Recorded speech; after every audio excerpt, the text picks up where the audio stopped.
So, Stuart Lee Tan. I want to master completion technique and power manifestation, especially healing. Wonderful, ma. So, it is possible. Now, let's understand what is Paramashivoham.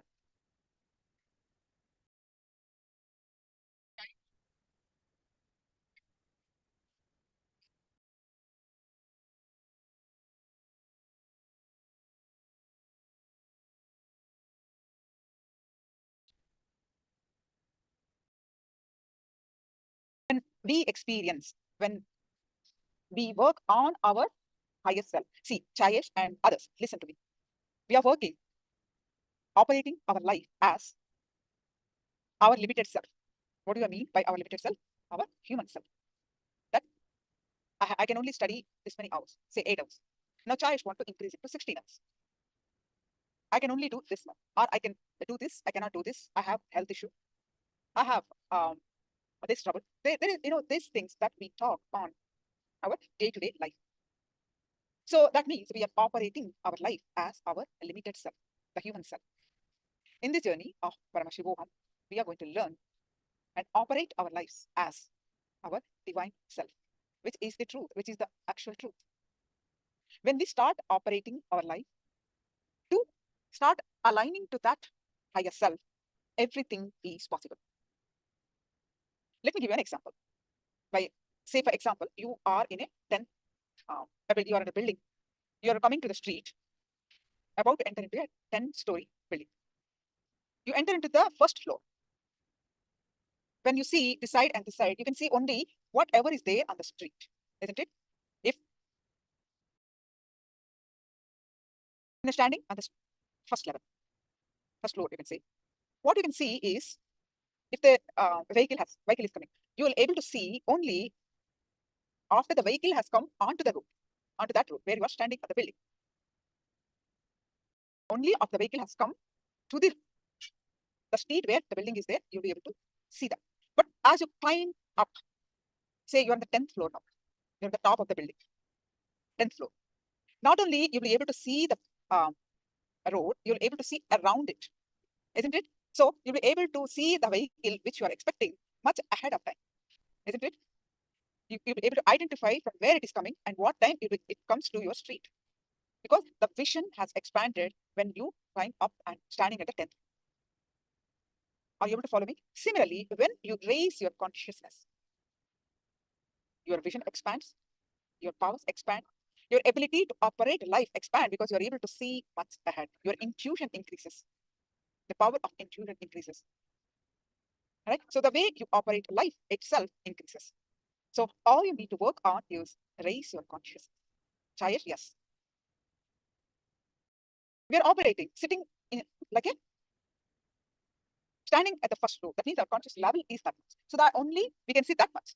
But as we raise ourselves in consciousness, similar to when we climb up the levels or floors of the building, climbing up top of the building, the 10th floor, your vision naturally increases. You'll be able to see much wider angle. Same way, when you raise your consciousness, your intuition increases. It is a gateway to our highest existence, our higher existence. There are many people out there, they do not even know that we can exist in a much higher consciousness. We exist, operate our life in a much higher way. Operate, handle this life, live our life in a much better way, our highest peak potential way. Many people not even aware of it. So we welcome you all to this intangible. It's difficult to measure, but at definitive experiences and the signs of awakening. How that is possible? How do we raise our consciousness now? Okay, I understand. Like how we climb the building, we have to raise our consciousness or get a super consciousness breakthrough. How? By awakening the third eye, by awakening our Kundalini energy. This is called signs of awakening, which is there in Vedas and Agamas. The source scriptures of, even by Paramashivoham, they are the source scriptures of Sanatana Hindu Dharma. So what is that experience that you are going to embark on this journey? You'll be learning a lot of knowledge. Any book, internet you go, You get a lot of knowledge. Just information is just at your fingerprints. Then why do you need to attend this book? That knowledge that you get, the first level knowledge, that is intellectual. Yes, you get your understanding is widened. So the knowledge that you get first level is intellectual. But here it doesn't stop there. You get the knowledge of emotional. And the next level knowledge is spiritual, our being level knowledge. Intellectual knowledge, you just read, listen. And arithmetic, all the books, the education that you go through is intellectual. That is not enough. You get a version of knowledge, but is that enough? That is not enough. The next type of knowledge is something to do with the heart. That is art, poetry, music. Can you write poetry with your head? No. There's something emotion has to move from your heart, then only you can write poetry. Logically, can you write poetry? Logically, can you create some art? Any art piece. It has to come from your heart, not from your head. So how that is possible? Say, for example, one potter is doing a pottery work. It's an art, right? Making pots. His son also picked up the art. This is how it was there in Sanatana Hindu Dharma, which is called Varnashrama Dharma.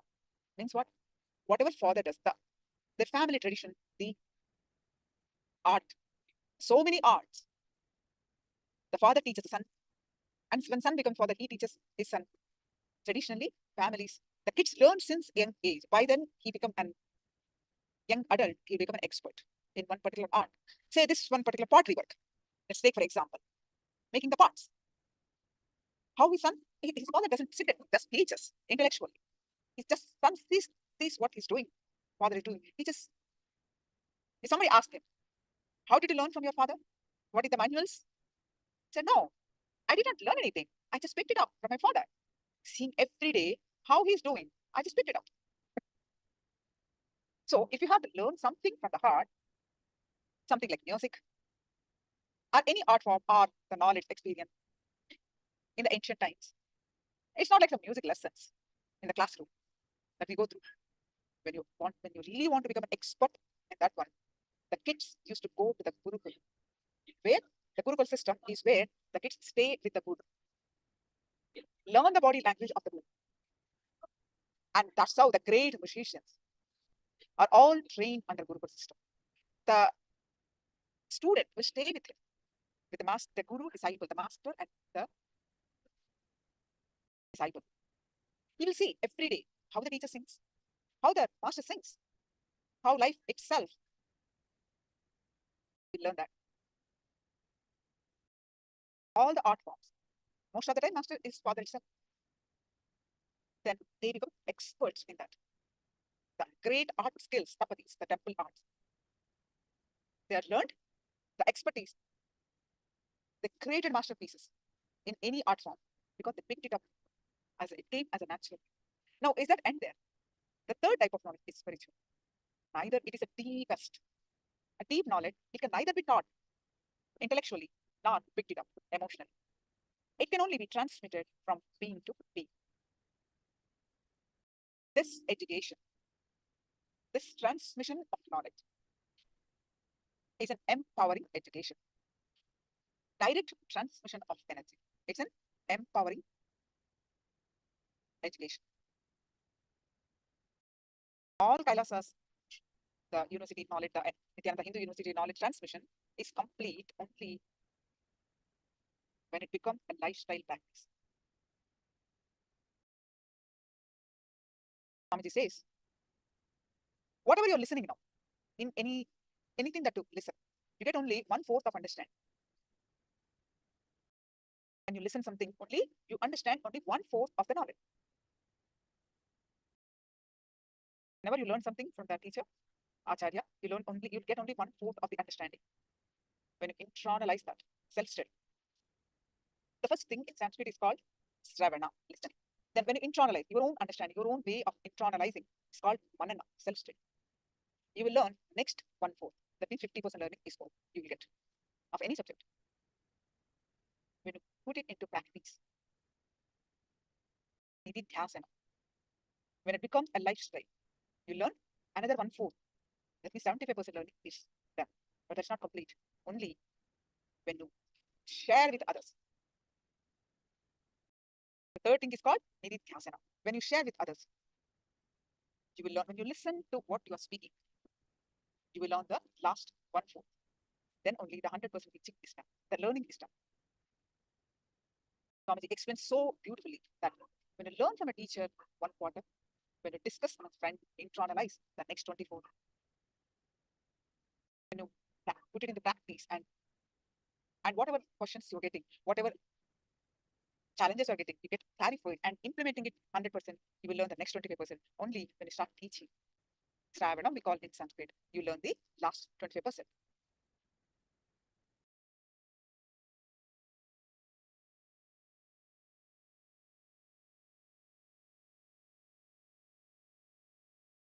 It's a beautiful tale.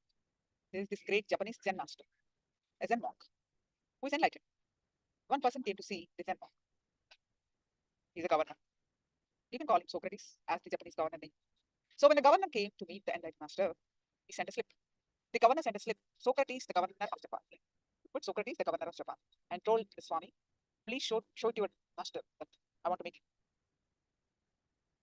the chit. Socrates, the governor of Japan, the chit was brought to the master. He took the slip and just tore it up.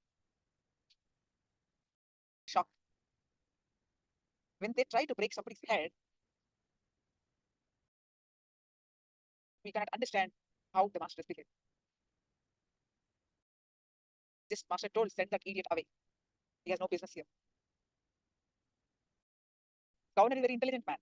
He immediately brought again a more slip, saying, Socrates wants to meet. He did not put the governor of Japan. Sent another slip. The slip again.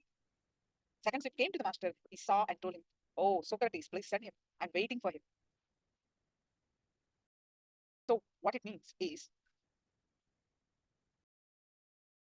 whatever posts, whatever powers, whatever outer material wealth, designations, we hold behind in front of our needs, it's just labels. But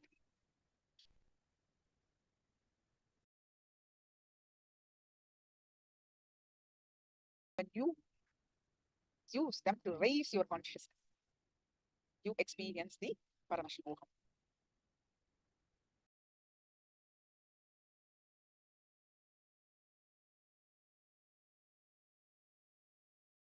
The sessions, you will be learning so many knowledge sessions about, you'll be learning about chakras. You'll be learning about Kalpataru, manifest your reality. You'll be learning about Nithyananda Spurana, that means the 7 layers of our existence. We'll be learning about Atma Spurana, the flowering of our being. We'll be learning how to experience the Nirvikalpa Samadhi. Experience the Kailasa Paramashivoham is to experience Nirvikalpa Samadhi. Means what? Experience the oneness space with everything, with the divine. With that, your body will start having intense detoxification. Your mind will start having intense completion, the peace, blissful state. All the conflicting, even small self. I mean to say, all the impossibilities that you experience, the limited self that you experience. I can only do this, I cannot do that. Or I'm unable to do this. All that you talk about, that aham, that human self, the aham, will become Shivoham or Paramashivoham. How that is possible? When you experience that Paramashivoham, you experience the ultimate consciousness. How that is possible? By awakening the third eye. Kailasa's Paramashivoham is based on the science. Whenever Swami says science, that means what? It is possible for everyone. It is not just you and me. It is not just 1 or 2 persons, or limited so-called blessed souls. Yes, beautiful question by Rajesh Verma. Perfect question. Can energy be transmitted by Swamiji through virtual medium? Exactly. Yes. He will be explaining you how that is possible. Explaining you how that is possible, Rajesh. 100%. Yes, that is what is on these online programs about. And you can see experience, you can see others' experience, you can see for yourself the experience, and your question will be answered in an elaborate session. Right? That's called Shakti Pata. Your question, what you asked is a question for leading to a session, which is Shakti Pata.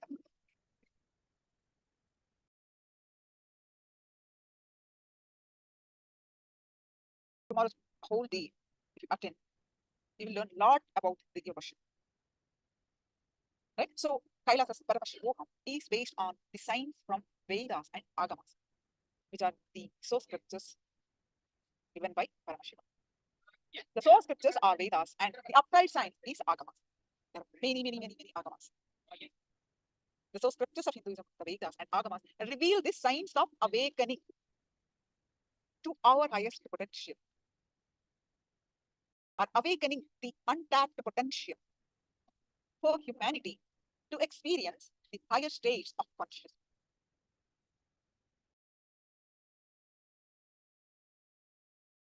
One Krishna says in chapter 16th chapter of Bhagavad Gita, 29th verse, let the scriptures be the authority in determining what ought to be done and what not to be done.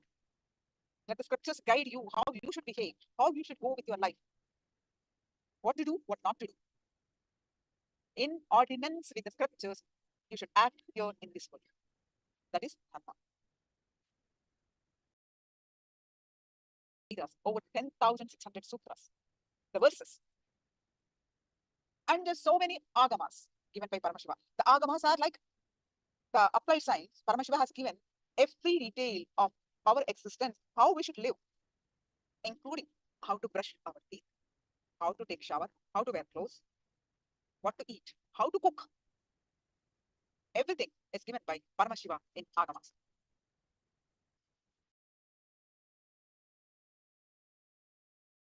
Kamika agama. One of the agamas, Kamika agama, has hundreds crores of verses. Every word, letter is useful for us. Leads to us, if we follow exactly these, that leads to us in our awakening to our highest potential.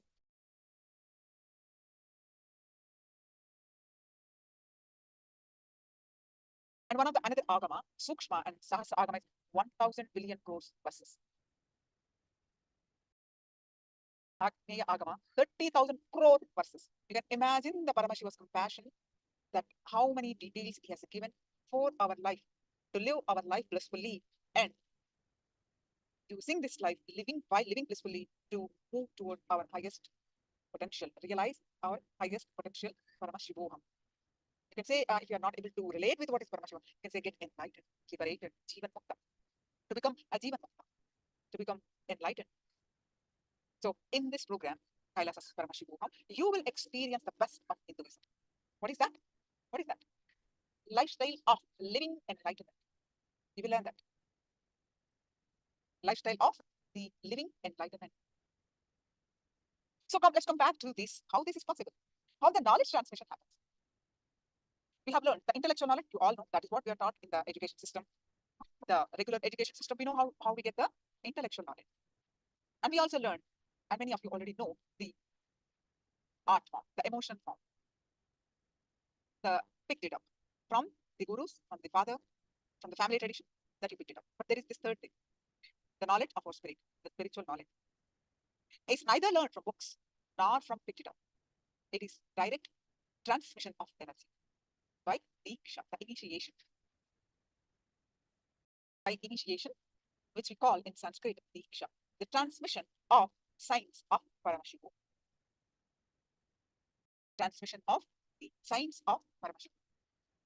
The knowledge and the science of manifesting the Veda agamic truths are transmitted through diksha, the initiation. So once again, diksha or initiation is direct transfer of spiritual energy by an avatar. Who can transfer that? By an avatar.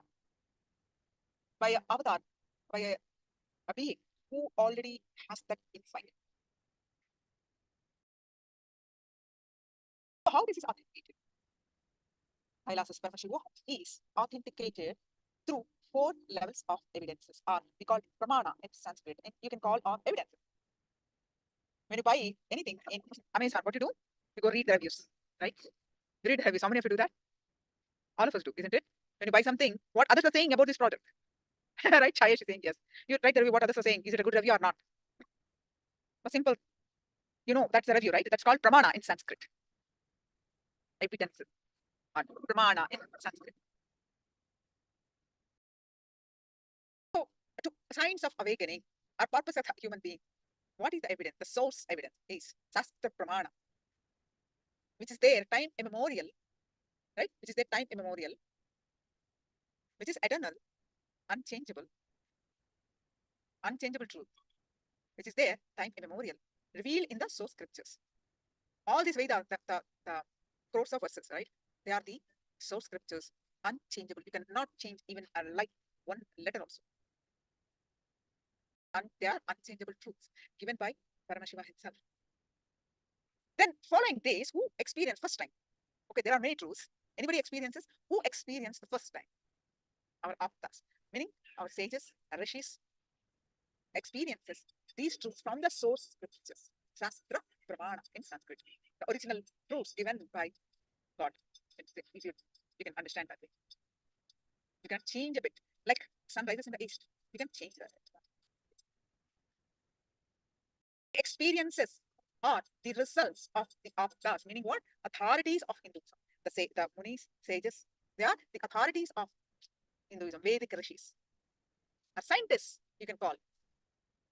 They have experienced, time tested, verified this, the source scriptures. That their testimony is Apta Pramana. Apta Pramana is what? Who experienced this first? First line of the sages, munis, they are the authorities of Hinduism. Then that is time immemorial.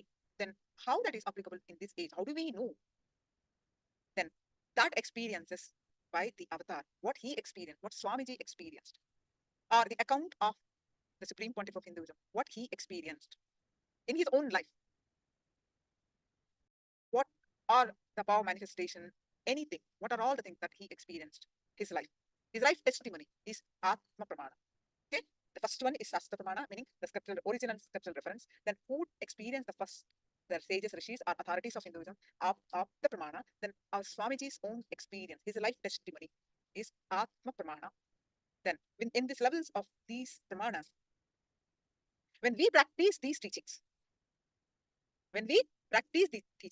are these eternal truths, what we experience is Pratyaksha Pramana. Pratyaksha Pramana. Or Sakshi Pramana, testimony. You write a commentary, right? You write your testimony in when you buy something or when you experience in something, right? Your testimony, that is Sakshi Pramana.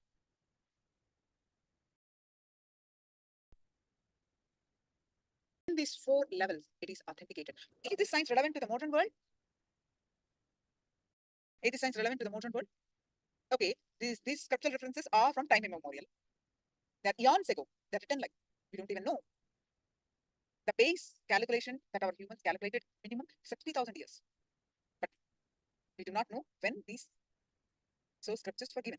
Eons ago, time immemorial, they are there. Then these Atma Pramanas also are there. But what were told, what were given, these universal truths, are they applicable now in this modern age? Right? That's the question we all go through. Are these applicable now? That is also possible. Testified, whatever is the truth, is the time, eternal truth, even applicable in this modern age, testified Pratyaksha Pramana. The empirical evidence from observation and scientific experimentation. It can be testified in this scientific experimentation also.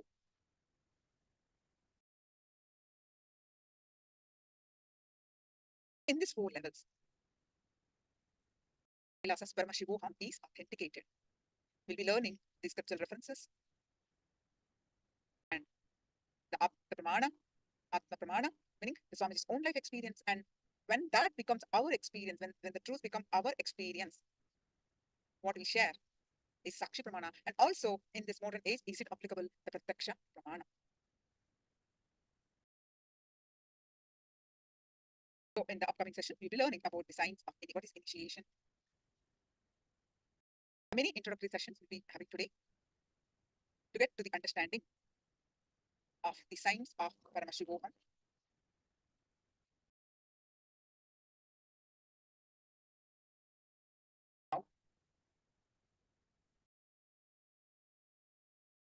Now,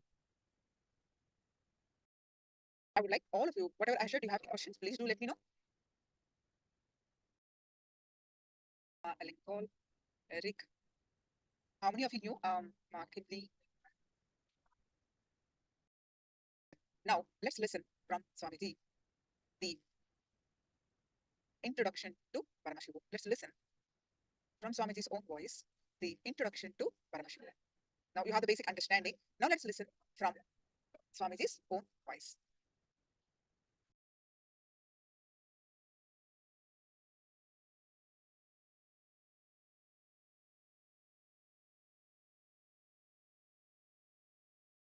Paramashiva, me, manifesting through this body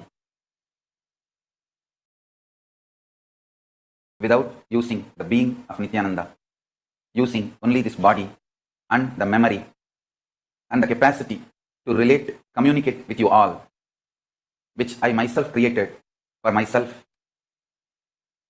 directly to make myself available to all of you. Now, the world is ready and I am making myself available, my very being available through this body, using the memory of this body, muscle memory and bioenergy of this body, my very being, Paramashiva, fully available to all of you to receive, manifest, absolutely. Understand, all these days I was using the body, memory, biomemory, muscle memory, bioenergy and being of Nithyananda too. Now I am using this body and memory and I am manifesting my being as I am. Even Paramashiva needs a human body to relate with human beings and this universe. Only if I manifest in this system and radiate neuron activities, your brain can mirror the same neuron activity and manifest my being. So I made this body, memory, bioenergy, muscle memory and the being of Nithyananda for me to manifest and make myself available to all of you. Now, this body is fully matured and this world needs me immediately. So I decided to manifest through this body using the memory, muscle memory, biomemory and bioenergy of this being.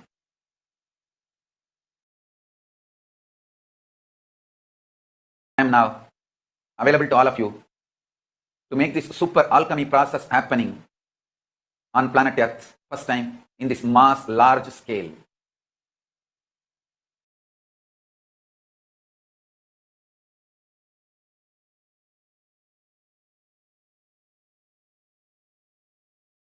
I am a living, alive being, not just totality of some principles, ideas, concepts, philosophies.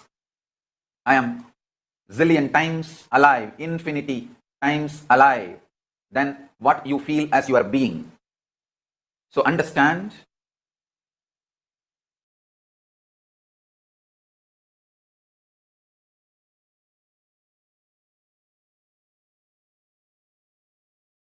all the fears, greed, everything you go through is superficial, not even skin deep. It is just some dust fallen on your skin. It is neither wound nor deep. Understand this truth. Just like some little dust fell on your skin, which you can wipe it, which you can clean it casually, without much effort. All the fears, all the greed, all the powerlessness you are going through is just simple dust. Unfortunately, you do not want to respect your problems as simple dust because 90% of what you consider as your being on huge vast of life, too big, whatever you have been taught as too big, as core of your being, is mere dust. If you accept your problems, powerlessness is mere dust. You need to literally drop your being and you don't know which one to hang on, hold on. That is why you kept your old being alive and suffered a lot. Now I am telling you, I am Paramashiva, fully available to all of you. Absolutely available to all of you. Me, Paramashiva, here, fully available to all of you. decide to drop your powerlessness, fear, greed, non-integrity, a low way of existing. Drop all of it. I'm available now here. Understand? When you hold me, allow me to manifest to you all your lower level, all your powerlessness, fear, greed, non-integrity. Everything will become irrelevant. That is why I decided I want to make myself available to all of you.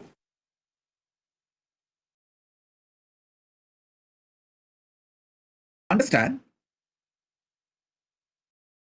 It is time humanity gets a breakthrough and enters into superconsciousness. All over the world, recently I am seeing certain kind of a fear about this superintelligence, about this artificial intelligence and superintelligence, and where it may lead. I want the whole world to be assured and reassured. Don't worry. Hinduism has not only solution for the fears and problems you expect, you anticipate due to artificial intelligence and superintelligence. Hinduism can add powerful inputs to use artificial intelligence and superintelligence to give superconscious breakthrough to humanity. It is time human beings grow to the next level. It is time human beings need to have superconscious breakthrough. I feel, and I am very clear, Sanatana Hindu Dharma plus artificial intelligence and superintelligence is equivalent to superconscious breakthrough.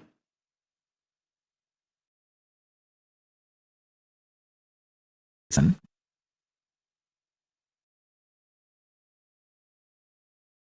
Our manifestation is too simple and really too powerful and too useful for your day-to-day life. It's a most useful spiritual practice. It is intense prayer, intense Advaitic oneness, intense yogic samyama, and intense Shaktipada and Shaktinipada. All put together I have given as one method, power manifestation. Just three things. Listen, Paramashiva is inside you, cognize it. And he is endless resource. And he is waiting to manifest for you. And you just need to connect with him, declare your integrity to him, and make Satya Sankalpa. That's it. That's it. Just watch few satsangs related to power manifestation. See how I had initiation from Arunagiri Yogeshwara, from Nehru Sadasiva Brahmendra, from Mahavatar Babaji. All those stories, just read. How I had initiation from Annamalai Swamigal, Isaki Swamigal, Raghupati Yogi. Read all these stories. Every line will give you a deep understanding about this whole science. Axiology of Paramashivoham is autobiography of the avatar. Understand? Ontology of Paramashivoham is Nitya Satsang. Every day, Nithyananda tea. Axiology of Paramashivoham and Vijnana is autobiography of the avatar. If you read how I had initiation from my masters, you will simply have initiation. You will simply have initiation.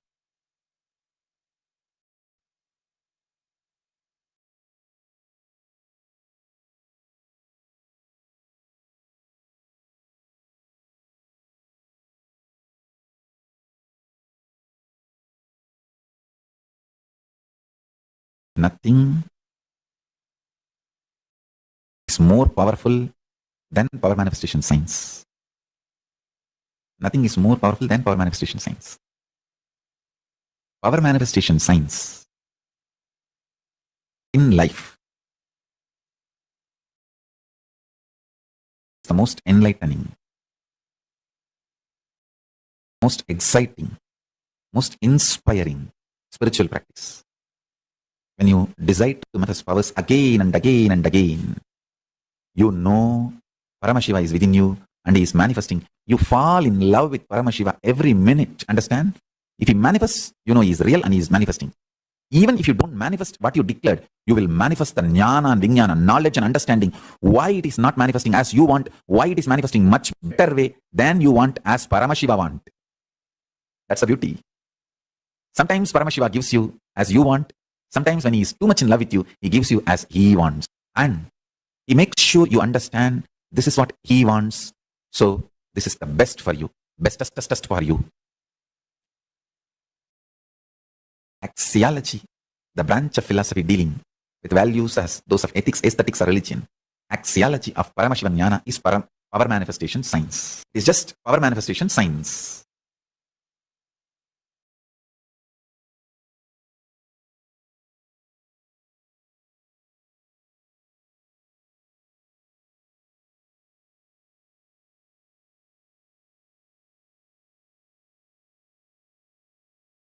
Ontology, eschatology, epistemology, axiology.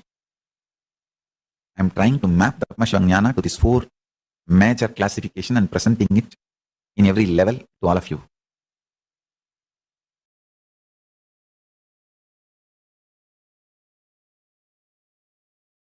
Most of the time,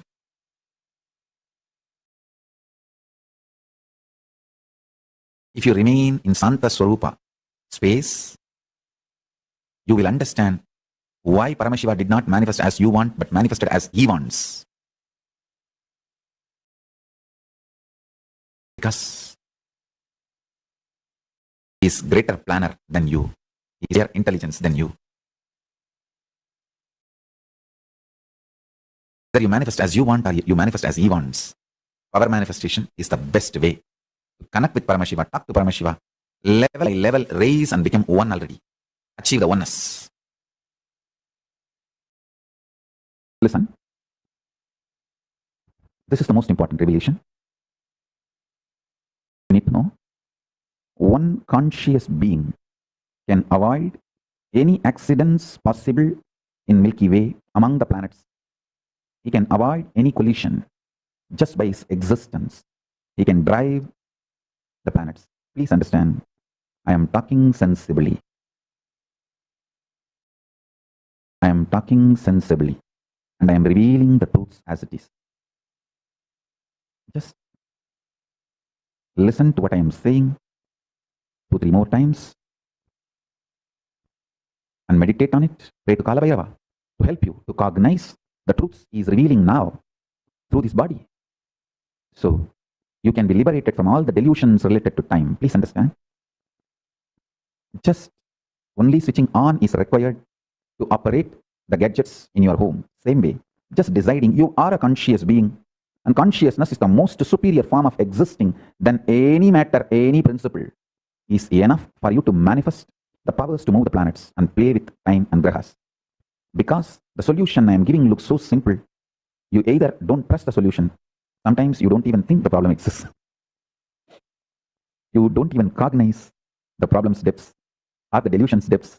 You don't even cognize the solution. Understand one thing.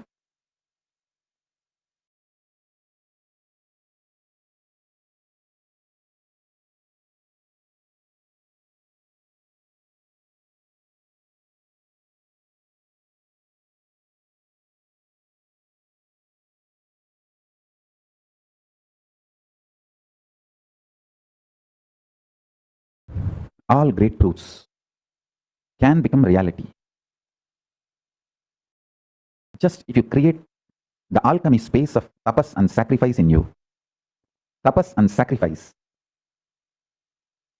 Yaga and tapas is the beautiful space where these great alchemy truths become just reality.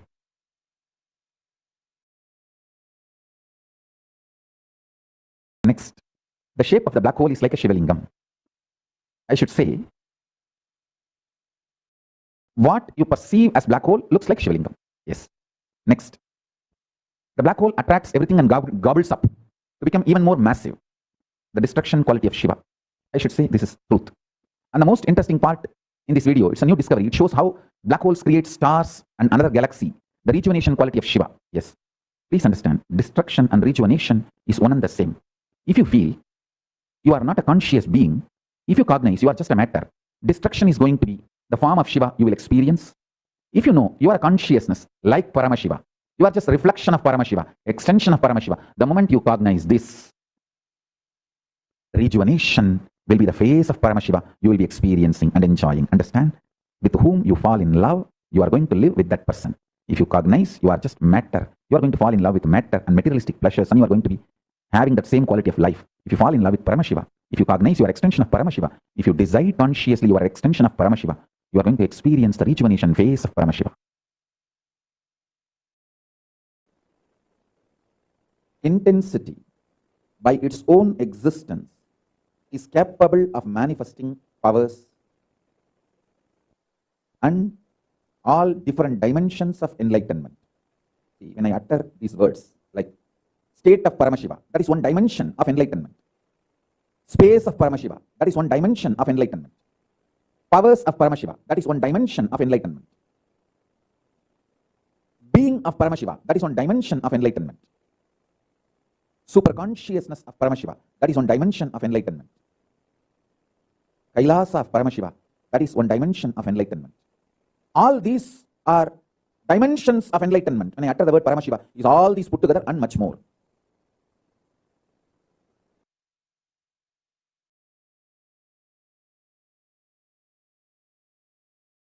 Any questions? Please do let me know of what you learned about what is Paramashivoham.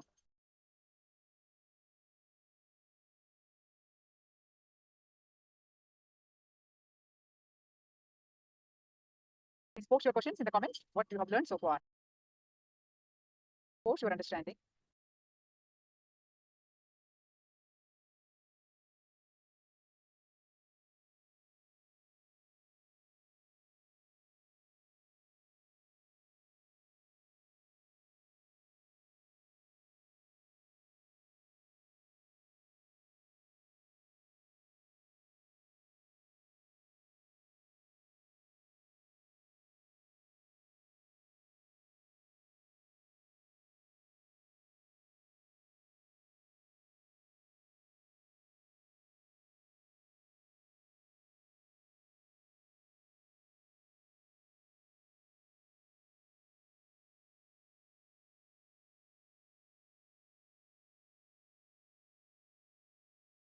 Yes. Now, we are going to learn about the signs of power manifestation.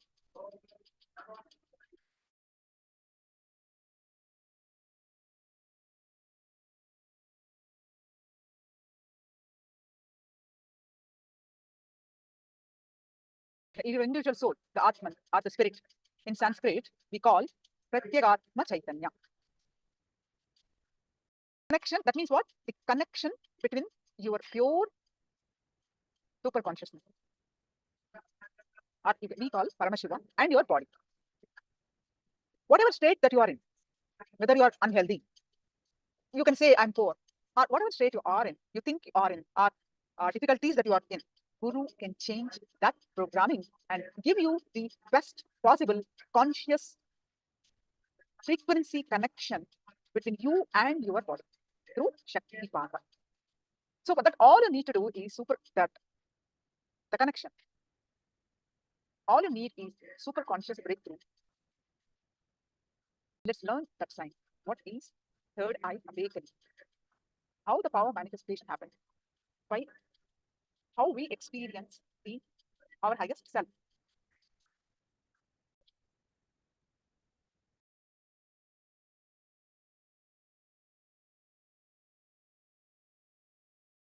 So let's understand the third eye awakening.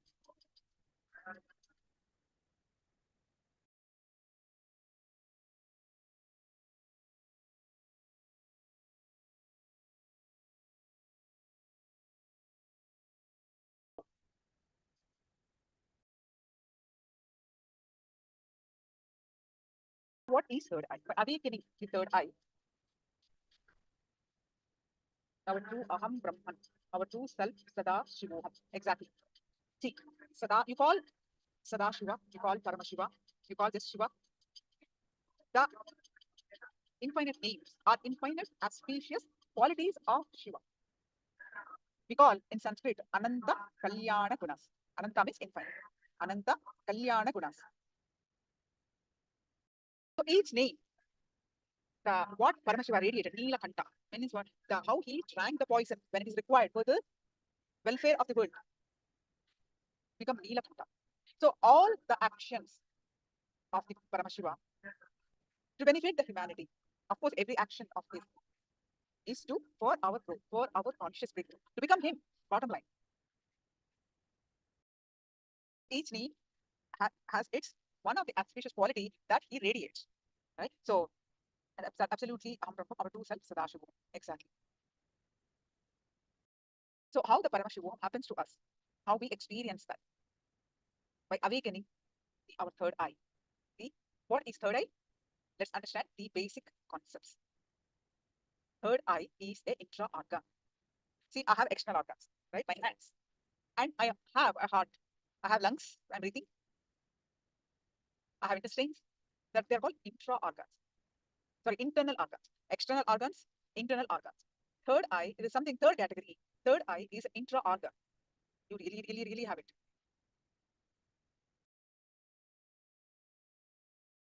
And it is awakened by everyone. The awakening of the third eye is possible for everyone. It's a science, basically.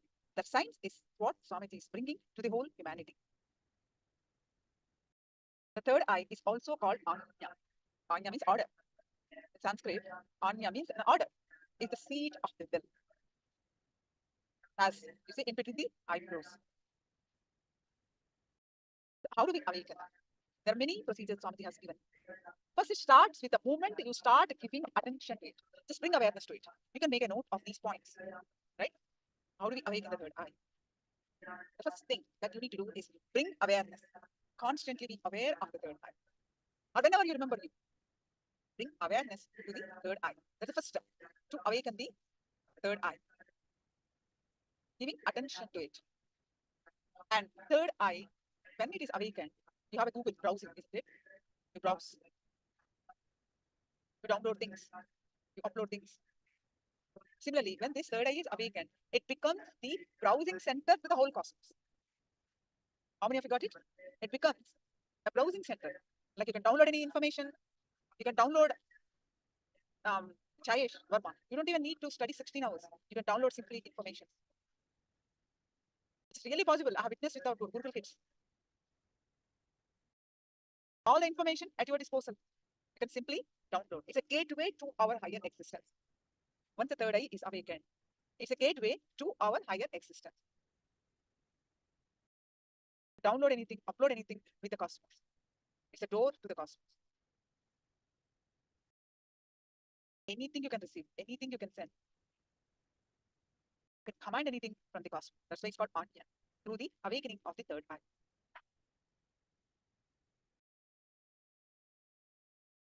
Anything you can make as reality. Manifest whatever you want. Then what is this third eye? As we have learned, third eye is an intra-organ. Like how we have heard nerves, like eyes, you can say an example, two eyes are functioning. The physical eyes. It has got cords, nerves, just like eyes. It gets calcified. The third eye gets calcified by neurotoxins that needs to be cleansed. Why it is not functioning? If it's there for all of us, if it's a sign, it should have been functioning. We are seeing from our eyes. Why are we not able to see from the closed eyes? Because the third eye gets calcified by the neurotoxins that needs to be cleansed. It is calcified. So we need the detoxification for our third eye to function. So the first thing that we learned is bringing awareness in this area. The second thing to awaken the third eye is apply the organic turmeric paste. Rub on your forehead. 21 days or so, apply and rub the organic turmeric paste.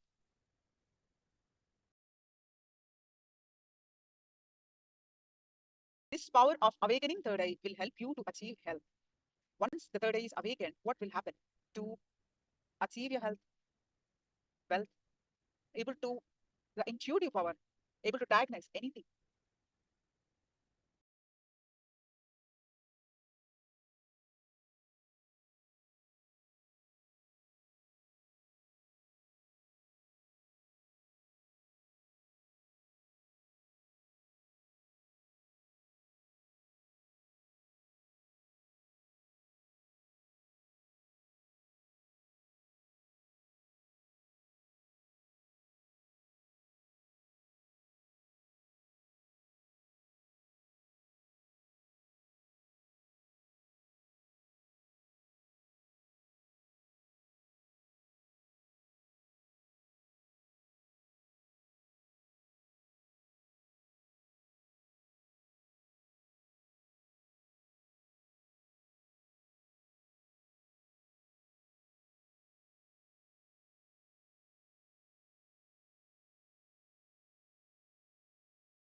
So the third eye has the capacity to make anything you want as reality.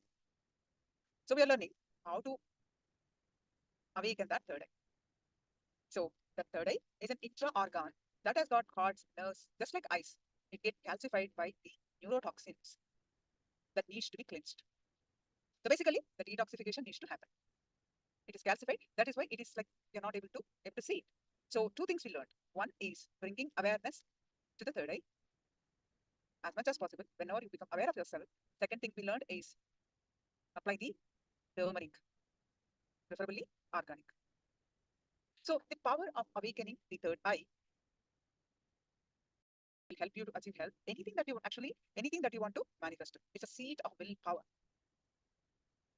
16 hours you want to study, child, it is possible because the willpower will increase.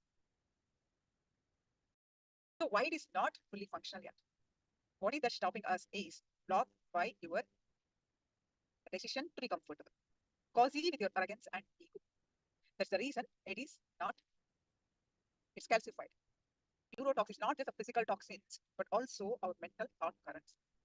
So what is ego? If you ask what are all, you will say it's an inflated behavior or inflated way of our behavior. But most of us think that ego means an inflated idea about ourselves. But it's not just that. Ego is any idea about ourselves that is different from reality. You can understand this example. Say a blind man went to the doctor, eye specialist. The doctor told him, yes, I have a special procedures now. So with that, you will get the eyesight back. Assure him that once I operate on your eyes, you will get your vision back and you can throw your stick away. The blind man became afraid and said, I understand that I will get my vision back, but how can I walk without my stick? This man was so used to walking with a stick that he could not understand that by getting his vision, he can throw away the sticks. So he's holding on to the idea, his idea that he can walk only with the stick. Without stick, he cannot walk. That is his limited understanding about himself. He's holding on to his idea about his comfort zone of his life, his cognition about himself. That's how he operated all these days. So that's how he understands. He cannot imagine life without a stick, even after getting the stick. So it looks so funny for us, isn't it? What, even after getting the vision, why you need a stick to walk? But that is what we are all doing to our lives. But every one of us are doing ourselves. That's why we are all living our life. The limited understanding or limited or inadequate cognition of ourselves. And arrogance is holding on to that limited identity, even though you know that something bigger is available. So ego and identity are very closely related to each other.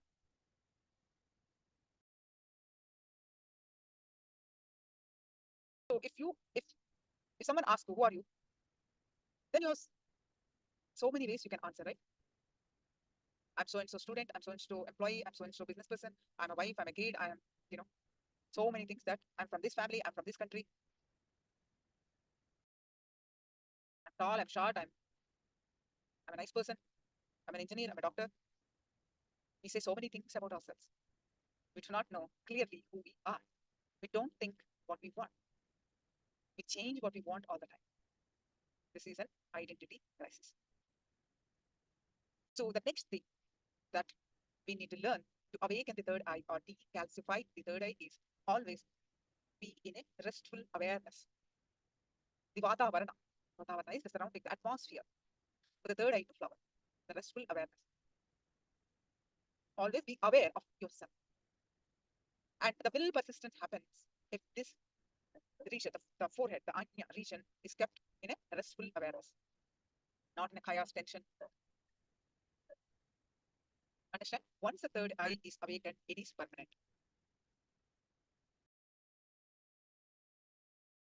Understanding what is you, living with that understanding from the scriptures awakens the third eye. There's so many. We'll be continuing this awakening the third eye. It's part one. The initial understanding of third eye is what we discussed.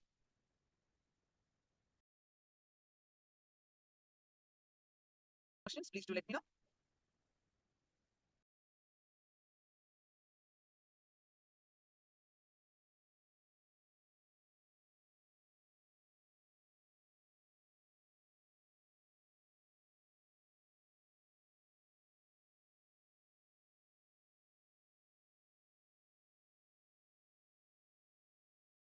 Now we'll be moving on to our next session.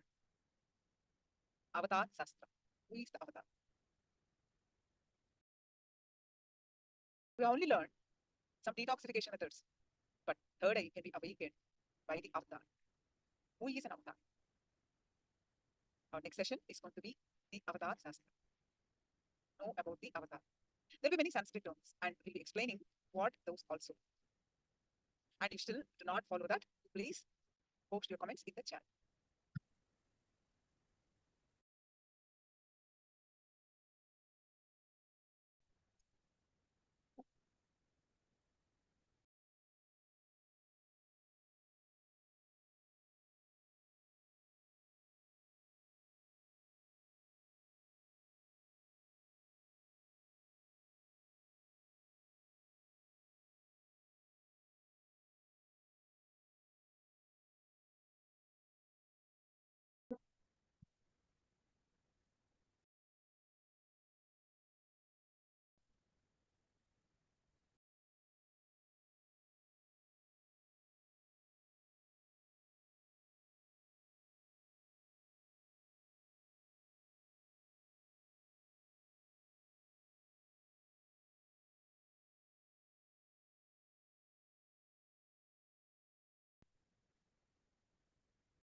Nithyananda, everyone.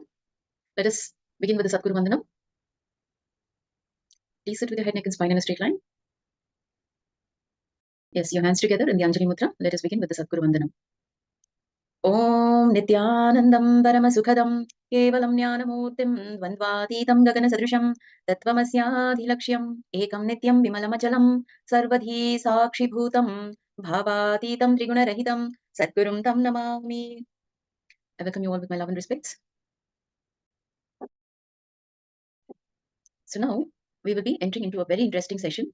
Today we're going to learn about the Avatar Shastra.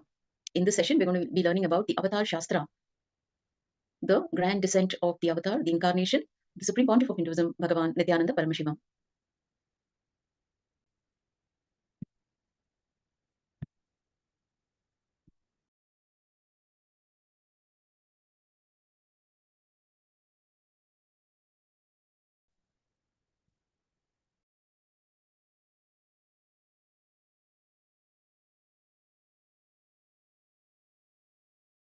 Signs of the grand descent with the Supreme Pontiff of Hinduism, Bhagavan Nithyananda Paramashivoham. So we just chanted the Sadguru Vandanam. The meaning of the Sadguru Vandanam goes, I surrender to the Sadguru, who is the eternal bliss, the bestower of supreme happiness, the one who is the embodiment of wisdom, who is beyond duality, who is omnipresent, to whom the supreme goal is giving the enlightenment experience, who is eternal, pure, and unshakable, who is the silent spectator of all thought processes, who is beyond emotions, who is without the three qualities called sattva, rajas, and tamas. So that is the introduction to the Sadguru, the master, who is Bhagavan Nithyananda Paramashivoham. He is sharing the context of beginning with Sadguru Vandanam.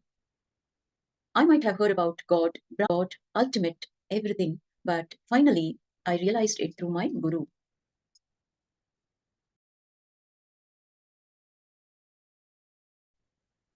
So, most of us do not even know why we are here on this planet Earth. What is the purpose of our lives? Why do we take birth? And what is the life and death cycle all about? We are not even aware. Now, today you will be receiving some understanding through the sessions as to why you are here on this planet Earth. You will be learning experientially as to what is your purpose. Why have you chosen to take birth and be here on planet Earth? Now, the first understanding is the main purpose of each and every being happening on planet Earth is to have a superconscious breakthrough.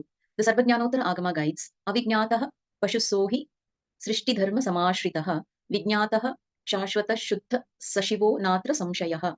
The translation, he who realizes this truth gets immortalized and attains absolute purity. He becomes one with Lord Paramashiva himself. There is no doubt about this. Now, this was shared with the world on the 14th of April 2023 during the Satsang, Nithyananda Satsang. This was the Vedic New Year message by the Supreme Pontiff of Hinduism. And the Sarvajnanottara Agama, the Shastra Pramana, has been taken from chapter 2, verse 17. Shiva Nanyas Sakshatkara Patalaha. The direct blissful experience of absolute oneness with Paramashiva, Sarvajnanottara Agama. So in this session, we will be learning about what is superconscious breakthrough and why do we need an embodied avatar. Foretelling of happening of the ultimate manifestation of Paramashiva, the Supreme Pontiff of Hinduism, Bhagavan Nithyananda Paramashivam. The science of reincarnation, attributes of the ultimate manifestation of Paramashiva, the Supreme Pontiff of Hinduism, Bhagavan Nithyananda Paramashivam. The scientific studies on the Supreme Pontiff of Hinduism and his initiated followers. So that we will be learning in detail about all these. So what is superconscious breakthrough? So do you have any idea what is superconscious breakthrough? Can anyone share? What is your idea about superconscious breakthrough? If you have any idea about what is superconscious breakthrough, why you are here, what is the purpose, you can share here in the chat. So Chayansh Verma is sharing identification with Atman. Identification. Okay. Okay. So that is maybe a very small part, but we will be giving you the larger picture here. According to Bhagavan Nithyananda Paramashivam, what is superconscious breakthrough? The consciousness which embodies the body and the mind needs to start operating in the next level of frequencies. So first thing here, Bhagavan is describing that you are consciousness. You are not the body. Please understand, you are not the body. You are consciousness. And we will be having an elaborate understanding on this topic. By the end of the program, you will it will be a transformative journey for all the newcomers. This is going to lead you to superconscious breakthrough. You will not only have superconscious breakthrough, but you will also enjoy the state, space, being, and superconsciousness of Paramashiva. So this understanding that you are consciousness will be embedded in each one of you when you start manifesting the powers of Paramashiva, when you start becoming being in oneness with Paramashiva. So you will have a new body, a new mind, new internal and intra organs, which needs to be built for a new being to manifest. This is superconscious breakthrough, which each and every participant will be experiencing. You will have it. You will be having the literal experience of superconscious breakthrough. So that is the good news. Now, whenever there is a serious danger for the Srishti, the cosmic creation, or whenever there is a serious danger for the life itself, or whenever life needs to be pushed to the next level, whether the DNA needs to have a quantum jump in its natural selection process, or a conscious breakthrough needs to happen. In the Bhagavad Gita, Lord Krishna, we have heard Bhagavan Krishna saying, Yada yada hi dharmasya glanir bhavati bharata abhyutanam adharmasya tadatmanam srajamyaham. So whenever there is decline of dharma, I will appear. Similarly, Bhagavan Nithyananda Paramashivam is an incarnation who is here not only to give us all the superconscious breakthrough, but also he is teaching us how to live like Paramashivas, how to treat ourselves as Paramashivas and treat each and every one of us, all the other people in your life also as Paramashivas. Here, the Supreme Pontiff of Hinduism explains the descent of the avatar with an analogy. There is a software of the universe where the sacred secrets of reaching your spiritual goal, all the methodology, technology, knowledge, and processes available. Within the software, there is the automatic system which gets triggered and sends automatic customer call whenever there is a problem in the form of virus or when almost all the systems are losing the software or it is getting deleted. Paramashiva himself manifests to give the superconscious breakthrough. The Srimad Karana Agama extols this great science of descent of the avatar and how Paramashiva in his avyakta form or formless manifests into his vyakta. He takes form or embodies the form as an avatar. Ityevam nishkalam proktam param bhavamiti smritam srishtistham lokarakshartham lokasyotpatti karanam sadhakanam hitartham tu swechaya grihyate tanuhu. Grinhate tanuhu. The translation. In this way, Paramashiva, who is Nishkala, without any body and parts, who is the ultimate supreme being, who is established in the creation, who is the cause of the creation of the universe, assumes a body out of his free will for the protection of the universe and for the welfare of the spiritual seekers and devotees. And this Shastra Pramana has been taken from the Srimad Karana Agama, Purva Bhaga Patala 71, Sakalot Patti Vidhi, verses 8 and 9. Now, we will look at the historical records of Ultimate Supreme Paramashiva, Parandhama, assuming a body for the protection of the universe. So, most of us are aware how all the incarnations, all the supreme beings incarnated, they assume the human body, and every time there was a danger of the planet Earth, the destruction of planet Earth, they assumed human body and they protected, they saved the world from destruction. Now, Bhagavan Vishnu, who incarnated to bring the Veda and Agama back from the dark energy during the manifestation of the universe in the form of a fish, which is known as the Matsyavatara, he landed these on planet Earth to give it to Lord Brahma. After the great deluge, Bhagavan Vishnu brought Manu's boat and restarted the civilization. Karaikal is the place where the boat was brought to the land by the Matsyavatara. Bhagavan Sri Ramachandra Prabhu incarnated to save the 54 deshas, Hindu nations, from the evil reign of the king Ravana, which is detailed in the epic Ramayana. So the 9 forms of Vishnu, most of us have read about the 9 forms of Vishnu. So he incarnated as Matsyavatara, he incarnated as Sri Ramachandra Prabhu, and also incarnated as Bhagavan Sri Krishna to end the apocalypse wherein King Duryodhana almost led the world to nuclear collapse, which is detailed in the epic Mahabharata. Bhagavan Paramashiva himself protected the city of Varanasi.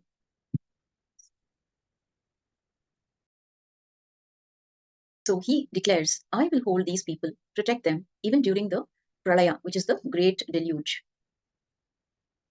So in this session, we will be learning about why you need an avatar.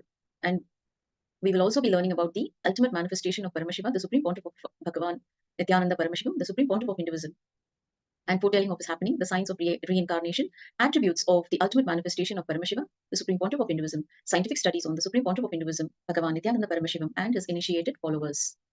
Now, there were predictions on the birth of the Supreme Pontiff of Hinduism received by his family.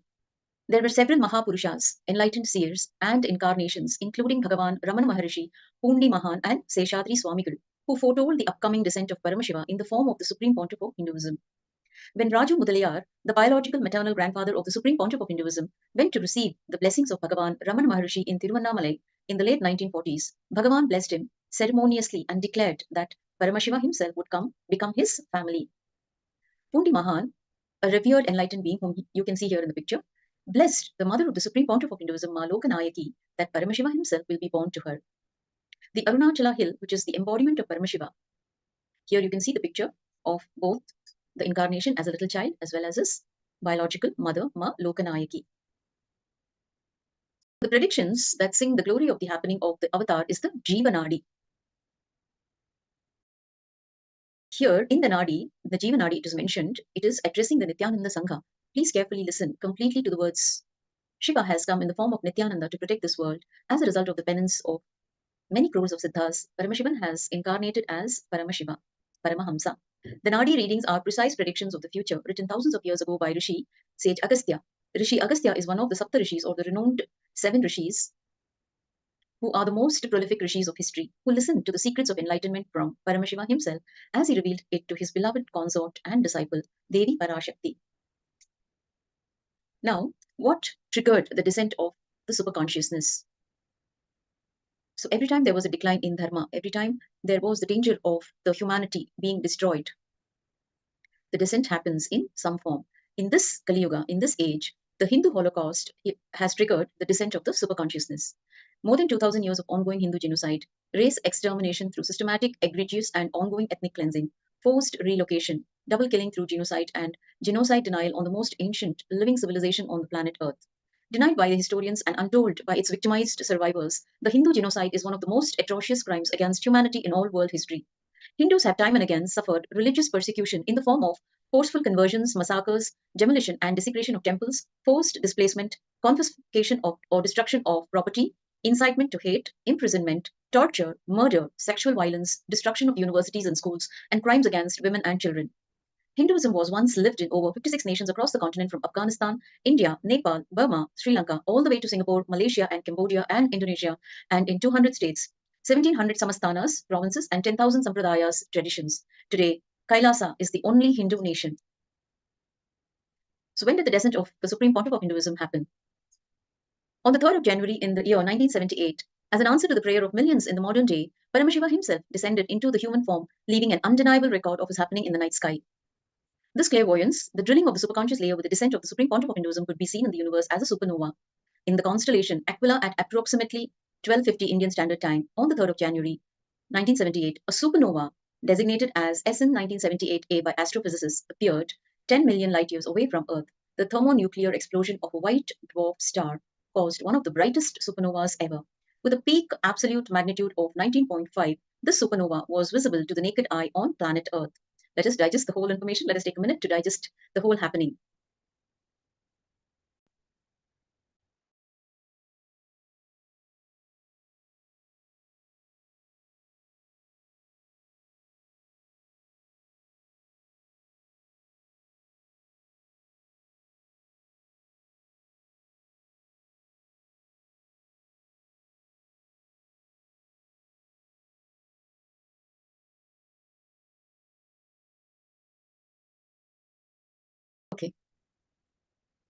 So let us learn more about the incarnation, how he's ruling millions of hearts, and he is a successor of over 12,000 years lineage of Guru Parampara.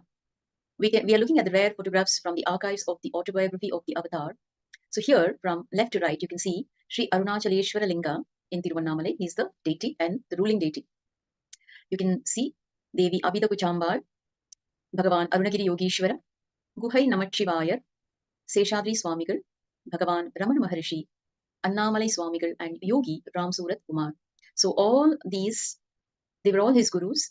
All the gurus guided and played a very vital role in Bhagavan Paramashivoham, the Supreme Pontiff of Hinduism, Bhagavan Paramashivoham. In his life, they all played a vital role. They raised him and they beautifully carved him, sculpted him.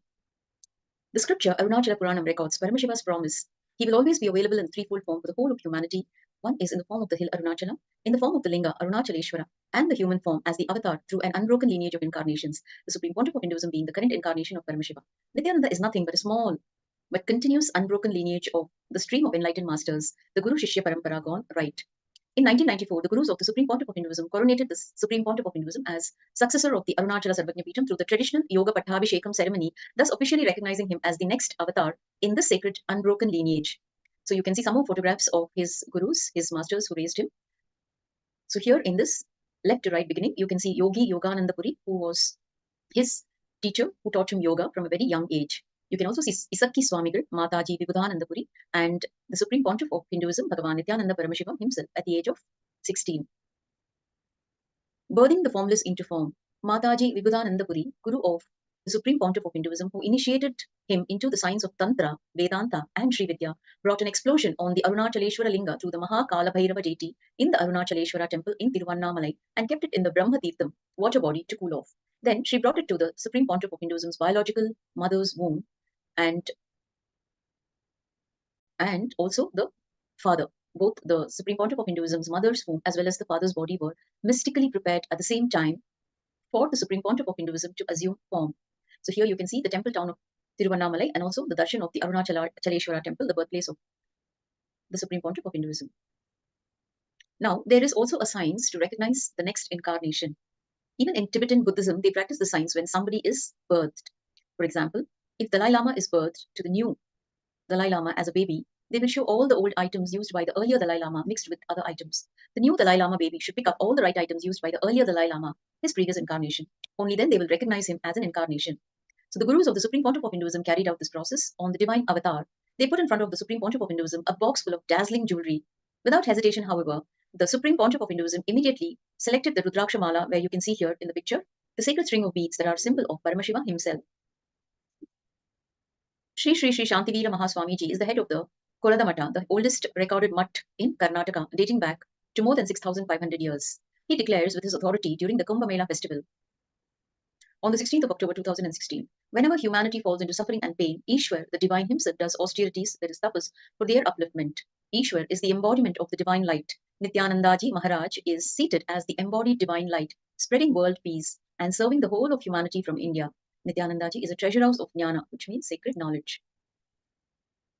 The Supreme Pontiff of Hinduism is reviving the science of superconscious breakthrough through three methodologies to revive the conscious possibility for the world, for all beings, not just human beings. First, training, evolving human beings in the science of living enlightenment, Jivan Mukti, through Varnashrama Dharma, means practicing any one appropriate path of life. Brahmana, the path of highest knowledge. Vaishya, path of business. Kshatriya, path of a warrior who protects society. Shudra, path of a worker who makes his time available for all. Brahmacharya, path of a celibate monk in austerity of living until marriage. Grihastha, the path of a normal householder. Vanaprastha, path of monkhood after a fulfilling married life. And finally, Sannyasa, path of permanent monkhood after Brahmacharya. So during the presidential address of the Supreme Pontiff of Hinduism on probabilities are from the mind, possibilities are from consciousness, that was delivered on the 19th February 2021. Here we're looking at a few extracts from the satsang. So here, running a Gurukul, traditional Hindu universities or schools where Yoga Brashta Jivas can enroll and start manifesting powers. Yoga Brashta Jivas means beings in their previous births who tried their best and were about to get enlightened, but for some reason left the body before enlightenment. Third is the science of bringing incarnations, the gods and goddesses of Kailasa. Paramashiva's various dimensions to assume human body, keeping a powerful ecosystem and ambience for the incarnations to flower. This science was alive in the Hindu Adi-Shaiva tradition and even in Tibetan Buddhist tradition. So in just under 25 years, the Supreme Pontiff of Hinduism has revived and established two Kailasa kingdoms. At the age of 3, in the year 1981, he was initiated into the Chaturmasya and started to teach at the age of 3. At the age of 10, in the year 1988, he was coronated as the successor of the kingdom of Kailasa, Paramparagata, Kanchi Sarvajna Peetham, Sondai Mandalam, Adinam. At the age of 11, on the 29th of May 1989, he experienced oneness with the whole. At the age of 12, in the year 1990, the first great pause where the Supreme Pontiff of Hinduism enters into deep samadhi. At the age of 16, in the year 1994, he was coronated as the successor of the kingdom, Kailasa Paramparagata Arunachala Sarvajna Peetham. At the age of 21, in the year December 1999, he revived the Kashi Sarvajna Peetham, an avataric realization, beginning the revival, the Satya Sankalpa for reviving Kailasa.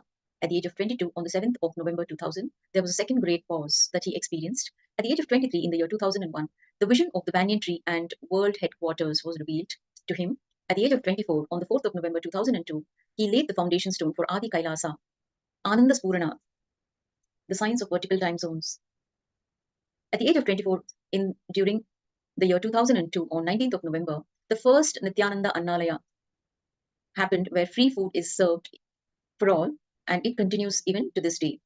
At the age of 25, on the 1st of January 2003, the second Kailasa, the Adi Kailasa Sarvajna Peetham, was established. At the age of 25, in the year 2003, the first Vijaya Yatra happened.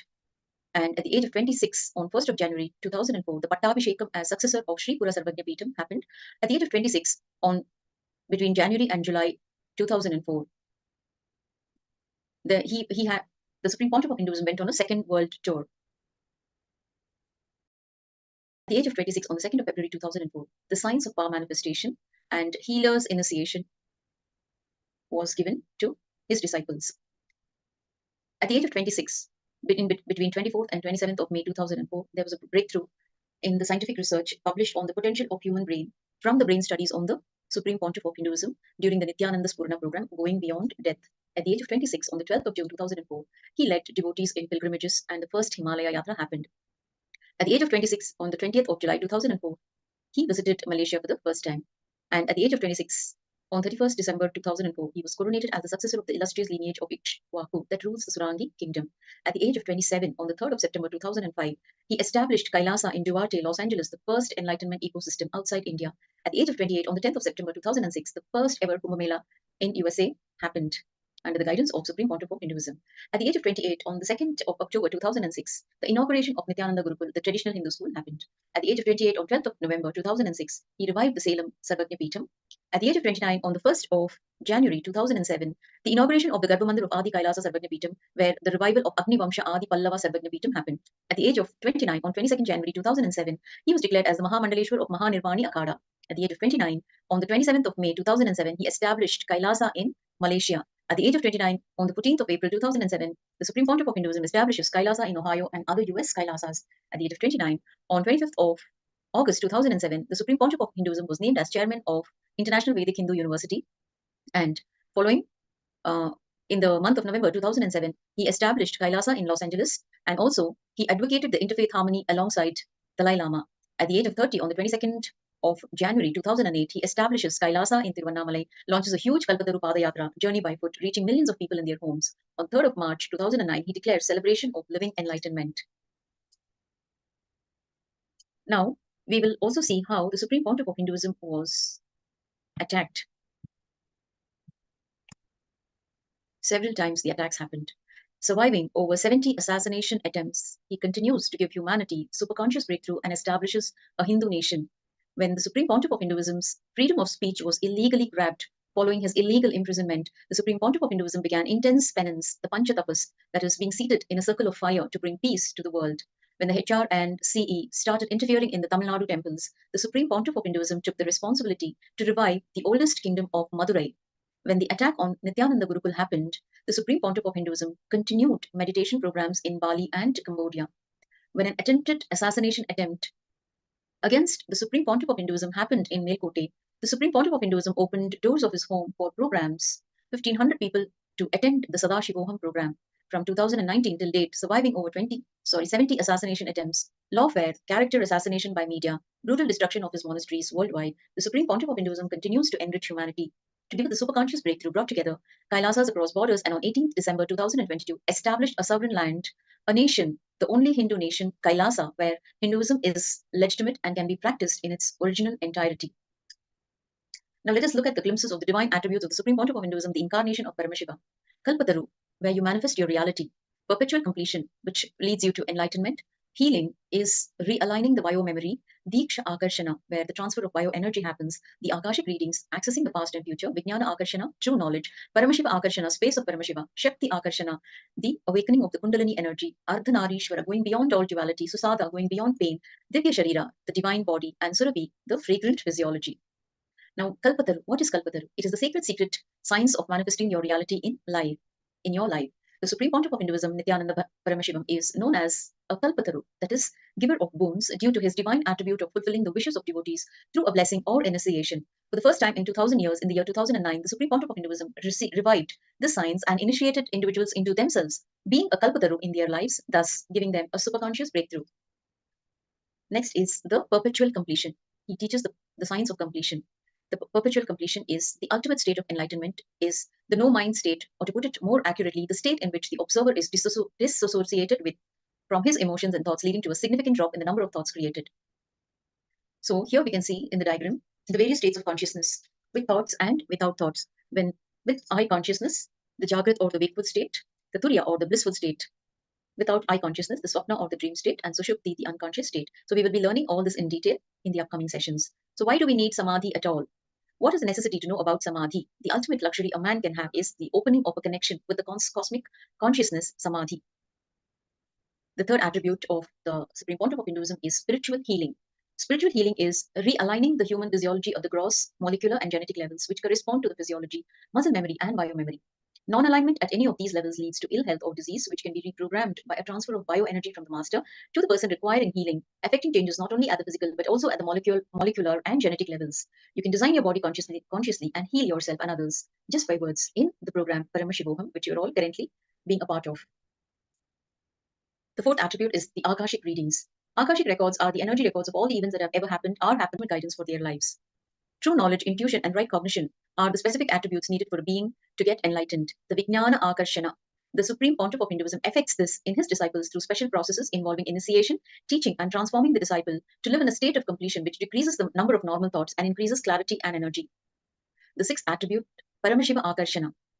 In the Shaivagama, the authoritative scriptures revealed directly by Lord Paramashiva declares that we are all nothing but Paramashiva himself. Hence, the mantra Shivoham, which is Paramashiva I am, or Nithyanandoham, eternal bliss I am, are used interchangeably, as the avatar is nothing but the Paramashiva himself, as are all of us. The Supreme Pontiff of Hinduism explains, if you declare you are Paramashiva, not only I don't feel competition, I feel very happy with you. Hey, now I have one more person through which Paramashiva will manifest. I celebrate your existence when you declare you are Paramashiva or Parashakti. If I am Paramashiva, you are also Paramashiva. That is what is Nyaya. That is what is Nyaya logic of enlightenment. If you are God, then how can I be God? That is binary logic. The good news is life does not go by binary logic. Life goes by multidimensional logic, Nyaya. Still, nobody is able to solve the mystery of the great mathematician, Ramanujam. The very Ramanujam is a mystery. Forget about his theorems and theories and ideas. He himself is a mystery. Binary logic is useful in some fields, but only multidimensional logic can make you wake up to real life and can solve many questions about life. It can lead you to the next level in life, in reality. The next attribute, which is the Shakti Akarshana, the potential energy of the cosmos, which is in a constant state of emergence, Spanda or virtual particles, is called Paramashiva. The instantaneous manifestation, which is in the form of pure energy itself or in the form of matter, is Shakti. The Supreme Pontiff of Hinduism's physical body is fueled directly by the Kundalini Shakti, which is the expression of the macrocosmic energy in the individual, the microcosm.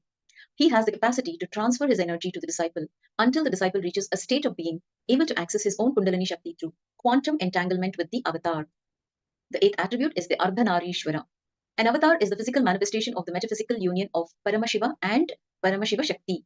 He exists in the state of pure consciousness as Paramashiva, and he manifests as an embodied form of Shakti. Physically, the grace exhibited and other attributes ranging from hairline to form all point to a state of Ardhanarishwara, revealing the simultaneous expression and perfect poise of masculine and feminine energies. However, he is beyond any identity, let alone gender identity, being in a state of pure Advaita, He carries no concept of I or you, male or female. The next attribute is Susada. Described in the Linga Purana, the sacred Hindu scripture, Susada translates as one who calmly bears pain. This attribute applies not only to the avatar, but also to his disciples who would have a similar capacity to calmly bear pain. A striking example of the Supreme Pontiff of Hinduism, Bhagavan Nithyananda Paramashivoham, going beyond pain was revealed on the 14th of June 2011 when the Supreme Pontiff of Hinduism sustained a type 1 open fracture compound of both bones of his right forearm, radius and ulna, with a smile on his face, and even requested the doctors to perform the surgery without administering the anesthesia. Bigata Vajra, the next attribute, is the ability to spontaneously return to health under any conditions, referred to in the Linga Purana as one of the qualities of Paramashiva. This quality was demonstrated in December 2015 by the Supreme Pontiff of Hinduism when he defied medical science with a spontaneous recovery from the dreaded dengue fever. The Sanskrit word Divya Sharira is sometimes translated as the divine body, but the phrase hardly conveys the full scope of the original term. The seemingly physical form assumed by the avatar when he descends to the human frequency is the next attribute called the Divya Sharira. Though appearing similar to the human form, the physiology is far from that of the average human being in areas of crucial significance. Moreover, there is an intense sensitivity to smell, sound, and touch. Physicians who examine the Supreme Pontiff of Hinduism have repeatedly noticed the increased sensitivity to touch, which in normal human beings also means a high level of sensitivity to pain, as both are similar neural phenomena. But in the case of the Supreme Pontiff of Hinduism, the heightened touch sensitivity is simultaneously associated with the absence of the cognition of pain. A simple and divine attribute of the avatars, Divya Sharira, is the maintenance of the human form in a pure state, allowing a fragrant smell to emanate from the body. So now, the significance, how the avatar plays an important role in your life. What is the significance of the avatar in your lives? The experience which you carry about you, that I exist, should function through the part and connect with the reality. Understand what you think as you, the individual self, should function through all trillion cells and relate with reality. This is the exact definition of awakening. Only a person whose trillions of cells are awakened can be a person established in Satya, the truth. Without a master, you can go on creating, you can achieve, but awakening of all trillions of cells is easiest only with a master. So, this truth was revealed by the Supreme Pontiff of Hinduism, Bhagavan Nithyananda Paramashivoham, while introducing the Brahma Sutras to humanity for the first time on the 3rd of March 2011. Now, we will be looking at the research studies on the Supreme Pontiff of Hinduism's brain. So, how this was the brain studies on the Supreme Pontiff of Hinduism happened during the summer of 2004, where a team of scientists led by Dr. Murali Krishna, who was the MD, and he was assisted by the president of the Integris Mental Health, Oklahoma City, USA. They conducted a series of state-of-the-art tests, including the advanced technology of positron emission tomography, PET scan, and quantitative electroencephalography, QEEG, to study the SPHs, the Supreme Pontiff of Hinduism's neurological systems. Dr. Murali Krishna records, the results were astounding. The Supreme Pontiff of Hinduism is a bridge between the invisible ancient world of mysticism and the modern visible world of science and discovery. So the results from the PET scans were, the Supreme Pontiff of Hinduism exhibited a supernormal brain with lower portion of the mesial frontal brain lighting up, revealing the third eye, opening during deep meditation with 90% of the brain in shutdown state. He was seen to have complete conscious control over his brain activity, orchestrating the 10,000 neurons constituting the 5 brain waves effortlessly.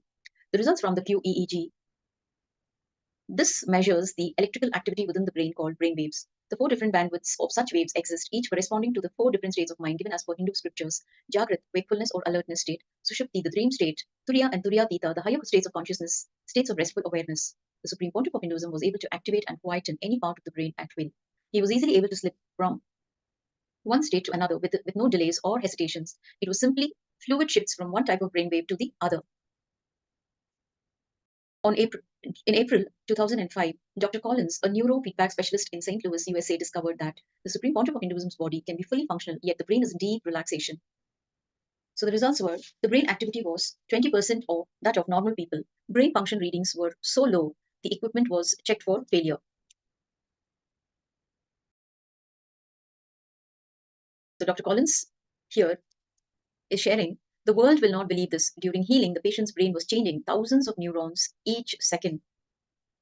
The heart rate variability between His Divine Holiness and a volunteer subject were simultaneously recorded while the subject received healing from the Supreme Pontiff of Hinduism on the 29th of April 2005. It was concluded that the subject's heart rhythms entrained to those of the Supreme Pontiff of Hinduism during the healing session. According to the Supreme Pontiff of Hinduism, healing happens through the very process of quantum energy entanglement.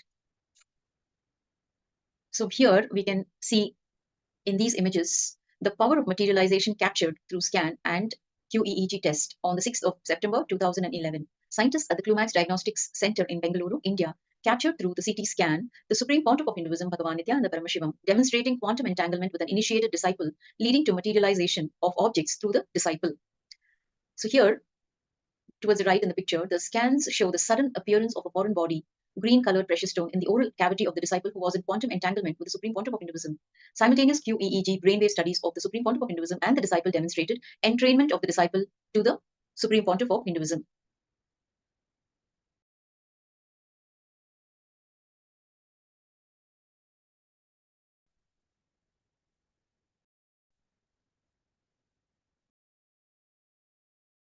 So study of health recoveries on initiated disciples during the Inner Awakening program in the year 2011, between the year 2011 and 2015.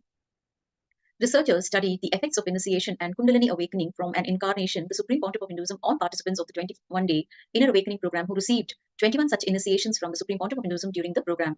Following are the conclusions of the studies that show the impact at the physical and physiological levels, detailed graphs and statistics in Avatar Shastra, page 172 onwards. So here, results showed amazing health recoveries with many chronic and serious diseases getting cured. 1000% increase of mitochondrial activity, meaning increased energy levels. Mitochondria is the energy battery inside each cell. Significant gene expression differences, meaning better health and immunity. Very elevated rapid parallel brain processing, indicating enhanced cognitive and mental functioning. These were the studies, the research studies, due to the effects of initiation arrived at.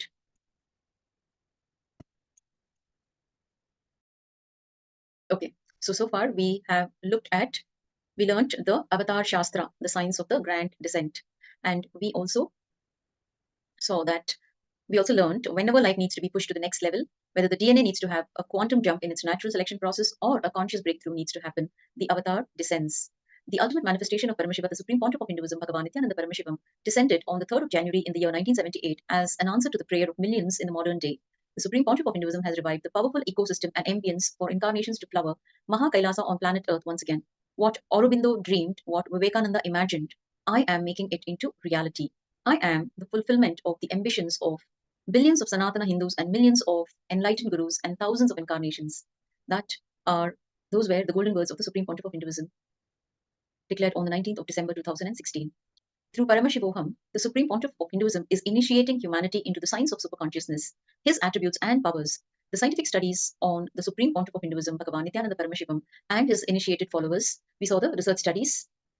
So that is what we learned in this session. So in the upcoming sessions, you will be enjoying the treatise on various other subjects. The session will be followed by treatise on yoga, how the Supreme Pontiff of Hinduism has contributed to yoga, and the real facts and truths about yoga we will be learning in the upcoming sessions.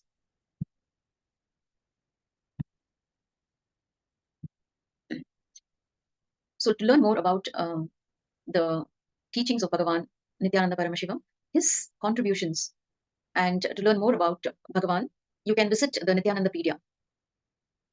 So all that is being shared here is available in the Nithyanandapedia. So you can go there and have a good read. So there is a whole lot of material in the Nithyanandapedia. You can derive. Chayansh Verma is asking, where will we get the slides? So you can visit the Nithyanandapedia and you can read the material, whatever is there in the Nithyanandapedia. You can watch satsangs. You can have all the links. Whatever knowledge is required, you can get it there. So please visit the Nithyanandapedia for more information. So with that, we come to the conclusion of this segment. We will be learning more about yoga in the upcoming segment. So please stay tuned until the next Acharya takes over. We will conclude this segment with the Purna Mantra. Please sit with your head, neck, and spine in a straight line.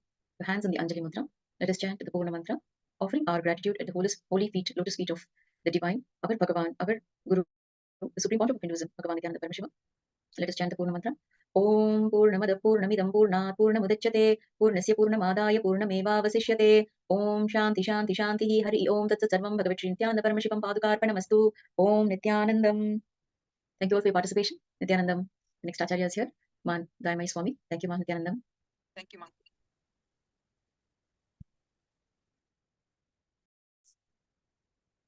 Now, we are learning about the third eye, the awakening of the third eye. We learned the basic steps, our basic how to decalcify, why we are not able to see from the third eye, like the two physical eyes. How many of you new attending for the first time? Can you post your comments in the chat?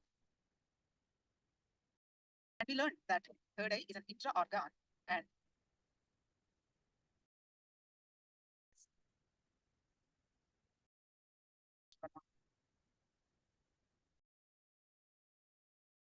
right. So we learned in the previous session that third eye is an intra-organ. It has got physical nerves, hearts. Why it is not operating for most of us is it gets calcified. It needs decalcification. The first step that needs to be done is bringing awareness again and again to the third eye. And also we learned rubbing the turmeric powder, the pure turmeric powder.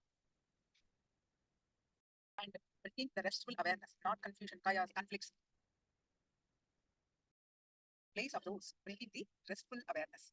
That's what we learned.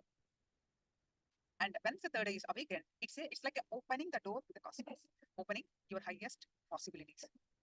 Everything is possible once the third eye is awakened. You get your health, you get your wealth.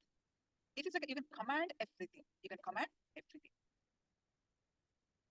So what are the possibilities once the third eye is awakened? You entering, it's a gateway to your highest existence, superconscious existence, where you experience the Paramashivoham, meaning the state, space, and powers of Paramashiva. You will experience that. It is possible for everyone. It is a science. It's a science that Swamiji has bringing to all the humanity.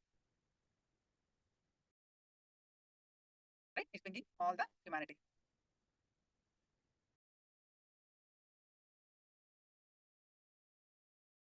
So now, science of power manifestation. We have witnessed the Balasans explanations and the power demonstration we have seen, experienced in the beginning of the sessions. Now let's learn more details about the science of power manifestation. And after this, we're going to awaken our third eye, we're going to do a meditation.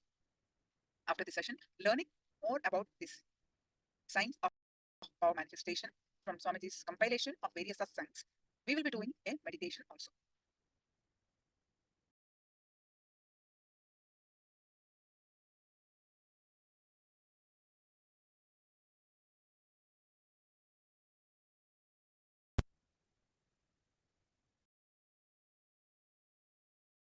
Liberated thinking means awakening all the powers for which your body is built.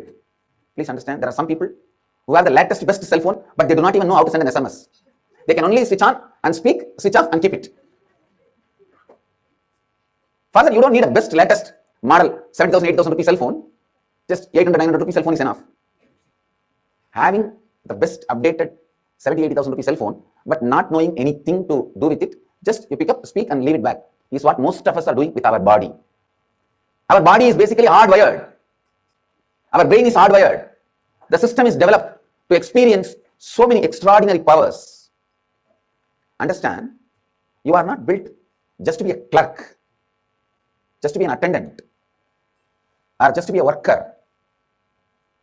Your being is basically built in to experience God, to experience divine, to experience the ultimate,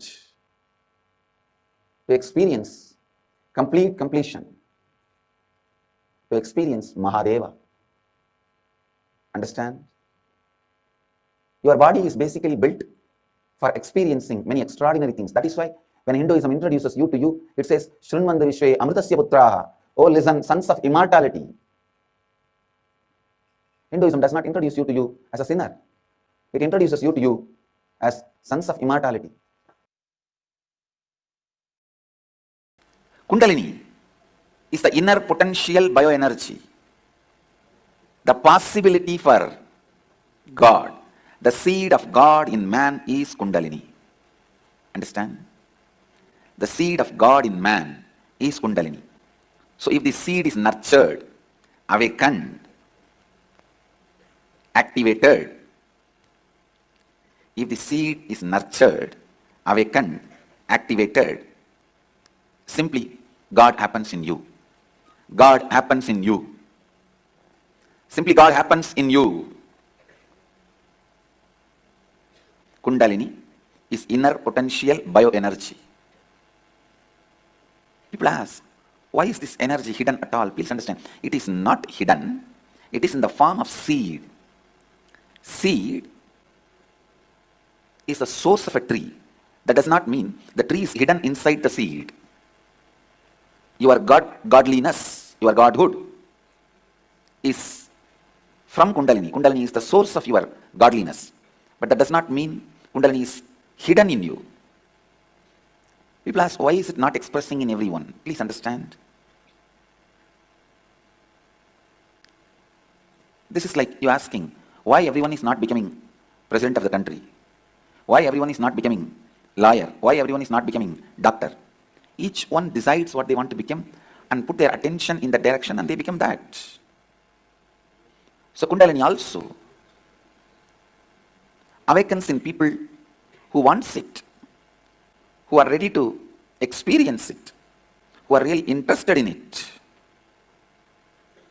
Kundalini Shakti is responsible for whether you experience emotional fulfillment, bhakti, devotion, you experience enlightenment through devotion, or you experience enlightenment through knowledge,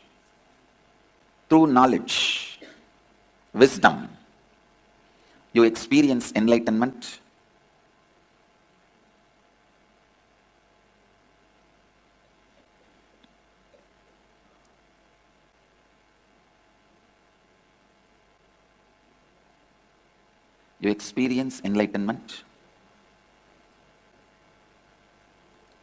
through your logic.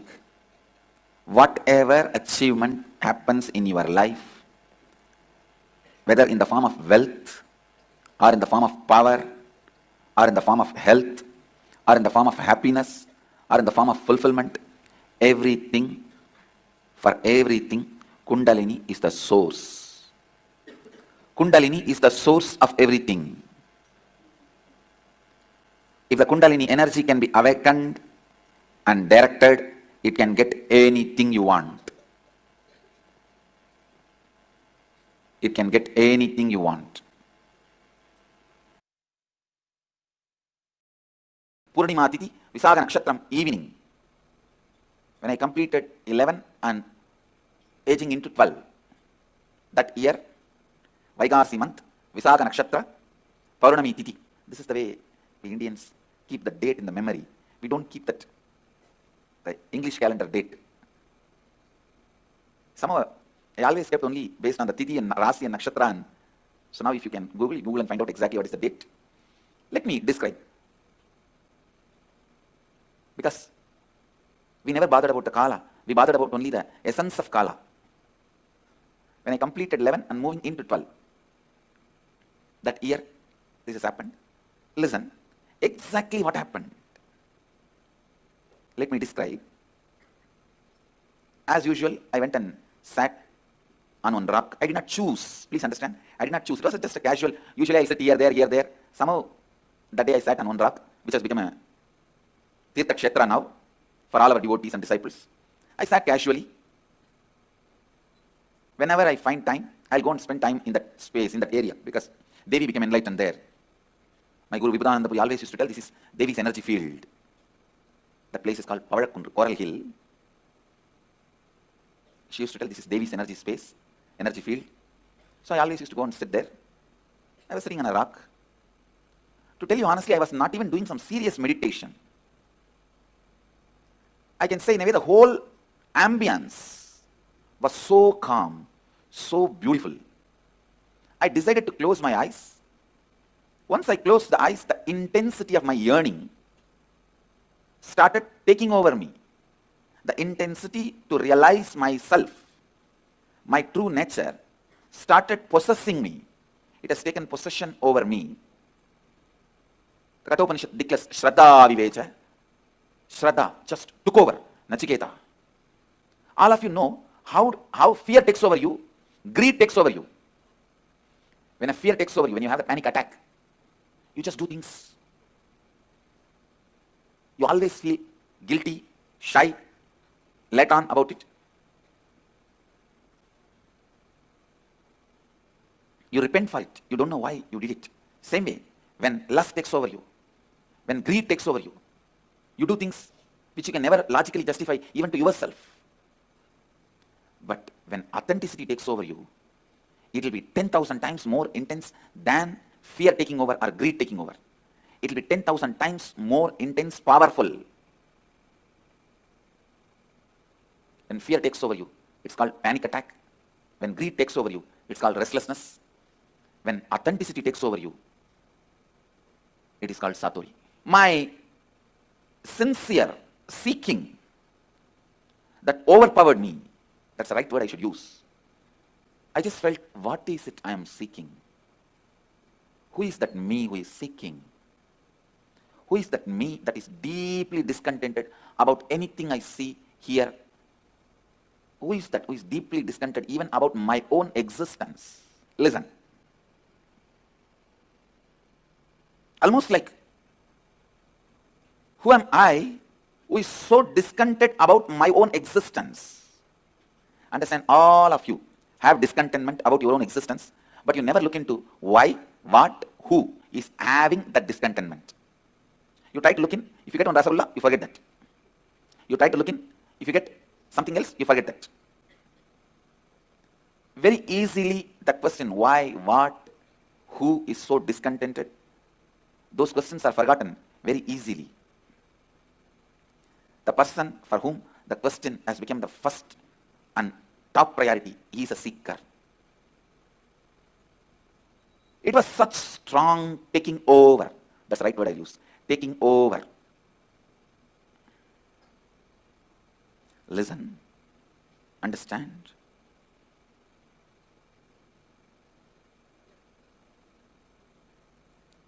When that whole being took over,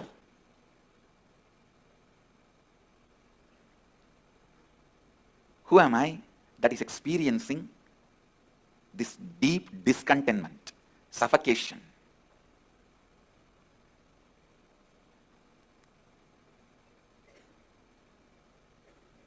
I can see very clearly that heaviness just went into the depths of the consciousness. Suddenly, one moment, the first thing happened is that idea inside and outside broke. Please understand, the inner space and outer space broke. The first experience is that I was able to see everything around me, above me, the whole 360 degree, 10 direction, below me, everything. I realized not only I was able to see, I was able to feel, experience.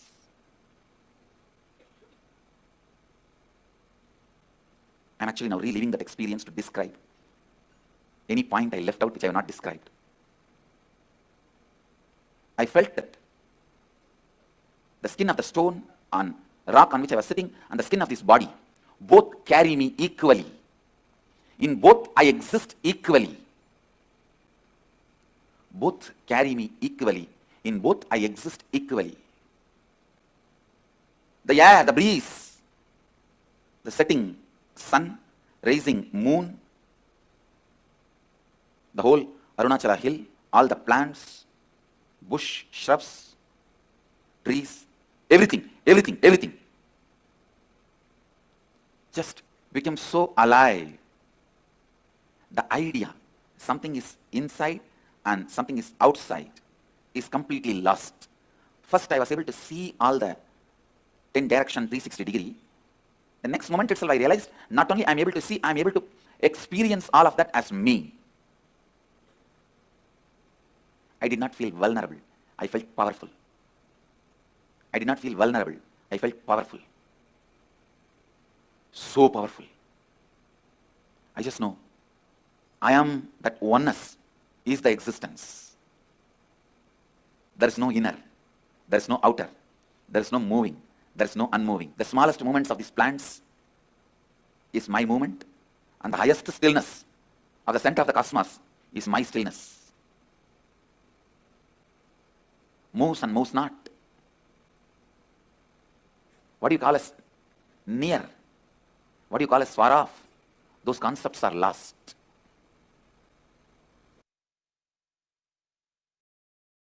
There was a great disciple and great guru in Thiruvannamalai. The guru's name was Govinamachivayar and disciple name was Guru Namachivayar. The disciple actually had the title Guru Namachivayar and the guru had the title Govinamachivayar. Both of them are great saints. Govinamachivayar got the name because he will always be vibrating that name Namashivaya, Namashivaya, Namashivaya, the Panchakshara, and he used to reside in a cave. Still the cave is there. He will be sitting in that cave. If somebody goes, that whole cave will vibrate with the Panchakshara mantra.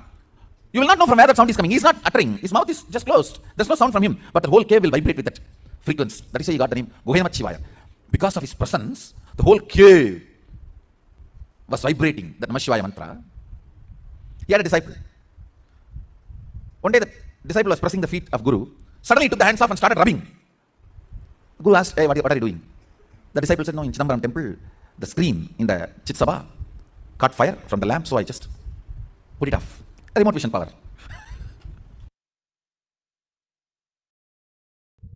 Manifesting the powers means what you think as extraordinary because of your wrong bringing up. Understand? Absolutely. What you think as extraordinary because of your wrong bringing up. What you think you have been told as a common standard.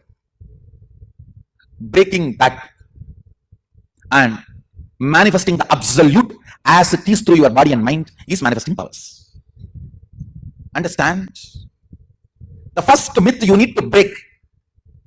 What has been wrongly taught to you? After all, people who taught you till now are human beings. Forgive them. You don't need to be angry with them, but do not allow them inside you.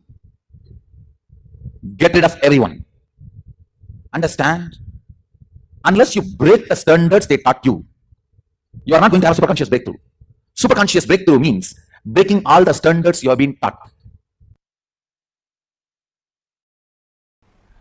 I'll give you some of the understanding about the units of physics and chemistry and biology.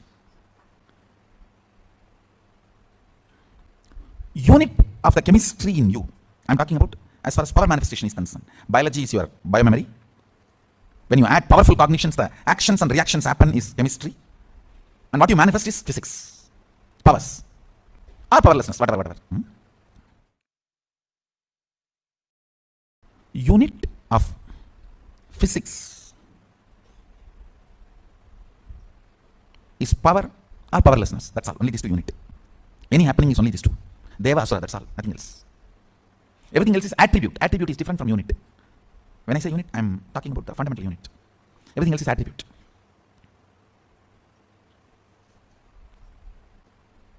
Same way in chemistry. Pain and pleasure, only these two are unit. Everything else is attribute. All experience, action and reaction is only pain or pleasure, that's all.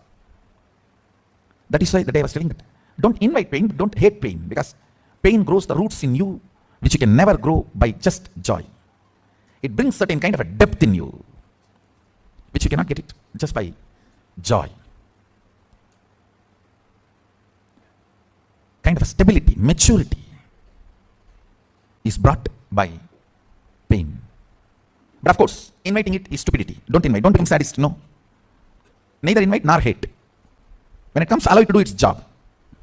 The unit of biology is your wants and fears. Your fear and your greed is the unit of your biology, means biomemory. Pain or pleasure is the unit of your chemistry. Power or powerfulness, powerlessness or powerfulness is the unit of your physics. I'm talking from the angle of power manifestation science. You can roughly equate it to the powerfulness can be called as plus and powerlessness can be called as minus in normal physics. Understand? Who gives you breakthrough in an ordinary thought current of last few days, if I was in depression, next few days I will be in depression. If you have the thought current, who gives breakthrough is a spiritual counselor. Little higher level, who gives breakthrough for a larger group, the guru, spiritual guru. Who gives breakthrough to the universal consciousness is incarnation. Understand? When fishes lived on the ocean for tons of millions of years and stuck in the level of fish, did not have further breakthrough. The first tortoise appeared and taught the fishes they can live on the beach also, outside the water, is Kurmavatara. who introduced new possibility to fishes. Then tortoise. Tortoises lived for tons of years. Again came Varaha, who gave a breakthrough and introduced next possibility. The first Varaha is Varaha Avatara. Then came the next possibilities. In the modern Hindu literatures you find 10, but original, authentic Puranas like Bhagavatam records 24 incarnations.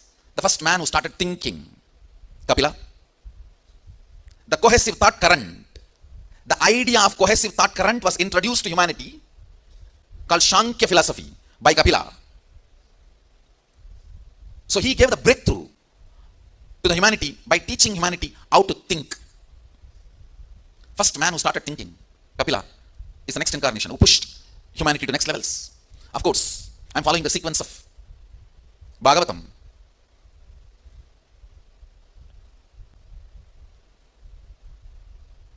The various incarnations happened, gave a breakthrough to consciousness and gave opening to the next level. Then came Rama, who taught social integrity. Then came Krishna, who taught integrity to love. Much more than social integrity, personal integrity is the most authentic integrity. Krishna, who gave a breakthrough by showing human beings the value of personal integrity. So each time a being who introduces a breakthrough in the consciousness of humanity is incarnation. Understand? Nothing to be proud about, nothing to brag. My responsibility is to introduce power manifesting consciousness to humanity. The breakthrough I am going to give it to human beings, humanity, is new consciousness which manifests powers of Sadashiva. You will see before I leave the planet Earth, third eye will be everyday lifestyle for human beings. Third eye and powers of third eye.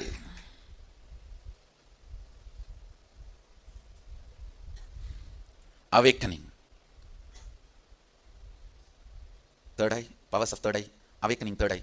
All that will become just day-to-day regular lifestyle happening. Just how you use iPhone 6 and how you are waiting for next iPhone 7 or 8, whatever. You will see simply humanity will be waiting from BDT to declare the next power released. Understand, we have reached the tipping point. We have reached the tipping point. Not only I am going to make this power manifesting consciousness as a lifestyle for human beings, I am going to make it just by Shaktipada. So the first thing power manifestation needs is Shaktipada. Shaktipada is connecting with enlightened space, Chitambara, a conscious space. In the conscious space, nothing happens as a compulsive thought pattern or unconscious flow current. Listen carefully. Thought or mood or ideas or incompletions, nothing moves unconsciously. In the conscious inner space, Chitambara. If something is going on unconsciously in you without your knowledge, then it is not Chidambara. If it is pure Chidambara, it moves consciously. Nothing moves unconsciously. So understand, connecting with the Chidambara, who already achieved that space of Sadashivatva, who is already manifesting Sadashiva, connecting with that being space is what I call Shaktipada.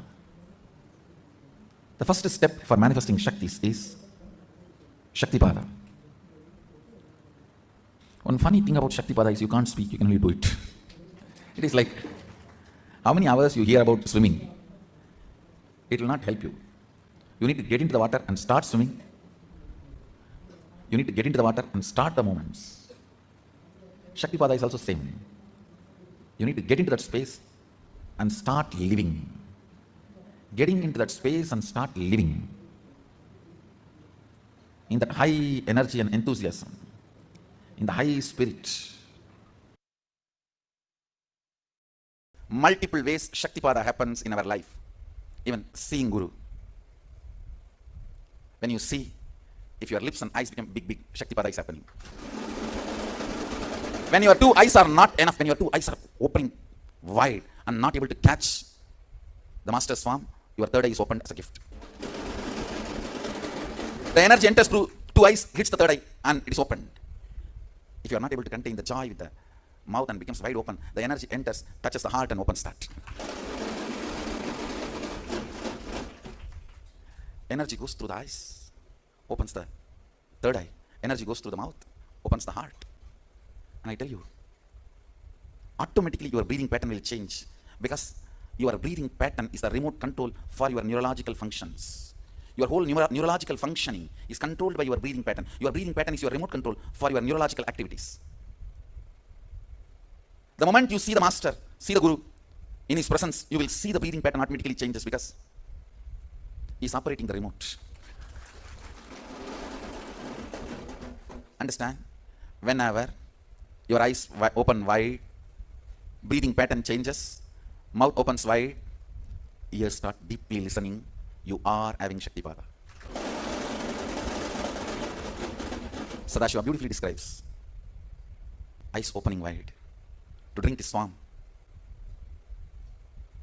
mouth opening wide because uncontainable joy, breathing pattern changing, ears getting into the listening space, skin experiencing goosebumps. All these are the clear definition that you are having Shaktipada. Whether you see him, remember him, celebrate him, dance with him, eat with him, live around him, or in the modern days, getting a like from him.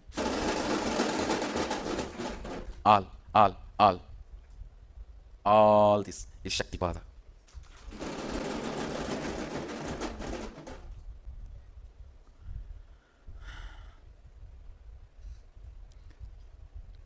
Celebrate Shaktipada. Most practical, easiest, best Shaktipada. People ask me, how to get the best Shaktipada from you, Swamiji? I tell you, live or alive, morning satsang is the best Shaktipada. Miss anything, not morning satsang. If you don't have time, miss breakfast, nothing wrong, good for health. But not morning satsang. Miss anything, not morning satsang. Celebrate Shaktipada. I tell you, it is my integrity to my Guru, Arunagiri Yogeshwara. I'll make this Sadashiva's consciousness, Sadashiva's power manifestation. I'll make Sadashiva's consciousness, Sadashiva's powers manifesting as lifestyle for the whole humanity. Understand? I'm here for that purpose. Surely, I'll do that to all of you. Just by Shaktipat, nothing else.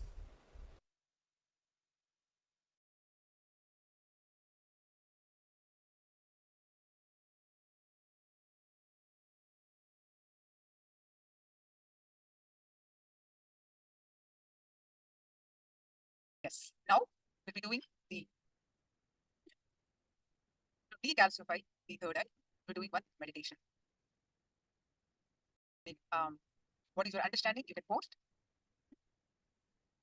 of what you heard.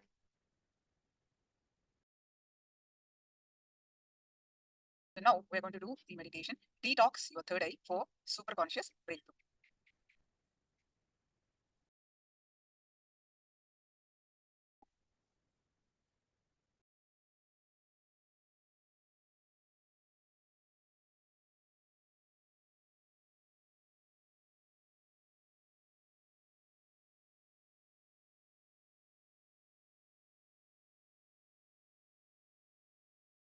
So we have learned that the highlights from this session, your soul, Pratyagatma Chaitanya, the Sanskrit word, Pratyagatma Chaitanya, is the connection between the pure super consciousness, that is Paramashiva, and your body. Guru will change that programming and give you the best possible conscious frequency, the frequency connection between you and your body through Shaktipada. all you need for the super consciousness breakthrough is to detoxify your intra organ, the third eye, the Anya chakra, and also your psychological mental setup. Not just physically detoxify is not enough, but the psychological mental setup also you need to cleanse. Now we'll be doing this meditation is called Trinetra Tadak Meditation. I'll be explaining about this meditation before we start the meditation. The first step is by closing your eyes, concentrate on the third eye. Right? Feel as if you're drilling it from inside. Something is drilling from inside. Visualize as if you're drilling the third eye from inside. That's the first step. We'll be doing this for 5 minutes. You close your eyes and something is drilling from inside to outside for 5 minutes. The next step is, again, 5 minutes we'll be doing this. Open your eyes and see through your third eye to the Swamiji's third eye. I'll be projecting the picture at this time. How to look Swamiji's third eye is visualize as if you're looking through the third eye. You're seeing your two eyes, but you seeing through the third eye. Your third eye to Swamiji's third eye, you have to connect. You're seeing through the third eye with the physical two eyes open. We are repeating this 2 steps, the first 2 steps again.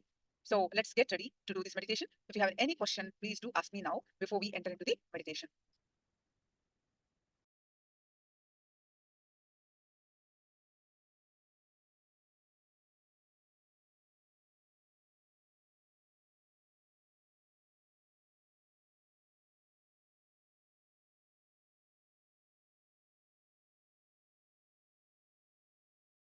The questions?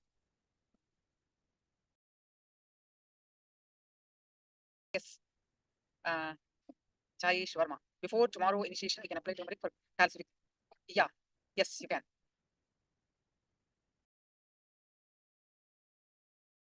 Any other questions? Please do let me know.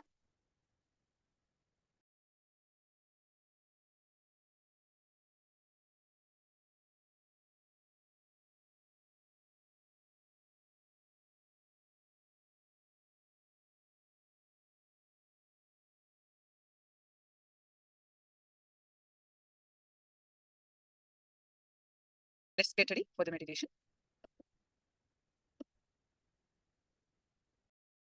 So we'll be doing, it's a 4 step. We'll be doing the first step. So basically 1, 2 are different. Basically it's a similar steps. Okay. So step 1. So what you need to do is for 5 minutes, by closing your eyes, concentrate on the third eye. Bring your awareness here. Complete awareness. Forget the rest of the body. Then feel as if you are drilling it from inside. Visualize as if you are drilling it from inside. That's the step. Let's do this.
Now let's move on to the next step. Open your eyes and see through your third eye to Swamiji's third eye. How to look? Visualize as if you are looking through the third eye. You are seeing through the third eye with the physical two eyes open.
Step 3, with your eyes closed, just see through your third eye. Repeat the first step.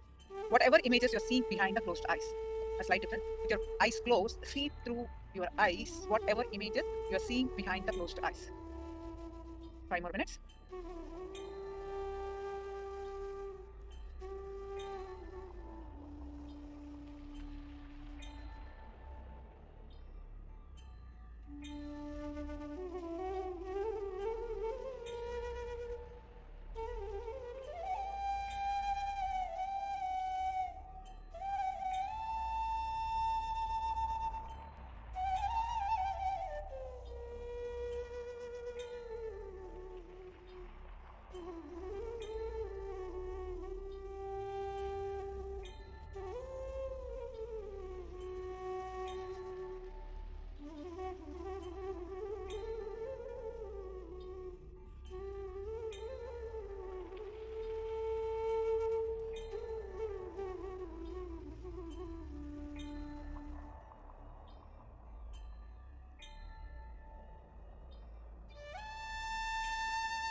Now let's move on to the next step. Step 4. Open your eyes and see through your third eye. Look intensely at Swamiji's third eye in the picture. Look through your eyes. See through the third eye. Look intensely at Swamiji's third eye in the picture.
Now, all of you, please relax. You can share your experience of this meditation and whatever you are understanding so far also you can share.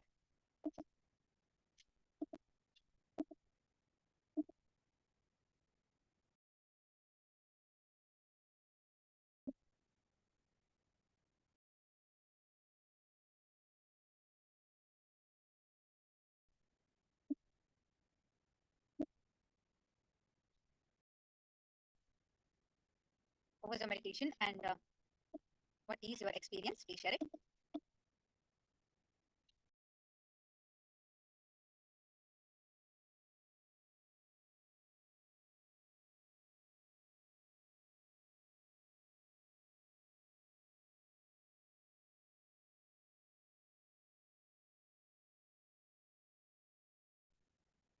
Energetic coming for me.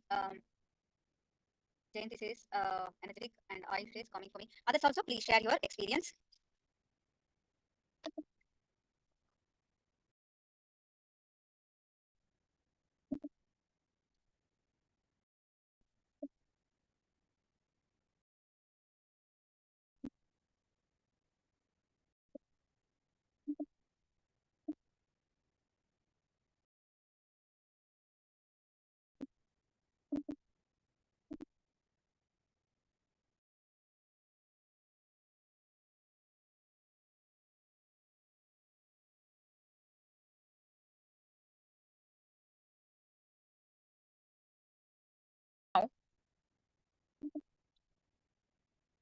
So, Stephanie says, when I do this meditation, I experience Kundalini and relaxing. Wonderful, Ma. Now, we're going to learn about what is yoga. Every day, we'll be doing the authentic yoga. Right? So, it's actually majority of the world population spread out. The yoga, the form of yoga is not the authentic yoga, most diluted form of yoga. So we'll be Learning what is authentic yoga. That's what we'll be practicing every day in the Paramashivoham program.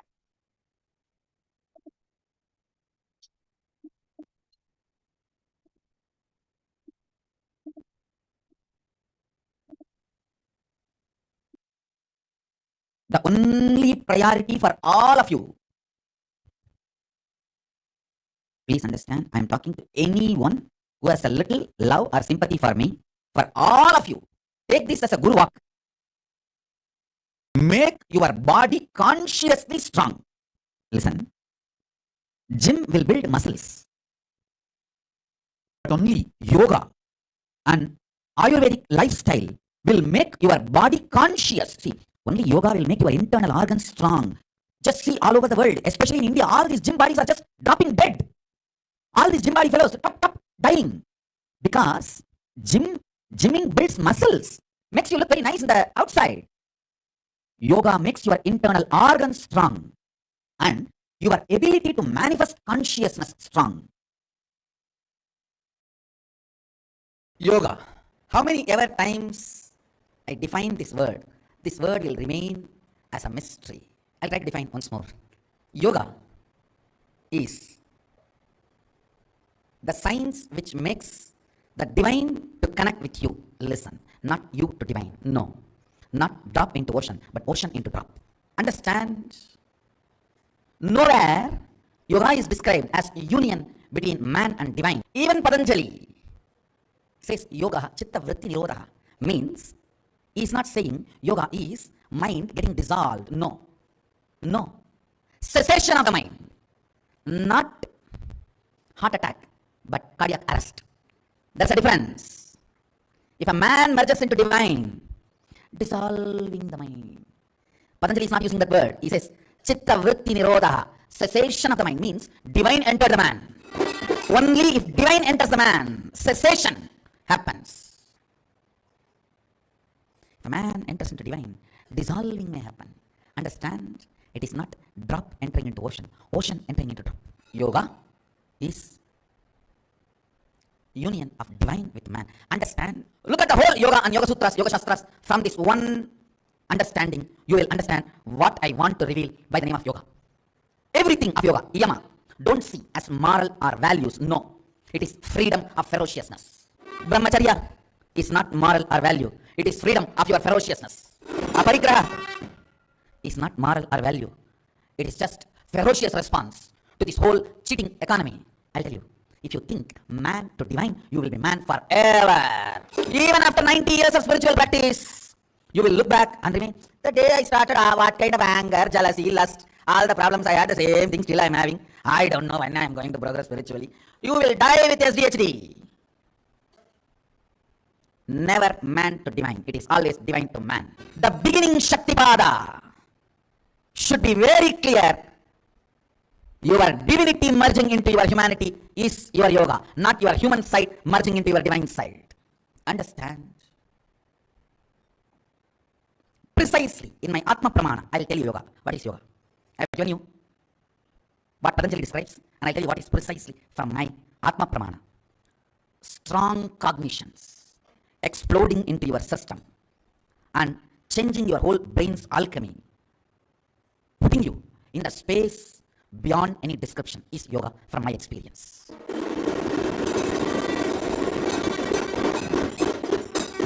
The cognition, right cognition can just shake your brain. It can just churn your brain and release such intense ecstasy into your system. That ecstasy builds the whole new body. Understand? Asanas are to align your physical geography to cosmic geography, develop roots so you can continue to enjoy that higher ecstasy.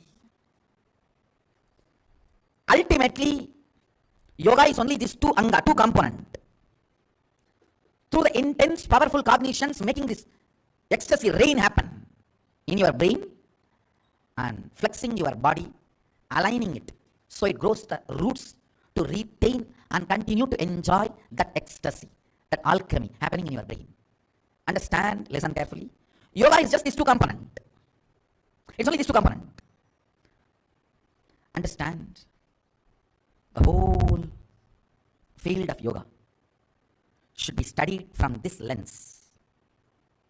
Divine entering into man. Powerful cognition is the way divine enters into you first. Whenever there is a powerful cognitions inserted into your system, you are initiated by your guru. Even if you are initiated by one powerful cognition by the guru, after that you can never fall into delusion, slumber. The part of your brain which puts you in apasmara, total delusion, prabhava, is permanently damaged by the initiation of the Guru. So you can never ever fall into the apasmara, into the delusion again forever. If at all you go towards that space of sushupta sushupti, he comes in between in the form of his initiation and you are back. I tell you, yoga is from divine to man. The energy of the divine gushes through the master into your system through as a powerful cognition. Understand? Yoga starts when you get a powerful cognition which hits your brain so strongly. Alcohol, drugs, opium, marijuana, all will look as silly. This powerful cognition hits you with such strength. Simply, cessation of the mind happens as initiation. Whether you know it or not, you are going to realize you are Amritashaputra, sons of immortality. The Putra word, if I look a little deep, I will not even translate as son, I will translate as extension.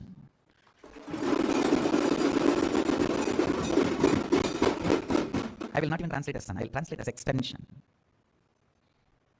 Understand? This is the major difference between yoga of Vedas and Agamas and the yoga of modern day Bogamas. And I want to insist on one more important point. Please understand, yoga is ritual. This is one of the important revolution statement I am making. Yoga is not spiritual, yoga is ritual. You have to do Achamana. You have to invoke Sadashiva. Only then you start doing yoga.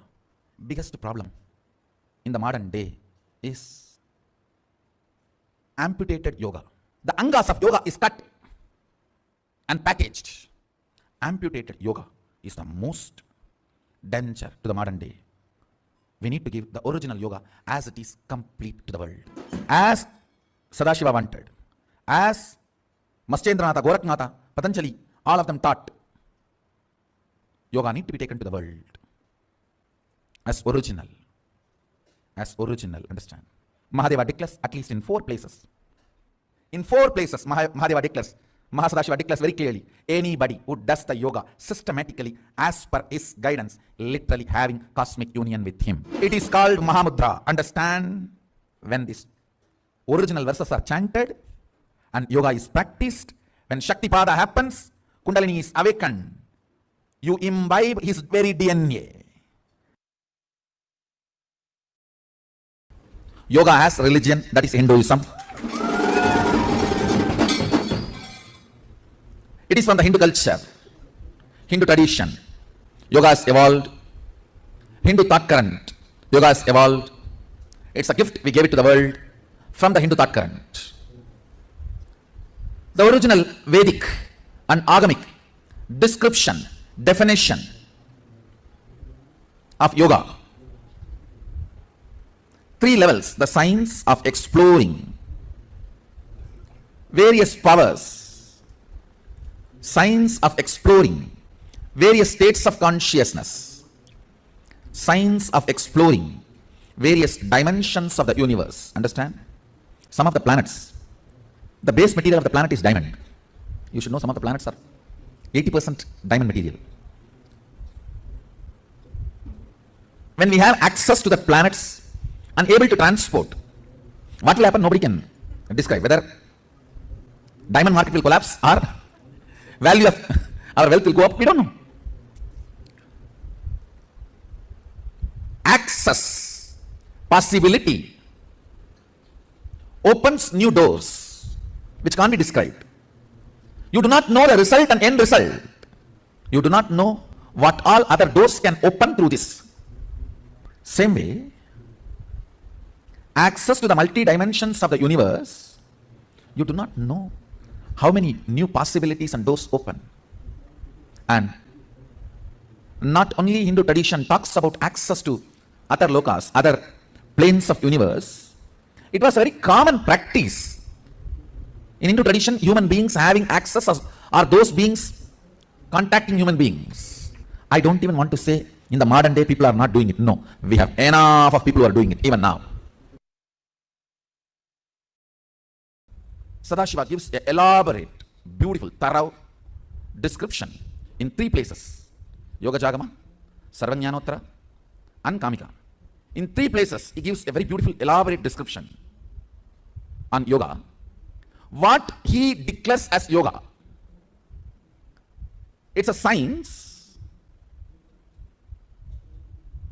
to help human beings explore, manifest all the powers and possibilities, and have access and reap the benefits of all the states of consciousness, like Jakrat, Swapna, Sushupti, Turiya, Turiyadita, and Turiya crossing Turiyadita, and Turiyadita crossing the Jakrat, Swapna, Sushupti, and Sushupti raised to Jakrat, Swapna, Turiya, Turiyadita, crossing an ability to move and harness the benefits of the various conscious states. I'll explain. You may ask, what is the need to move to various conscious states? Understand? The absolute restful awareness is the quality of Turiya. Absolute restful awareness is the quality of Turiya. Absolute activism is quality of Jakrat. When Turiya and Jakrat merges and expresses in one body, it becomes Turiyatita. Absolute restful awareness with absolute activism, it becomes Turiyatita. So exploring and harnessing the various states of consciousness, listen, exploring and harnessing the powers, abilities of various states of consciousness. Sadashiva describes yoga. The peak of yoga will be having the cosmic orgasm. A blissful dance means it is literally having physical relationship with the air. Completion of the cleaning means literally having physical relationship with the river. And you literally have a relationship with the whole cosmos. The cosmic orgasm is yoga. So, body should reach its peak, which is actually beyond even sex. I'm telling you, in the modern day, human beings don't reach even the sexual act this peak. Human beings have basically become dull and insensitive. Your very frequency of existence has gone down. Yoga is actually all about raising your frequency. It is not about just bending the body. That's the way actually I learned yoga. Once my guru entangled me and he started showing the hands like this. I was teaching yoga in the temple. So I just saw the temple tower and started climbing. It's around 150 feet tall and I climbed. On the top I'm standing, suddenly stopped entanglement. Now I don't know how to come down. I climbed on the top and now I'm sitting there, oh God, how to come down? Then he entangled again and slowly brought me down. And then once he taught me pranayama and put some 2 feet beds and he made me sit on the top and asked me to do certain pranayama, samana balancing. And then he removed all the beds, my body was on the air, and put his pet dog. If he comes down, bite him. And I'm sitting and the fellow is lying just under me. And around half an hour, then he said, all right, move. Then slowly he brought me down. At least half an hour I had to hold that samana balancing. Once he told me to do Surya Namaskar. When the sun started rising, he said, start the Surya Namaskar. And then he told me, till I come back, continue. And he went away. He came back only after sunset. And then he's acting as if he doesn't know the whole day I'm doing. But when he came with a gunny bag. A gunny bag is usually tied on the knees. If you have done too much of yoga and have any pain, like a modern day, how you put that, what is it? Grey band. Olden days, in the villages, gunny bag is the grey band for the... Then I asked him, if you don't know I'm doing, why did you come with a gunny bag? He said, I know. Then he put the gunny bag, like a grey band, and then made me rest. That's the first time I felt all the joints of the body. That's heavy yoga. He made me, and he prepared an amazing body. Actually, even to live in this body is so pleasant. Every time I remember, I'm grateful to him. Body does not demand anything, no pain, doesn't get excited about anything. And all this does not come as a package as enlightenment. Please don't mistake. All this comes as a package as enlightenment. No. He specially prepared it. It's not that all enlightened masters radiate these qualities. Of course, when they become enlightened, when they want, they can download. That is different. In my case, he prepared the body itself. That is why I'm so grateful to my gurus and Guru Parampara. That is going to be the unique contribution by our Sangha. How much ever we achieve, we will not move away from Hindu tradition and Guru Parampara Sampradaya. Our strength will be strength of Sanatana Dharma. First word and last word on fitness through Nithyananda Yoga is practice. First word and the last word is practice. I tell you,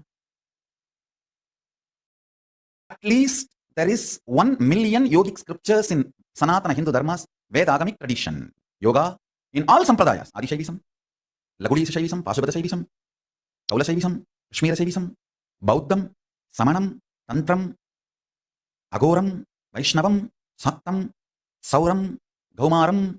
In all sampradayas of Sanatana Hindu Dharma, at least we have 1 million yogic scriptures. Please understand, not for any arrogance or pride. I have distilled the essence, the best of it. 1 million yogic scriptures and compiled it and offered it to all of you in the form of Nithyananda Yoga. All the best things makes you fit to manifest the state, space, powers and being of Paramashiva. Let me define fitness. Fitness means having body, mind, consciousness fit to manifest oneness with Paramashiva. Paramashiva's state, space, powers and being is fitness. This is the definition of fitness as per Paramashiva. Having a system, complete system to manifest the state, space, powers and being of Paramashiva is fitness. And that fitness through Nithyananda Yoga is simply possible. I have compiled all the best practices of Sanatana Hindu Dharma's yogic scriptures.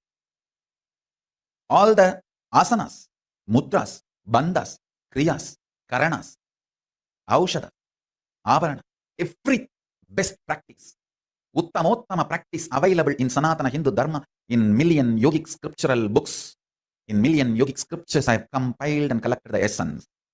Japa, dhyana, dharana, everything. I have compiled it and offering to you in the form of Nithyananda Yoga. I have integrated Hatha Yoga asanas, pranayama, kriya, mudra, bandha, visualization, verbalization, shravana, dharana, dhyana, samadhi, aushada, mani, everything. Paramashiva revealed, and the Paramashiva's incarnations revealed in Vedic and Agamic scriptures. Understand? Yen fitness is a complete compilation. Nithyananda Yoga is a complete compilation for fitness to manifest the state, space, powers and being of Paramashiva. I have no other word. I cannot add any more word to achieve fitness through Nithyananda Yoga. I have defined what I call fitness. I have defined what is Nithyananda Yoga. Now the only word I can do is practice. This is fitness. This is Nithyananda Yoga. If you want the fitness through Nithyananda Yoga, the only word you need to remember, practice.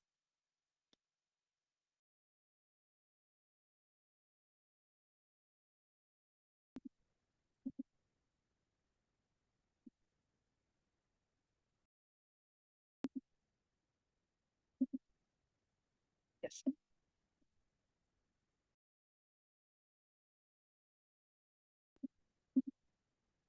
Today, we'll be doing the yoga, Nithyananda Yoga, Pradama Vinyasa Krama. And also, today you'll be receiving the Shiva Diksha, one of the initiation where you experience our beginning step to experience from human to divine. So one of the powerful initiation that you'll be receiving today, and we'll be learning about Shiva Diksha also. But basically, what is initiation then? So let's learn what is initiation. We have learned earlier sessions that the energy transmission from the avatar is Diksha, initiation.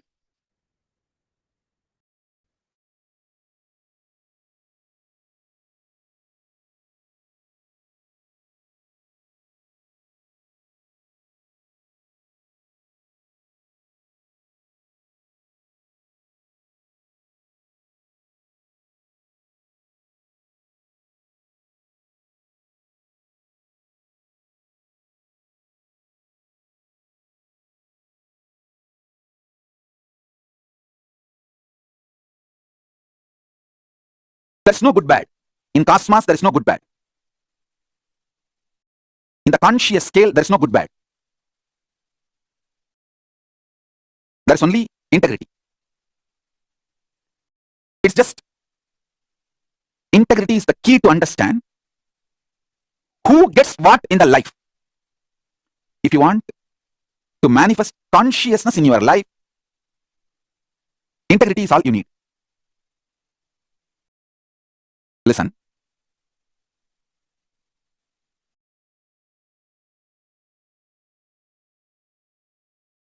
The next truth I'm going to reveal. Your brain has a capacity to generate and manifest the most intense light on the planet Earth, which can be 100 times more than the sun you see. Or I should say, even 1,000 times more than the sun you see every day morning. Your brain has the capacity to visualize, grasp, manifest that kind of a light.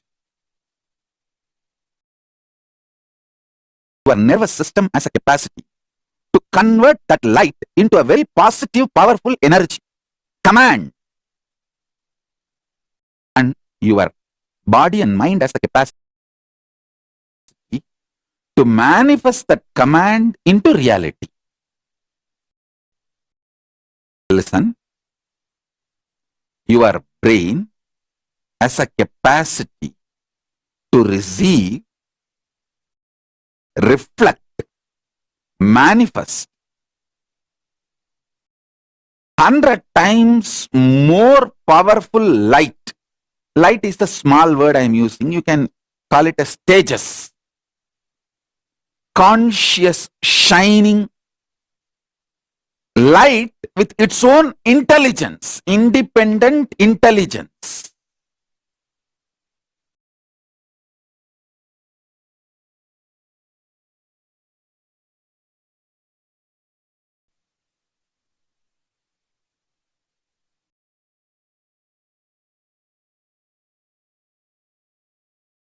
Your brain,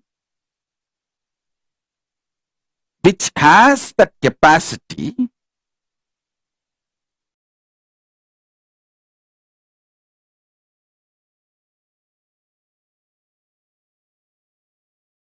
to grasp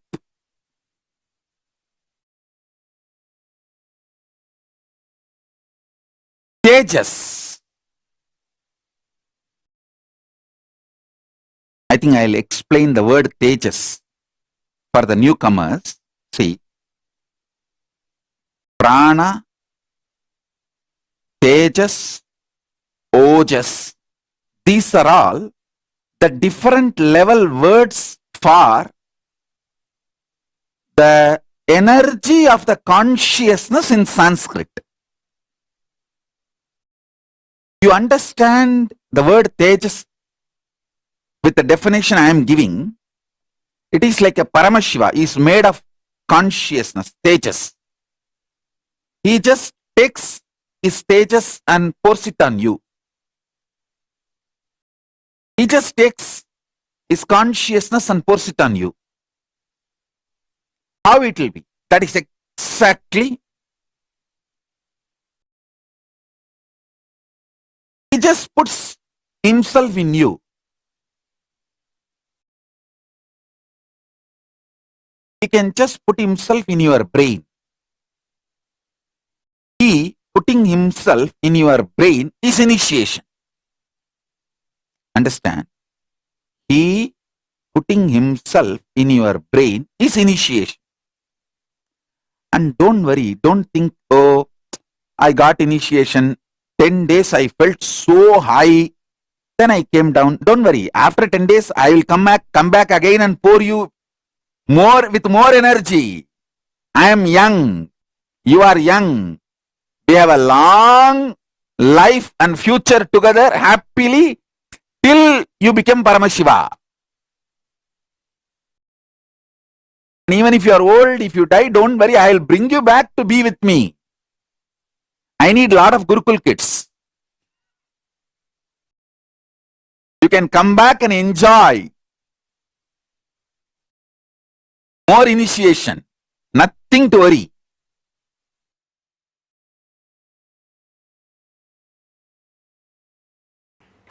All powerlessness, all fear related thought currents and all low self inner image you are cherishing, which puts you in powerless, is not clutched to consciousness.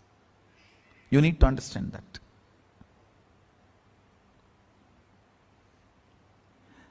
They are all there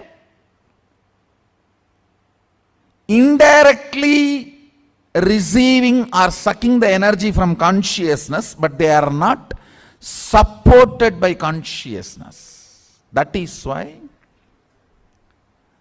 the asuras, how much ever powers they may get, finally they do not exist. Only with consciously what you clutch, you empower, exists. So what I am trying to convey with these few statements, every idea, thought current you cherish in your brain creates certain map. If that map can be taken out and inserted on somebody, it is called circuit. If you cannot take it out, it just dies within you, it is map. If it can be taken out and inserted on somebody's head, it is circuit. For example, you cherish a thought current. Let the whole world be blissful. Let Sadashivatva happen. These thought currents create certain electric signals in your brain, certain map.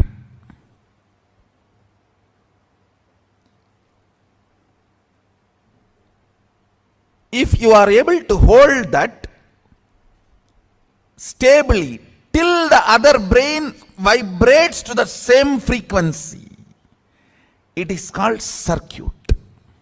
Understand? My Sadashivatva, I hold on to that till all of you are able to reverberate to that frequency. That is what is initiation. One good thing with your brain is it always goes towards the bright side. Like a water always flows towards the lower end, your brain, any higher frequency, it always flows towards it. That is why almost everyone says, when I sit in front of Swamiji, all my problems are forgotten. That is why when I want to make some decision, cherishing my problem, I don't want to go in front of him. Because my mind will change if I go in front of him or if I talk to him.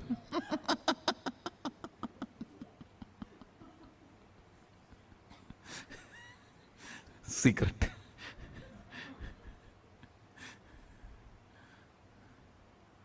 Ravana says, Ravana's sister, Shurpanaka, she gives idea to Ravana. You are a Maya Mantri. You know everything of magic and changing the forms. You can take any form as you want. Why don't you take Rama's form and go and enjoy Sita? He says, the moment I remember him, the very frequency, all my personal lust disappears.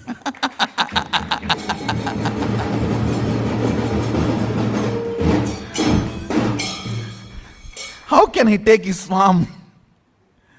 The moment my brain mirrors Rama's neurons, there's no more lust. Where can I assume his form and go on? Understand the power and intensity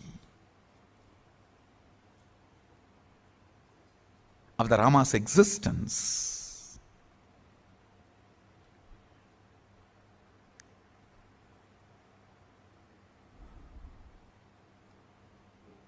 See, when I initiate all of you into powers, it is nothing but I just hold that power circuit and sit quietly, so all your brain starts reverberating in the same frequency, so this map becomes circuit in your system.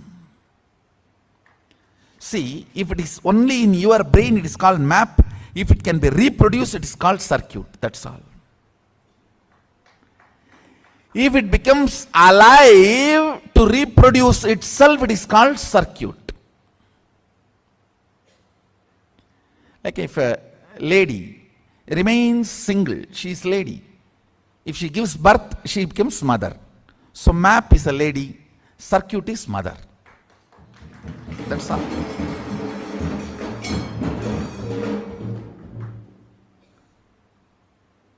Actually, I am telling you, first 10-20 powers only, you need to, what to say, that kind of a little catching up will be like a little work. Once your brain starts catching up even 10 circuits of these powers, after that initiating all the powers manifestation is just like that. It's like a sipping cup of coffee, that's all. I can just have, you can have coffee with Swamiji and have 20 powers and go. It's nothing more than that.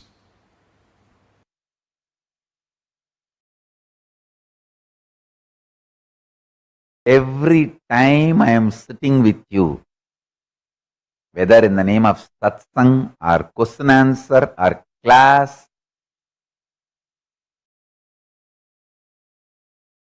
any form, I sit with you guys. It is initiation. Whether you see me or I see you, both see each other. Whether it's a question answer or satsang or just sitting and playing, sitting playfully, casually, sipping a cup of coffee.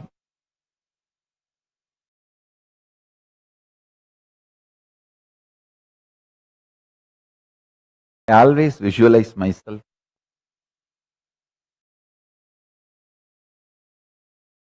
sitting with Arunachala, just with few disciples who are literally my extension. I am their extension, they are my extension. And sipping a cup of coffee or tea. Same way, sitting with Ganga, with few disciples who are literally my Anga Devatas, my part. And sipping a cup of tea. Sitting with Kaveri,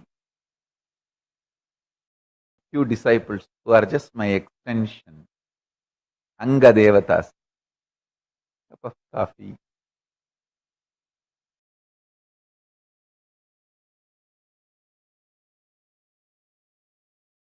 Whether it's a satsang or sitting with a cup of coffee, it is initiation. It cannot be killed. It cannot be killed. Everything happens between you and me is initiation. It cannot be killed.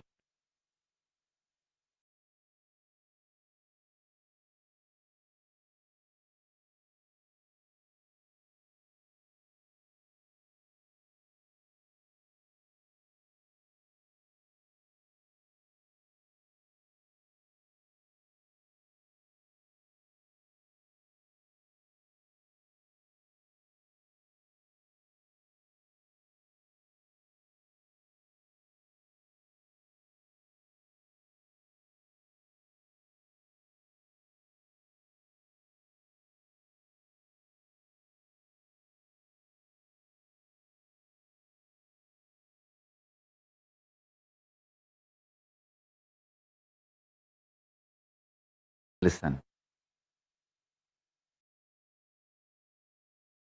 Tadadi divyadam tavat shinuyat papasandadi tena dikshedi vikyada munibi tantraparagaihi.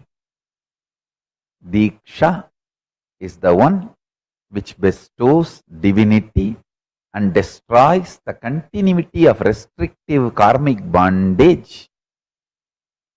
Hence it is called as Diksha by the Munis and the ones who are experts in the Tantra Shastras. This is Gautamiya Tantra, 7th chapter, 2nd sloka. Let me repeat. Tatati divyatam davat shinuyat papasantatihi tena diksheti vikyata munibihi tantrabarahai parakaihi. Munibihi tantraparagaihi. When it joins munibis tantraparagaihi, it becomes. Understand?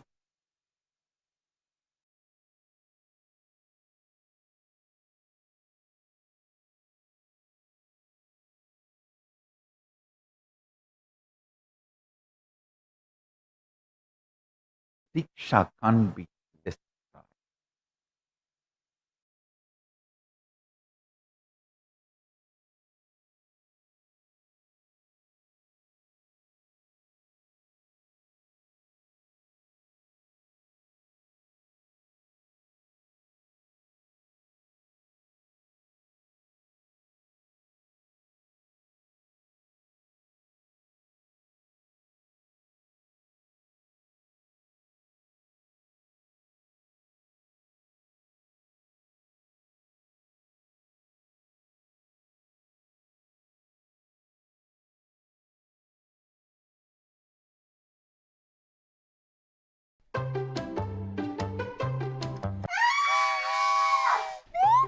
What happened? How many times has our fridge been broken down? All my food have been spoiled. Can you just do something about it?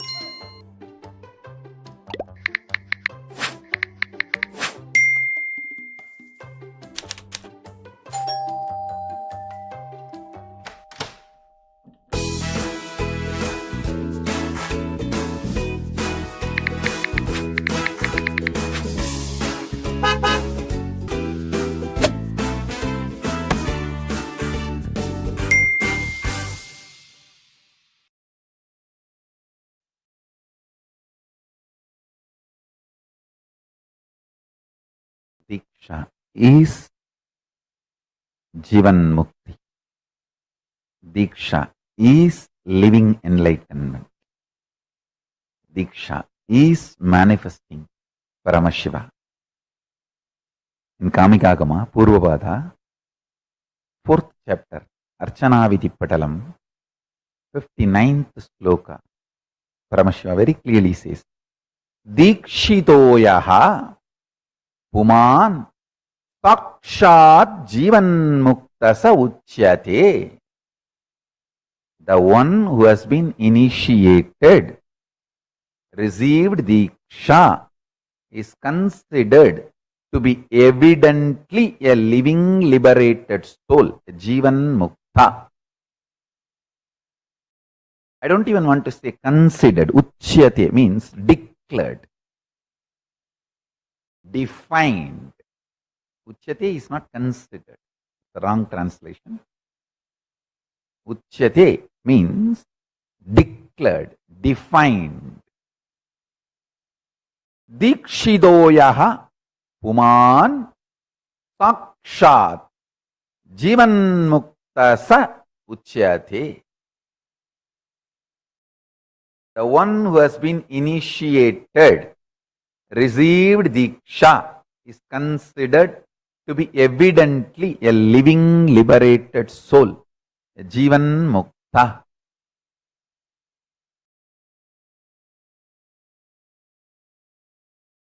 At present, In this very moment, through initiation, I can put you into eternity, Nityatva. In this present, three things are going on inside you. The identity default you cherish, and the identity you consciously want to manifest, and the struggle between these two identity, your doubts, hatred, denial. Listen intensely.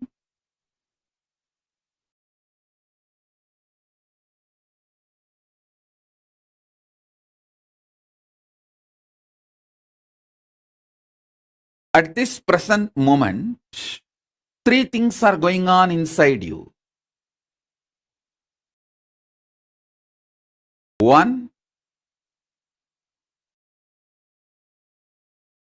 the identity you default cognize.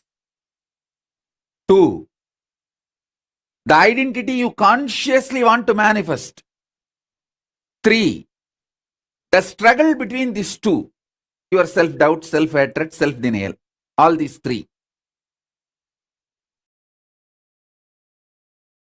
I can cut across all these three, enter into your consciousness, make your consciousness smell the beauty of Paramashiva, Nityatva. So you just wake up. You just get the taste. I tell you,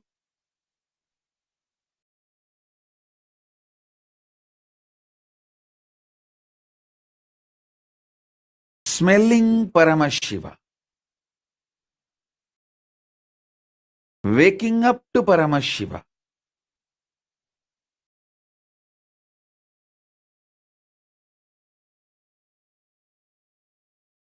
waking up to this highest.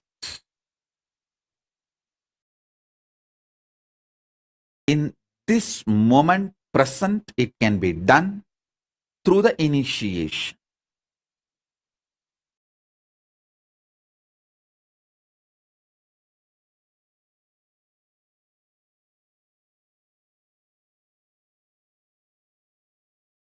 So understand,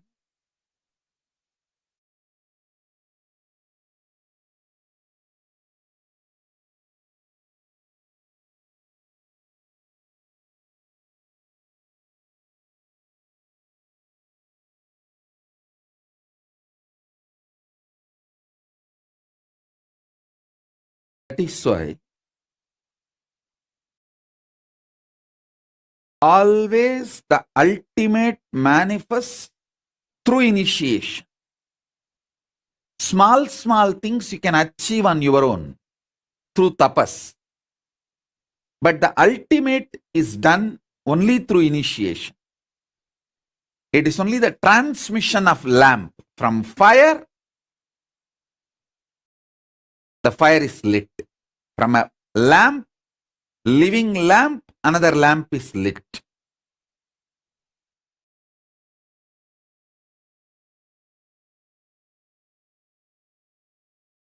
Listen intensely. It is to give initiation. I come and sit every day for the satsang. Dikshito ya puman sakshat jivan mukta sa uchyate. The one who has been initiated, received diksha, is considered to be evidently a living liberated soul, a jivan mukta. The word jivan mukti, I got it from Kamikagama, Archanaviti Patalam.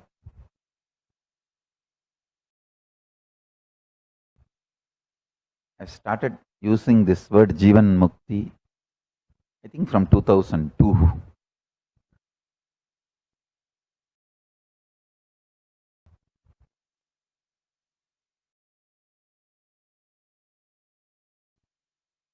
Listen.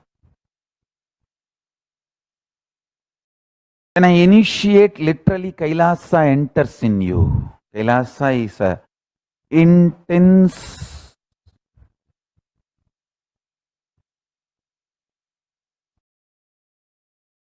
energy, power. I should say strong force, ultimate strong force. Literally Kailasa enters you.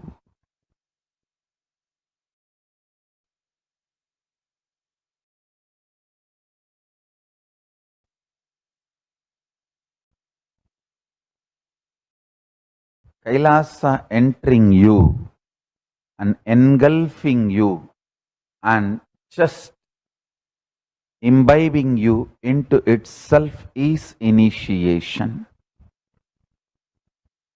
Paramashiva Gadi, Paramashiva Padam, Paramashivatvam,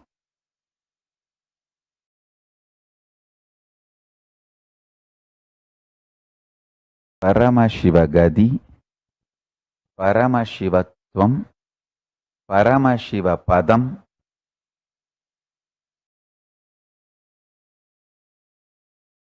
Paramashivanubhavam, Paramashivanubhudi, all this starts manifesting in you just by initiation.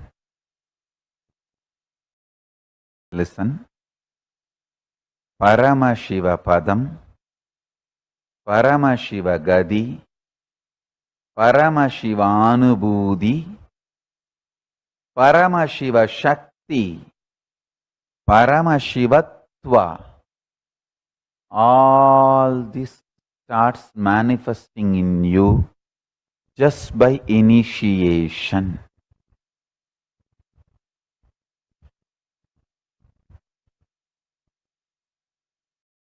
Jivan Mukti. Manifesting Paramashiva while you are in the body is Jivan Mukti. Jivan Mukti starts manifesting in you just by initiation.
Now we'll be learning the Shiva Diksha. As today, you all will be receiving the Shiva Diksha. Let's learn what is Shiva Diksha.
Sivadiksha is all about shifting the way you function from powerless cognitions to powerful cognitions. That's all.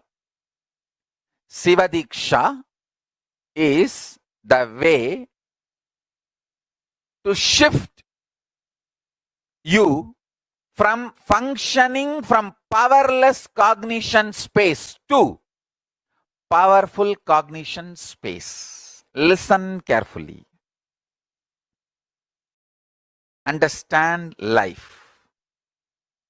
Listen carefully and understand life.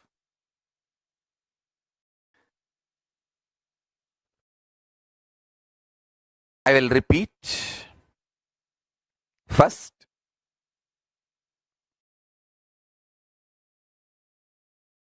your inner space is like a software which decides how your life will be. That's the first understanding.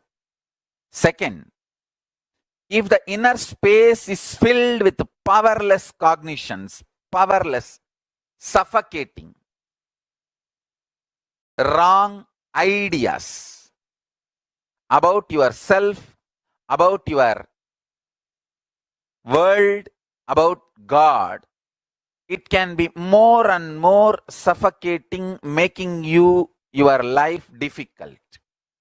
And if you can start building the content of your inner space, powerful, start functioning from powerful cognitions, truths, understandings about you, world, and life, you can become enlightened, manifest powers and all possibilities. Now listen carefully.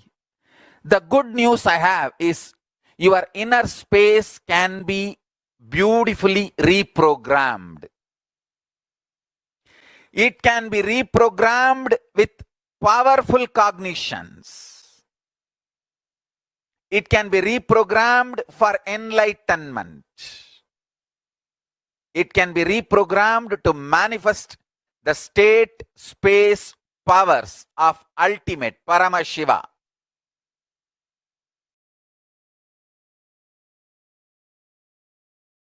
I am describing the whole sacred secret as it is. Maybe at some time catch up with the signs I am revealing.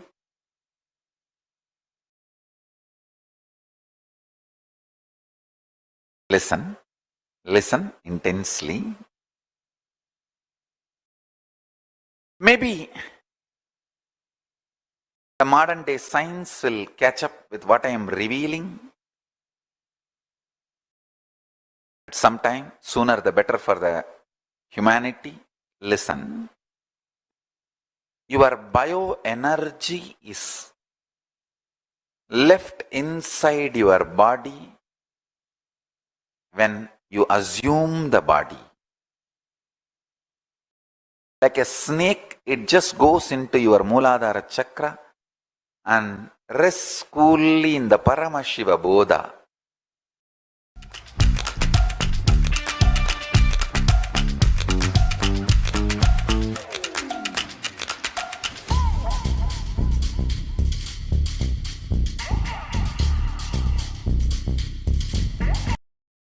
We say, na, the time I remember me. That happens between 0 to 3. The earlier it happens, better for you. The earlier it happens, the being is higher conscious. People who never miss that prajna, I exist, are incarnations. They miss just for a few days or few weeks, but within 1 or 2 months, get that I exist, are yoga prashtas. I have so many yoga prashtas in my Gurukul. These kids, they wake up to the reality I exist. Visualize your bioenergy as snake, and that idea you exist, that prajna, is the Nagamani. The golden diamond develops on your bioenergy snake's third eye, on that forehead. Now, when that starts, that is when your life starts. The perception of your life, the experience files of your life, good, bad, right, wrong, the binary logic or the Nyaya Vaiseshika logic, whatever you evolve as your existence or the lessons of your existence starts happening from that time your prajna starts feeling its existence. Prajna means you start feeling I exist, me, I am conscious. Now, that I exist starts developing upadhis.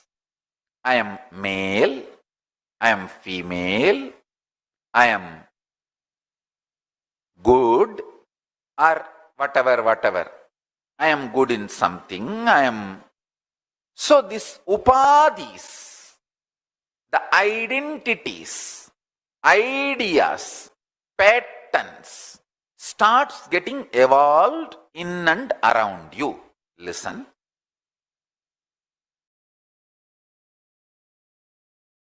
When you get the prajna matured, that happens by the age of 7. The prajna means that your existence getting matured at the age of 7. By the age of 7, that starts happening. That is the time you start developing your will. This is what I want. This I don't want. This is the way I will be. This is not the way I will be. That will starts getting developed.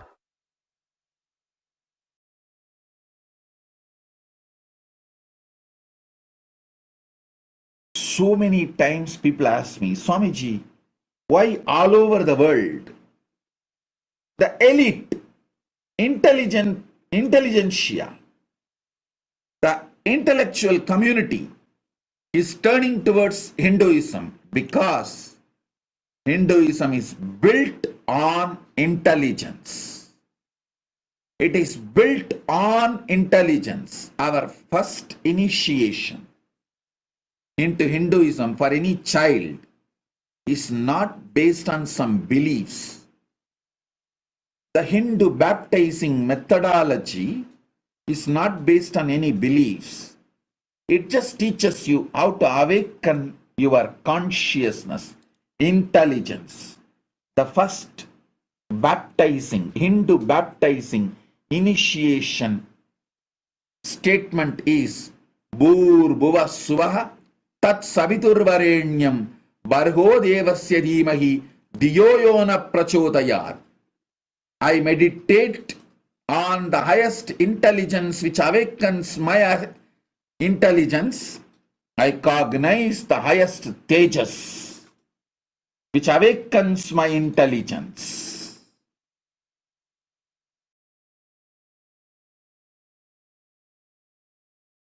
Now, through the initiation I am going to give you all, I awaken the Paramashiva in you, make you all manifest the ultimate life, Paramashiva. As Paramashiva has blessed me,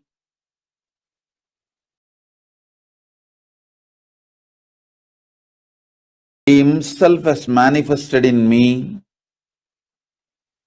I'll make him manifest in you all now because he has authorized me to manifest him in all of you. Listen intensely. I'll give you some of the most guarded secrets of the spiritual world. In the spiritual world, there may be some gurus who experienced ultimate within them, but they will not know how to teach. There are some, even if they know to teach, they do not know how to transmit the experience. There are some who would have had experience, but not the traditional initiation. There are some who would have had experience and initiation, but may not know how to transmit. There are some who would have had initiation and experience and even know how to transmit, but they may not have received initiation, the right to transmit. That's called Acharya Abhishekam. Even if you know the method to transmit to others, you should be ritualistically initiated, authorized by the Guru Parampara through Acharya Abhishekam. Means the right to initiate others should be given to you ritualistically by the right authorities. There are some who may have capacity to transmit the initiation, can in turn initiate others. In every level, he gave me everything just by making one right decision, making this body happen in Tiruvannamalai. That ecosystem gave all the 16 things needed for an ultimate guru. Intellectual knowledge, enlightenment experience, right to transmit the intellectual knowledge, right to transmit the experience, proper initiation into intellectual knowledge, proper initiation into enlightenment experience, proper initiation to initiate others into intellectual knowledge, proper initiation into initiate others into enlightenment, proper initiation to initiate my disciples, to authorize them to initiate others into intellectual knowledge, proper capability to initiate my disciples to teach others the intellectual knowledge, rightful initiation to authorize my disciples to empower others with enlightenment experience, proper initiation to initiate my disciples to empower others with enlightenment experience, initiating my disciples into enlightenment and initiating them to transmit enlightenment in every level, totally 16 level. All 16 he showered on me.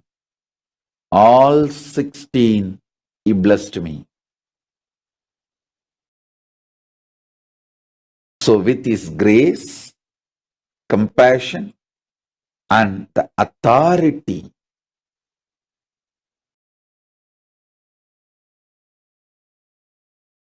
with his grace, with Paramashiva's grace and Paramashiva's compassion, and the authority Paramashiva showered on me directly and through the unbroken Guru Parampara, chain of Guru Parampara, I initiate all of you into Paramashiva Jnana, Paramashivadvaita, intellectually, experientially, ritualistically, and giving the Shakti Pada, Shakti Nipada initiation. So understand this initiation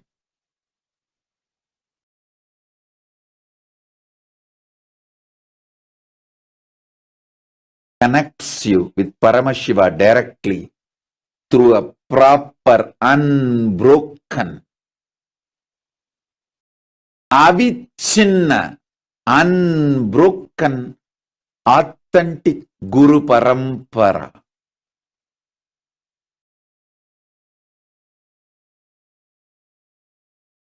See, I'm going to give you 5 initiation now. Imbibe that completely and type it as a message in your chat so that I know you got it completely. First, listen. All the 14 worlds are interconnected and in you. First, all 14 worlds are interconnected and in you. You are not just in Bhuloka now. You are in all 14 worlds right now. First, it's an initiation. Listen. Someone who has not heard this truth is poor, spiritually poor.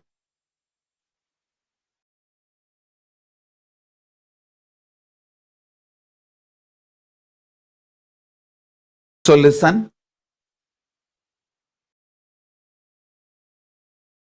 First initiation. All 14 worlds are interconnected in you right now. First. Second, if you want to be a leader, head, top in this world, you will naturally want the same in the higher world also. If you want the ultimate Parama in this world, you will want that same Parama in higher world also, in every world. This is second initiation. Listen. This is second initiation. Third,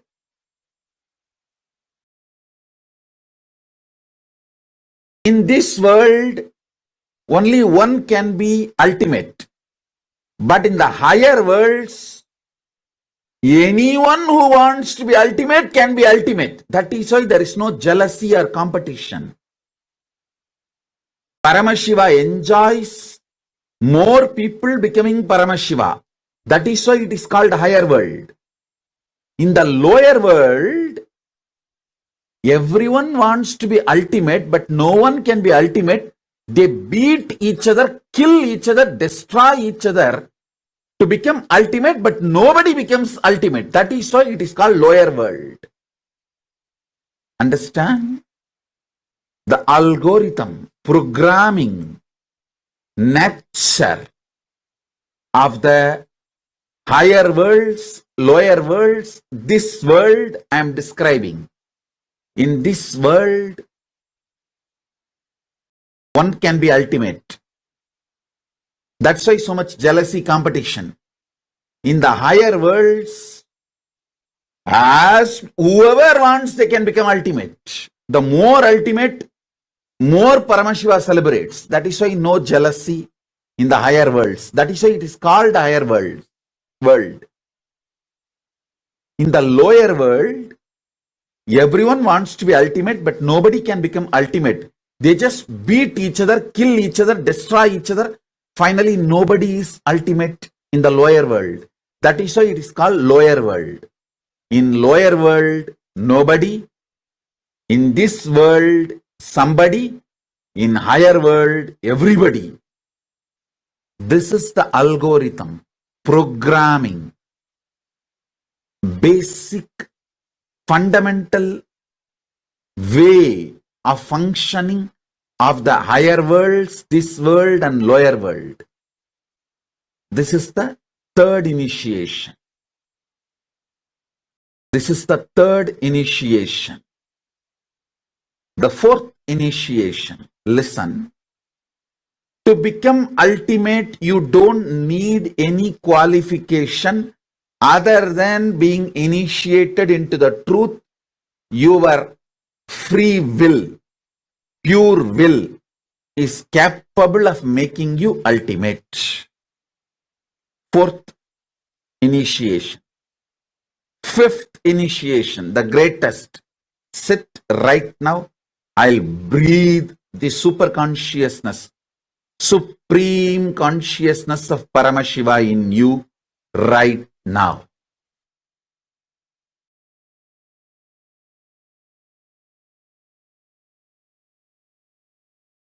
Listen.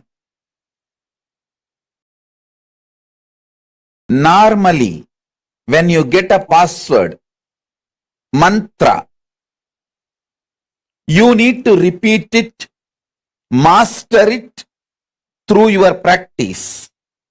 But if you receive the same mantra from an incarnation, he has already mastered it. I have already mastered the mantra. This key will directly start working for you. You do not need to do anything specific, special.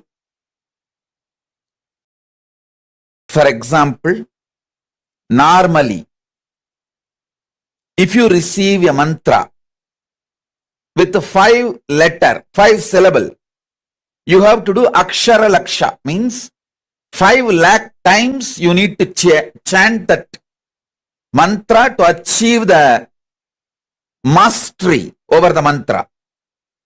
It's called akshara laksha. Each syllable 1 lakh time, 100,000 time. If you get 8 syllable mantra, 8 lakh times you have to repeat it. But with me, I have already mastered this. So to all of you, I am giving this key. You can directly start applying it, using it. That is why I tell you, this mantras which I am giving now will work for you without any of your efforts. Without any of your efforts, you don't need to put any effort. Nothing is needed from your side. So many people come and tell me. I get hundreds of messages. I should say even thousands sometimes.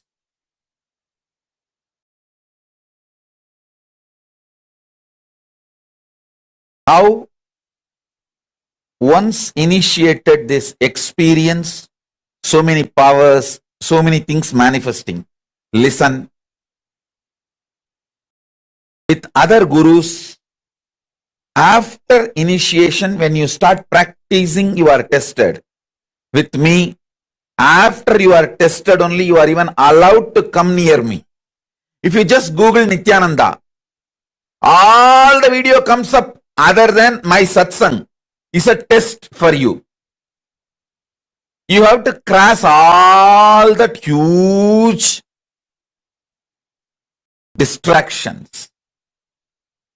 And crossing all of that, if you reach me and finally choose me, then the whole treasure I have brought from Kailasa is for you. It's like how in the fairy tales or the stories, you have to cross 7 oceans, 7 mountains, 7 rivers. Only then you can reach the treasure sitting inside the cave. Same way only. You have to cross all kinds of scandals, rumors, lies, brainwashing, diverting informations, everything. 7 hills, 7 oceans, 7 river. Only then you can reach me. But if you decide to reach me, then all the treasure I brought from Kailasa is here for you. If you choose me, that's enough. You don't need any other spiritual practice. You don't need any other spiritual practice.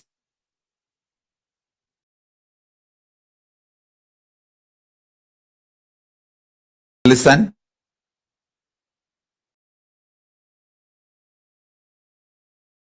I'm going to give you 4 mantras. Gayatri mantra,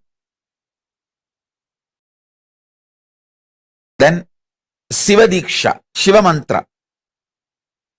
Gayatri mantra will open Brahmaloka for you. It will give you access to Parabrahman. Samaya Diksha, Shiva Diksha mantra will give you access to Paramashiva. And I will be giving you Mahavagya, which will give access to me directly.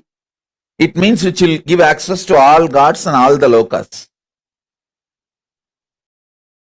So listen. You can use these keys anytime you want. Please listen. I am an extremely responsible person. Whether it is some simple headache and physical problem, or grave dangers and crisis, health crisis or business crisis or life crisis or accident, any crisis, use these mantras. I guarantee you I'll be there with you. I am the cosmic 911. I'll be there immediately to attend, protect, take care, do everything you need. Do not worry. I'll shower you with me. I'll fill you with me.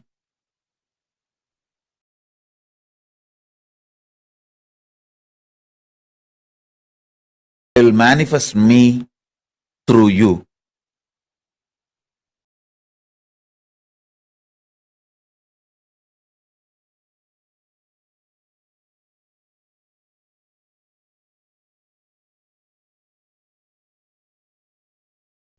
Now, let's do one internalization exercise.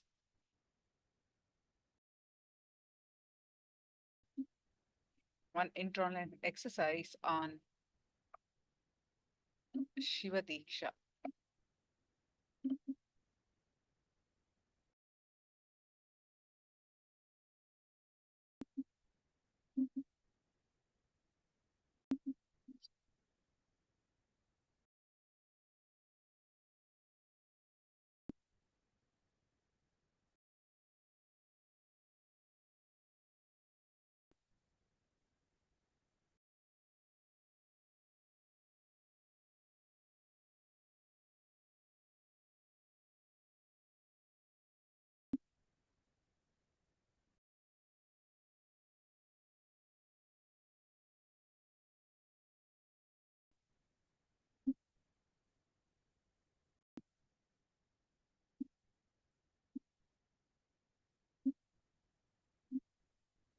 Shiva Diksha is what? Awakening of the individual consciousness.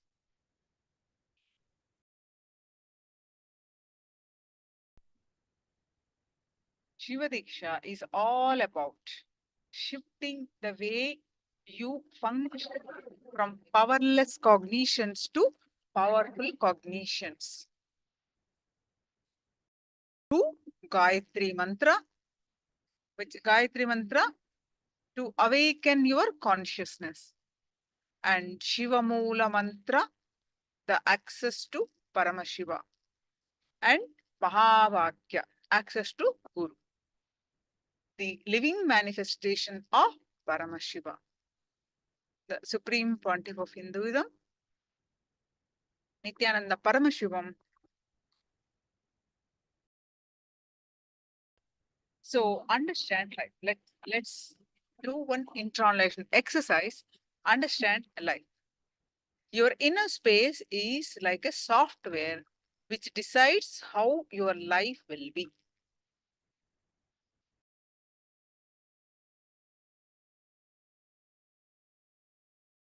So write down what are the thought currents that are in your inner space now. Are you feeling peaceful? Are you feeling frustrated? Are you feeling joy? Or are you feeling sad?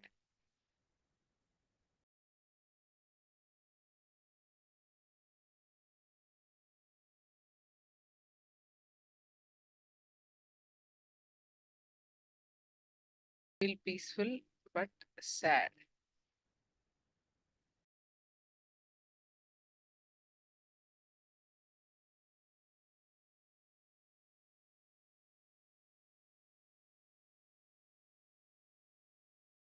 Others also, please post it. And today's initiation, Swamiji will replace your inner space with Paramashiva's inner space to start the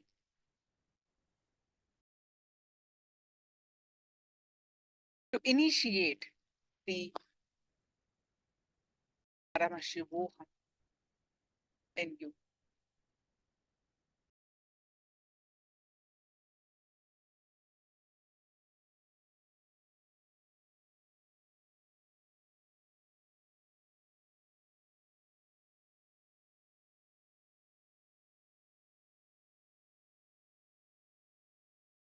Depend on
manifest the Paramashivoham with your intention.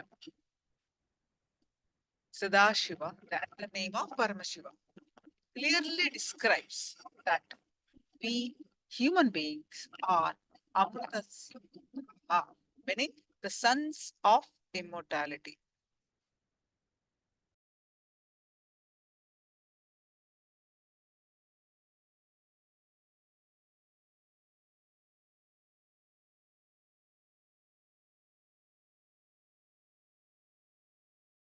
We are not sinners.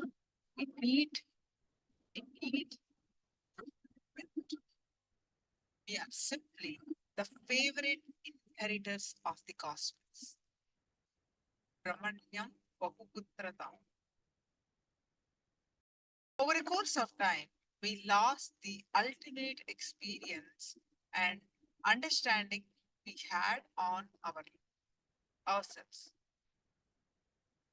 We forgot the power we truly hold in our hands. It needs a simple awakening of the third eye.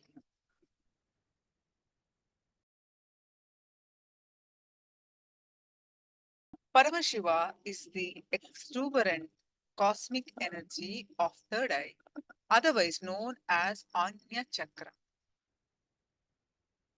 The initiation that you are going to receive today is Shiva Diksha level 1, which is also called Samaya Diksha. Level 1 is called Samaya Diksha, level 2 is called Vishesha Diksha. That also you will be receiving the initiation in one of the days. So Samaya Diksha is the gateway towards the powers of the third eye. From blindfold reading to body scanning to remote viewing, all these powers are at your disposal for you to master after the Samaya Diksha. Initiation into third eye awakening by the Supreme Pontiff of Hinduism, Nithyananda Paramashivoham, is the first quantum jump, the first initiation of transformation of man to divine.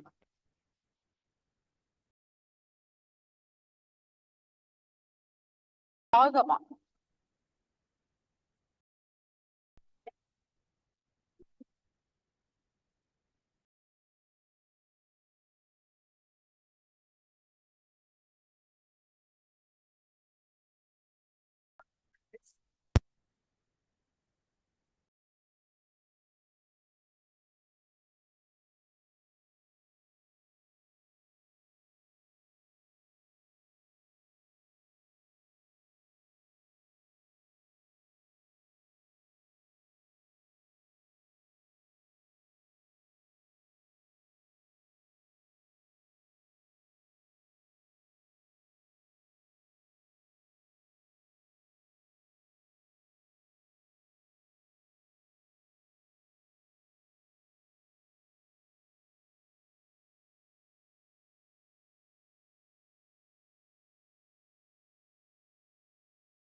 Agamas are the Shastras.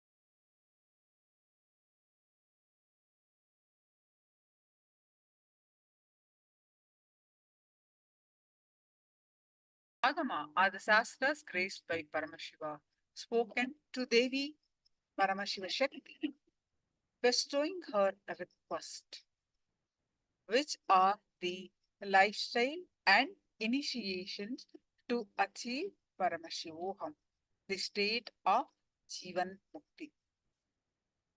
These are delivered vocally by Paramashiva and revealed to us through Devi Paramashiva Shakti, then Mahavishnu, in the Uttara Kamika Agama. Paramashiva blesses us with explanation on Diksha, the initiation processes, for those who are seeking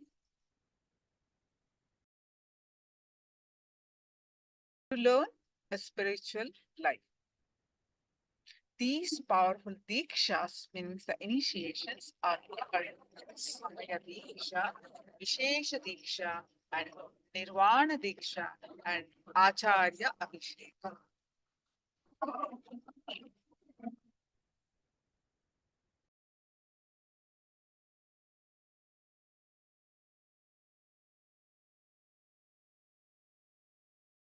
Paramashiva describes Samaya Diksha to be the first step for all Hindu seekers, disciples, and devotees for enlightenment. Paramashiva compassionately reveals further that Samaya Diksha is a common entity to all living beings, regardless of gender, caste, creed. In life, certain profound and absolute truths can never be changed.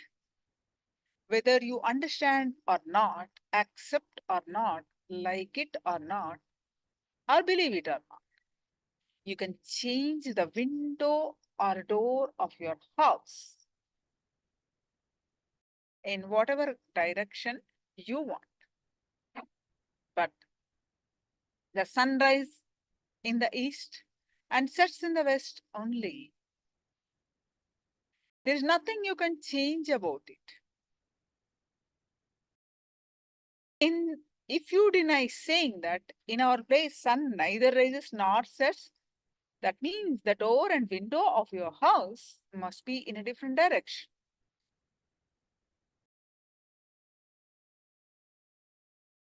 But that doesn't change the truth of the sun rising and setting. The sun is rising and setting.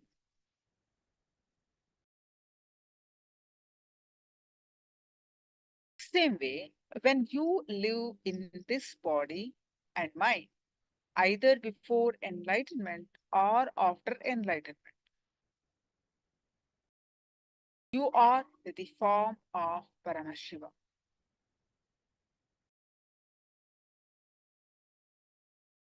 You are the one, the same as Paramashiva's energy.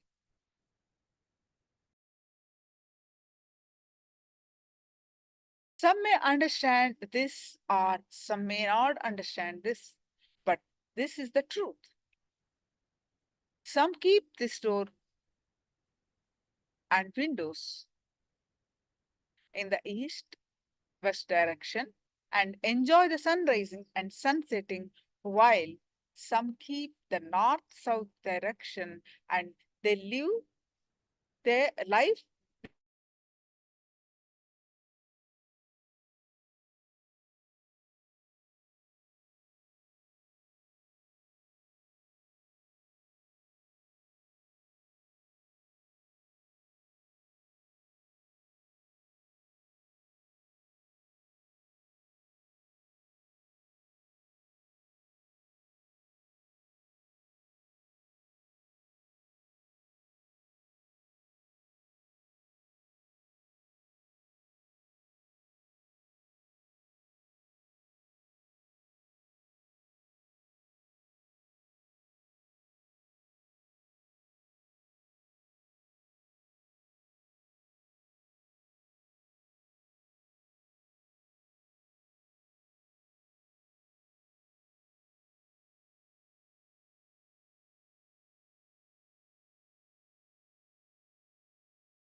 for the technical glitch.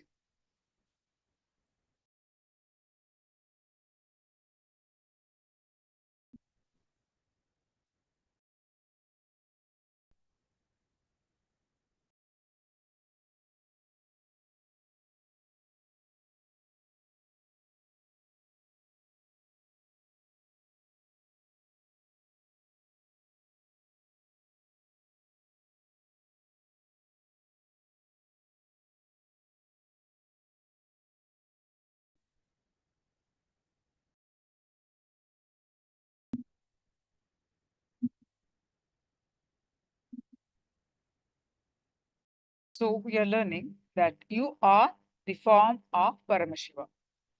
You are one and the same as Paramashiva's energy. Same way, you may understand, may not understand, or whatever. Right? So this is the truth, irrespective of whether you are understanding or not. A rare few, while they are living due to their tapas, meaning austerity, live the space of Paramashivoham.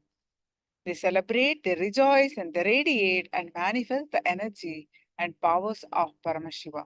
Others do not celebrate. The truth is, we are all part of Paramashiva. When a Samai, meaning one initiated into Samaya Diksha, follows and prescribes the lifestyle that Bhagavan Paramashiva and Guru instructs with integrity, the possibilities of manifesting the powers of Paramashiva will happen in you. Guru gives you the first inspiration, awakens your Kundalini Shakti, and grants you the rights to express the Paramashivatva. He initiates you to achieve your rights. That is Shiva Diksha.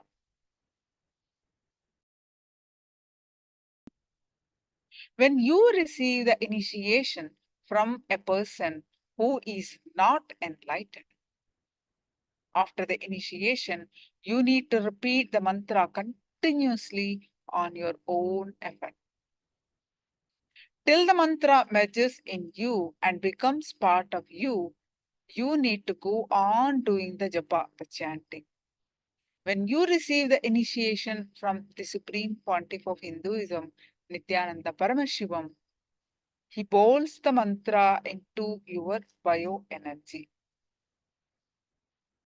So, whatever work you are doing, the mantra japa goes on vibrating in the throat. So, when the mantra happens continuously, Paramashiva's remembrance, bliss, knowledge, power, that pours and grows in your life as Shakti, a power. So, this Shakti awakens the DNA of your Gotra, your family community. So, whatever community in which you are born, that unique DNA is awakened. By this awakening, the knowledge, clarity, completion, and fulfillment start expressing. The Shakti's powers originally revealed to Veda Agamas, the source books of Hinduism, the source of cosmic laws itself, stand by their own independent authority as scriptural proofs or Shastra Pramana.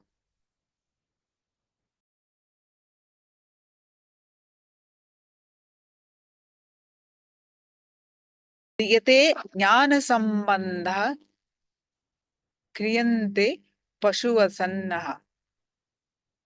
That action which bestows enlightenment destroys the three impurities. Bondages of the self, out of three, this is the first one. And the feeling belittled, and the karmic baggage.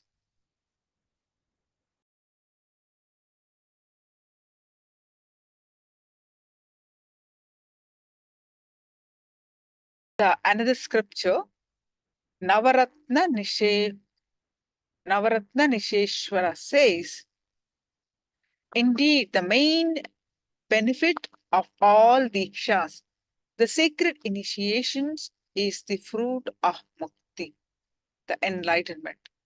As the side effect of all the worldly pleasures and enjoyments also happen.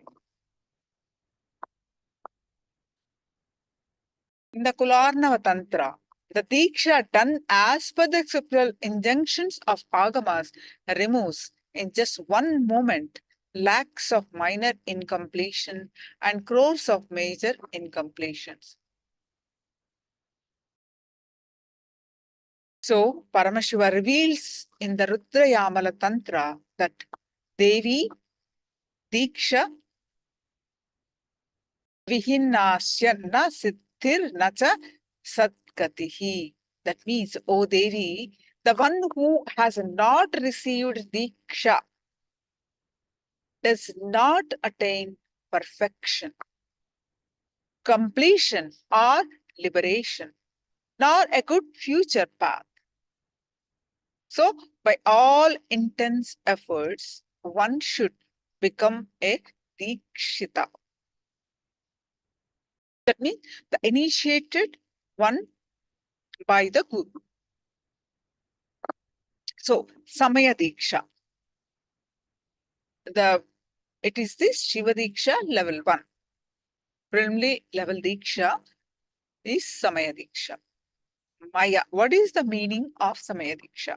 Maya means the individual identity, I and mine. Sa means the transforming this identity, I and mine, into the divine Shiva. So Samaya Diksha is the first level of Paramashiva's initiation. Through this Diksha, the bondages that binds the individual self from experiencing its Paramashivatva, the space of oneness with Paramashiva, that is destroyed by the loving grace of Guru.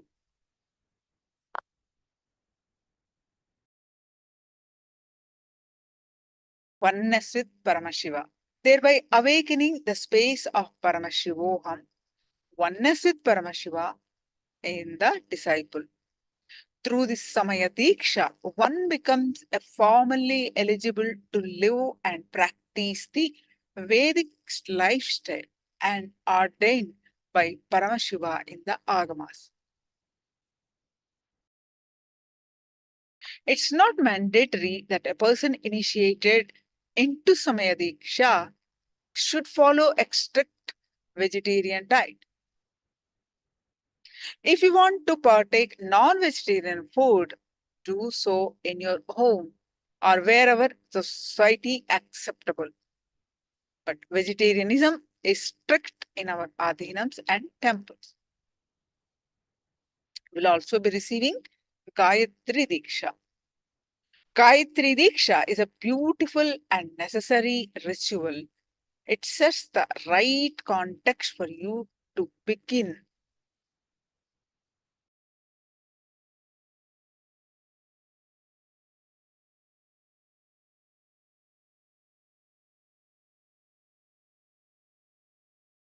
Your journey with Paramashiva. The initiation is a ritualistic process instructed by the Vedas. It initiates one into the daily recital of the powerful Gayatri mantra. The Gayatri initiation is one of the most auspicious beginning to one's spiritual life. For the Gayatri Diksha is what? For the world, it brings tremendous healing and possibility for peace and happiness. The more people are practicing, the more the world will become peaceful.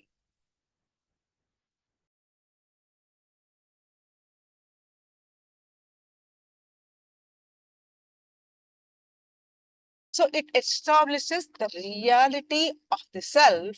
It establishes the reality of the self nature. It establishes the reality of cosmic energy.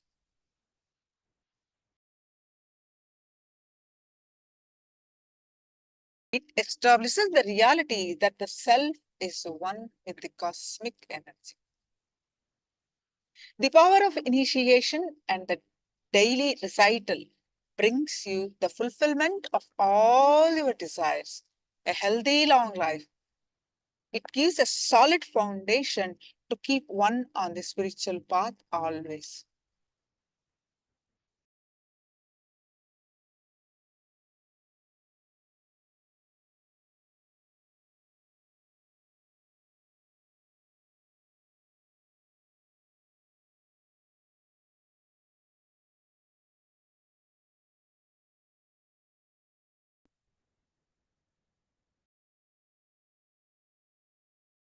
So, the Samaya Diksha.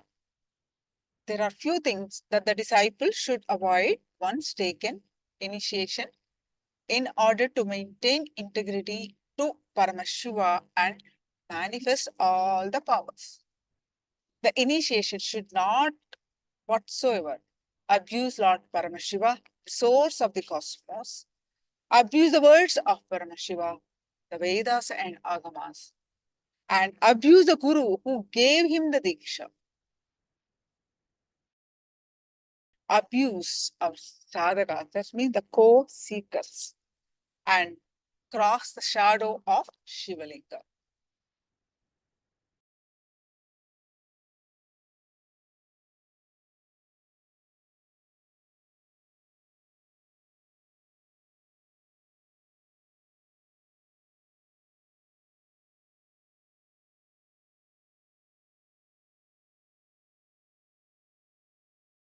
So to maintain integrity, there are some things you should ardently follow as well.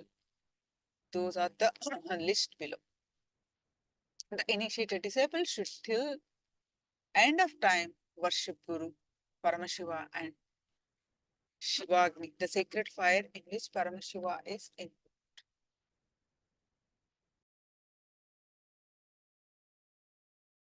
Guru Dakshina.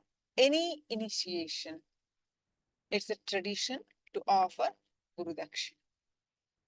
Dakshina is the offering made by the disciple to the Guru.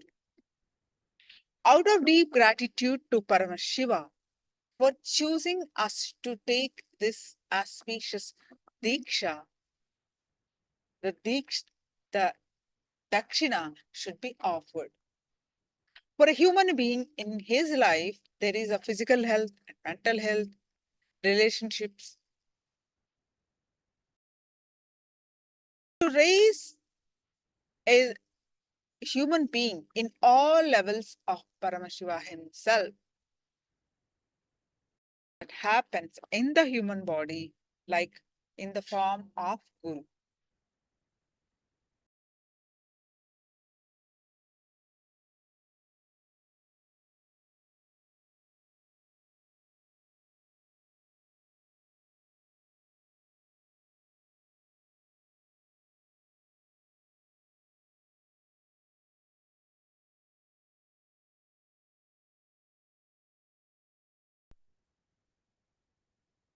So Guru Dakshina, whatever Diksha we are offering to him, Dakshina we are offering to him, he blesses us in return with multiple services. This is not Guru Dakshina, it is offering that we are giving to our own self.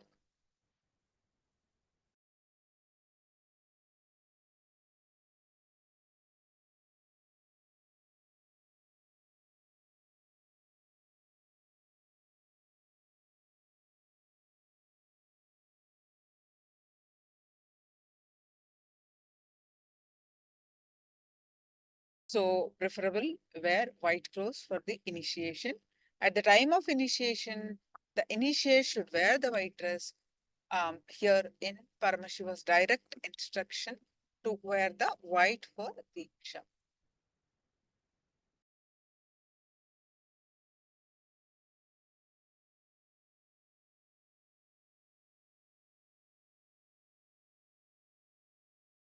building the inner space on powerful cognitions, truths, understandings about you, about the world, and about life. You can become enlightened, manifest powers and all possibilities.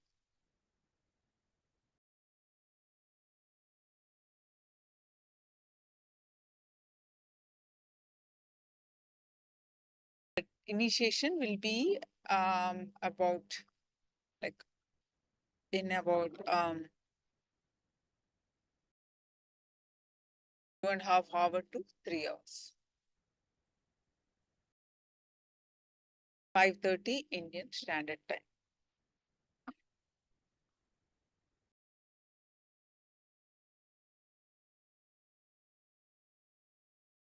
So Shiva Diksha is all about shifting the way you function from powerless cognition to powerful cognitions.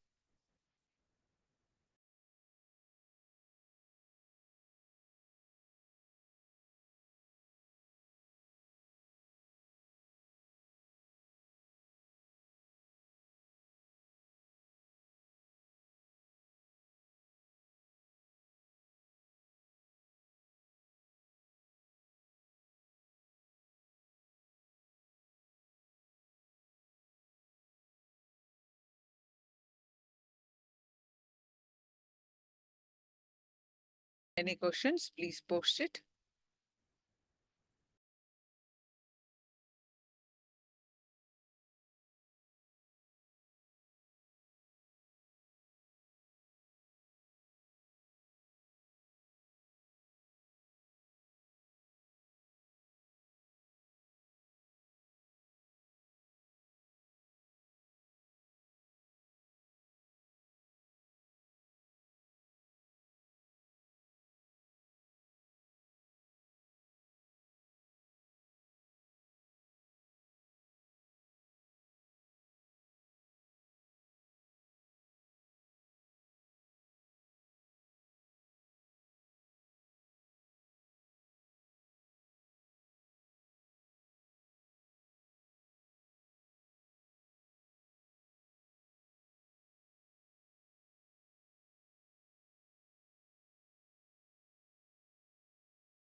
Welcome all the devotees, disciples, visitors, viewers, Sarvanyapita Yajamans, Kartas, Srimahans, Mahans, Rotaris, Tanedar, Kayakalpa Yoga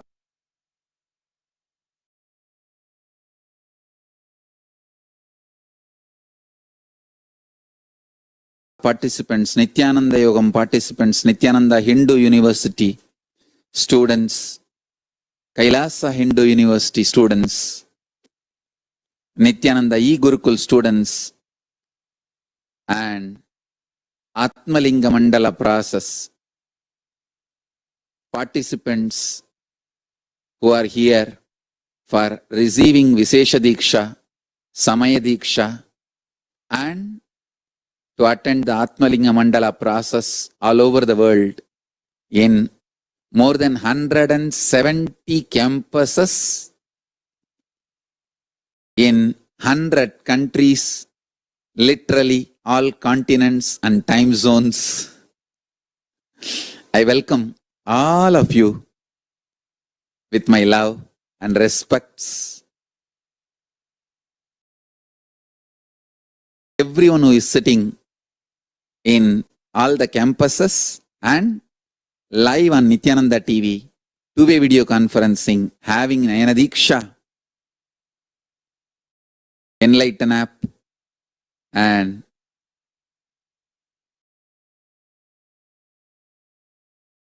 Hinduism Now TV, Twitter, through every way, I welcome every one of you with my love and respects.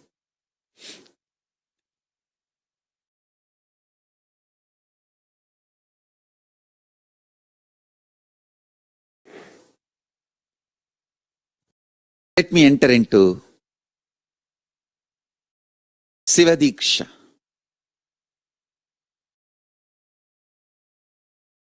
Understand, I'll give you just few important understandings. Just internalize these few important understandings.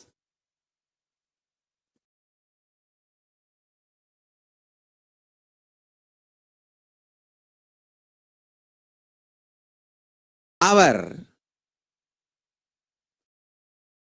inner software, you call it mind, you call it intelligence, you call it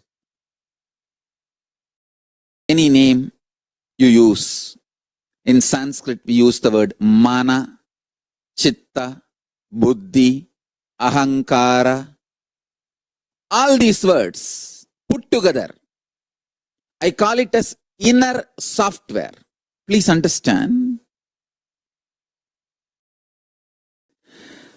The inner software you carry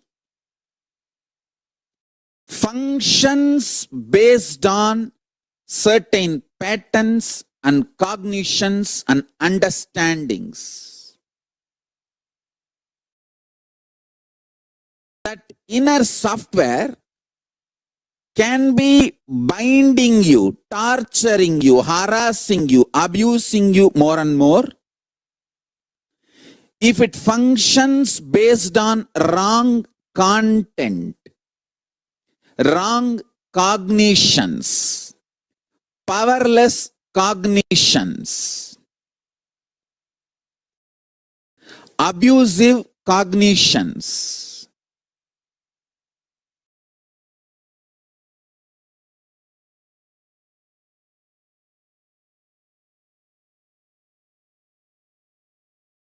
If that inner software functions based on powerful cognitions, right cognitions, intelligent cognitions, it can liberate you. Understand?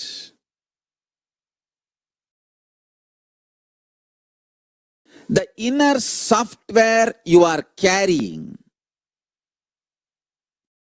if that software functions on the right programming, powerful cognitions, it can liberate you and make you manifest powers and make you enlightened.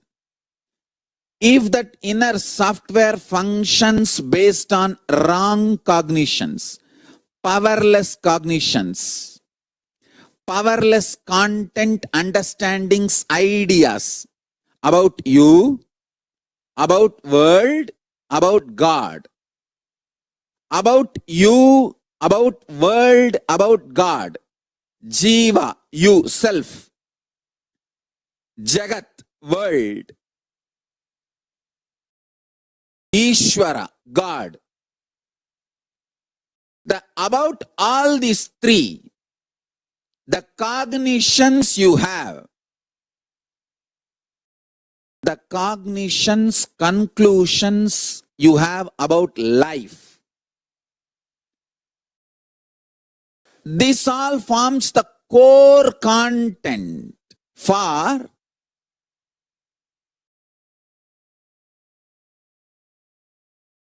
your inner space.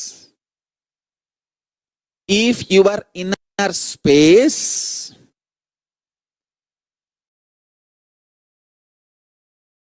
functions out of powerless thought currents, ideas, cognitions, it can suffocate you, it can torture you, it can destroy you, it can make you powerless, it can do anything. If your inner space starts functioning with a powerful cognitions, right understandings about self, world, and God, not only you can become enlightened, you can start manifesting powers. Understand?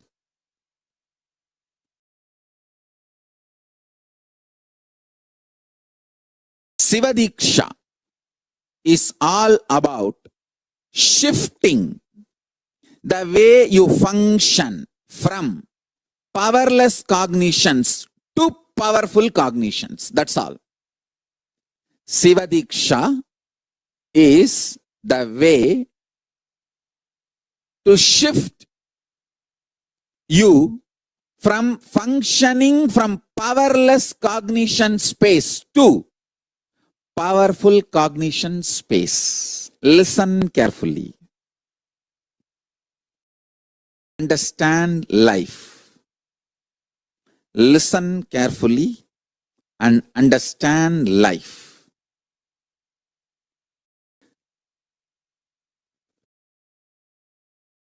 I will repeat. First,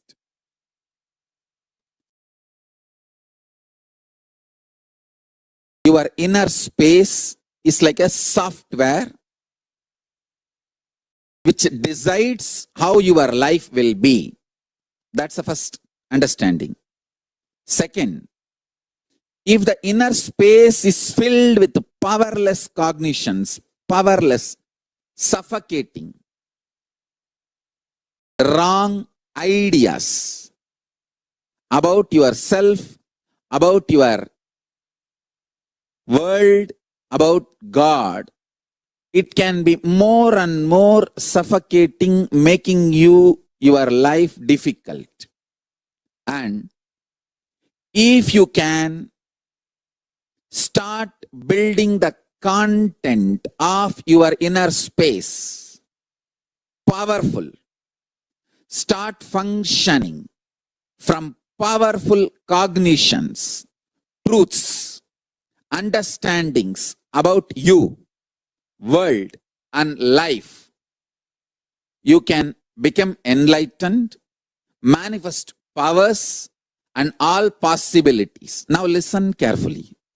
The good news I have is your inner space can be beautifully reprogrammed. It can be reprogrammed with powerful cognitions.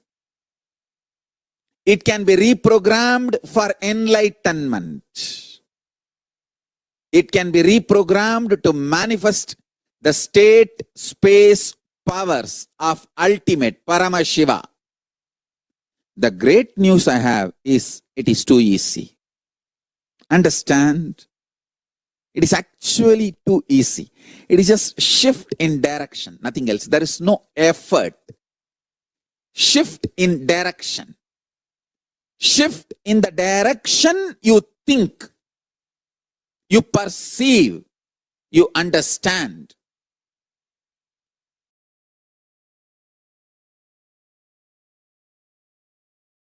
Shiva Diksha is all about giving you that shift.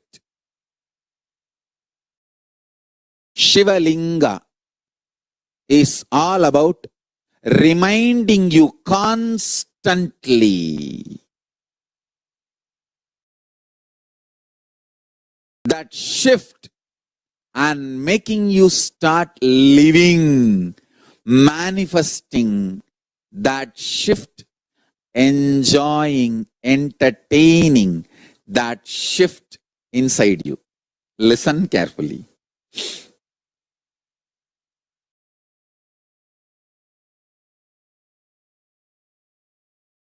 Atma Linga is to remind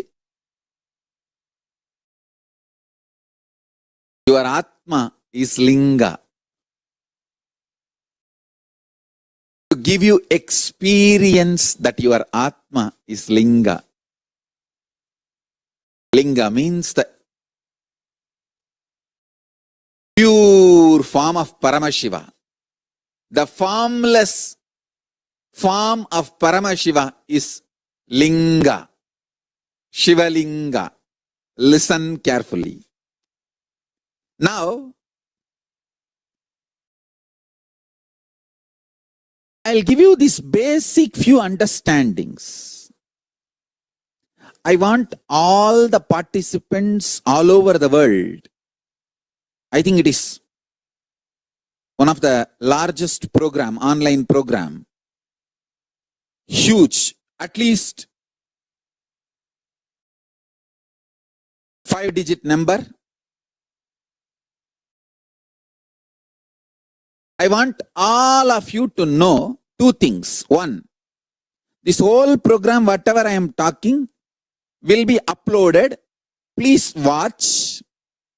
And earlier, many Sivadikshas I have conducted. Please watch some of those videos for deeper understandings. Because deeper understanding enlightens you, awakens your Kundalini Shakti, awakens your consciousness. Now, listen to these few great truths first.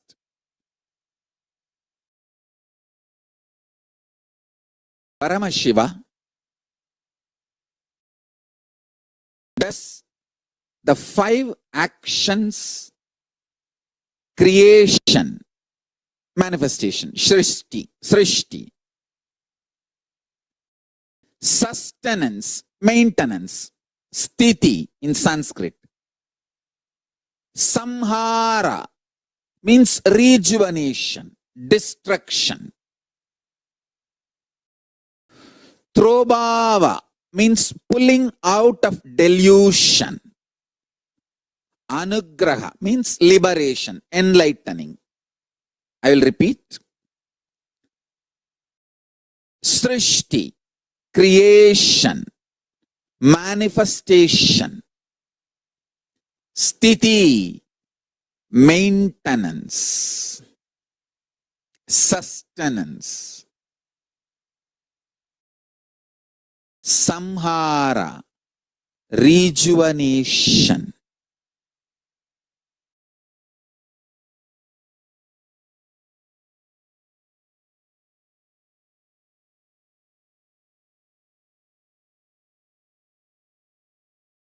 trobhava, pulling out of delusion, anugraha, liberating, enlightening. So understand few things.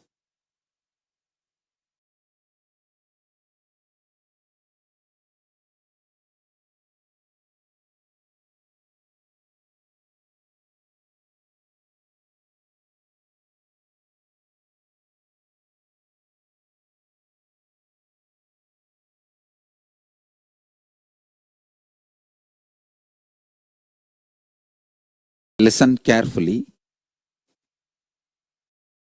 Paramashiva does this 5 action: creation, maintenance, rejuvenation, pulling out of delusion, and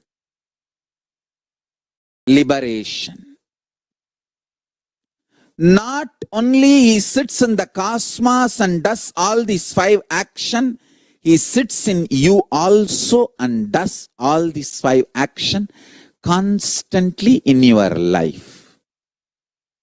Listen, the first powerful cognition, Paramashiva does all these 5 action,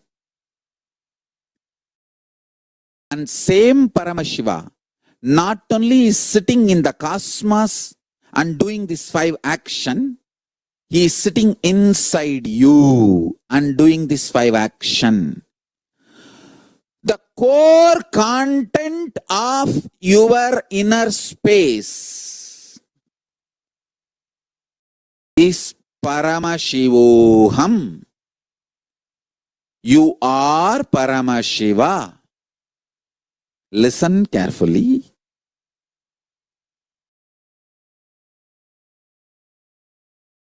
This truth, you are Paramashiva, is the ultimate truth. Your day-to-day life facts may not immediately match the truth. But if you just sit and start digesting this truth, you will see the day-to-day facts and the ultimate truth both matches. When you realize day-to-day facts, ultimate truth matches, it is called enlightenment. When you realize, wake up, yes, the day-to-day facts and the ultimate truth is matching. That is called enlightenment. Listen carefully. The ultimate truth I am telling you now, you are Paramashiva. And your day-to-day facts immediately don't match. No. There are too many conflicts, confusions. How can I be Paramashiva?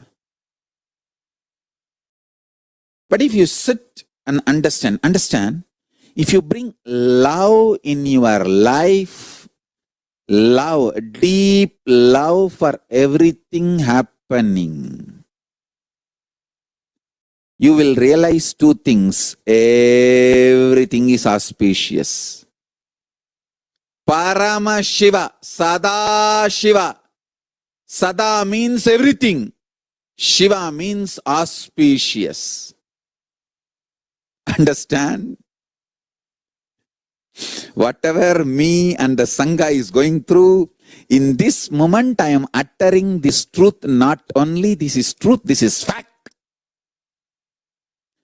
Nothing falls apart. Everything falls in place. Nothing falls apart. Everything falls in place. Understand this great truth.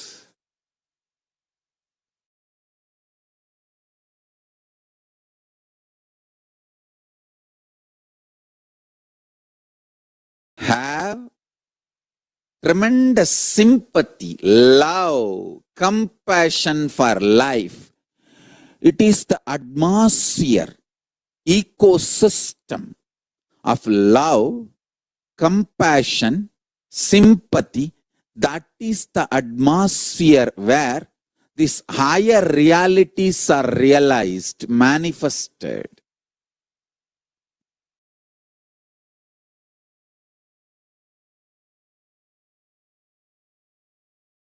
The day-to-day fact and highest truth both match. Highest truth only manifests as day-to-day fact, and you will start realizing that. And you will also know how to manifest the day-to-day life as you want, aligned to the highest fact highest truth when you start internalizing this truth I am initiating all of you into.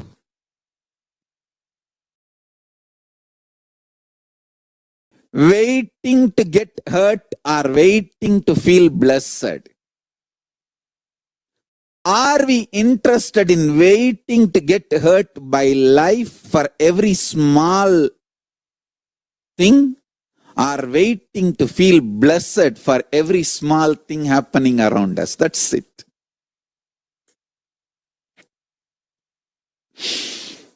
I tell you,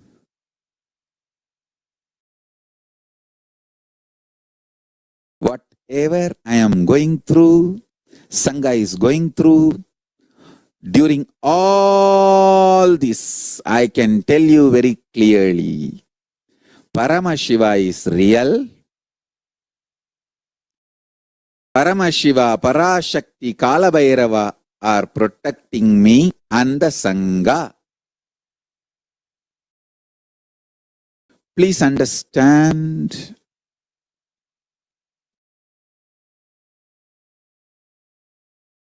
I can give you the same assurance, commitment, protection through this initiation.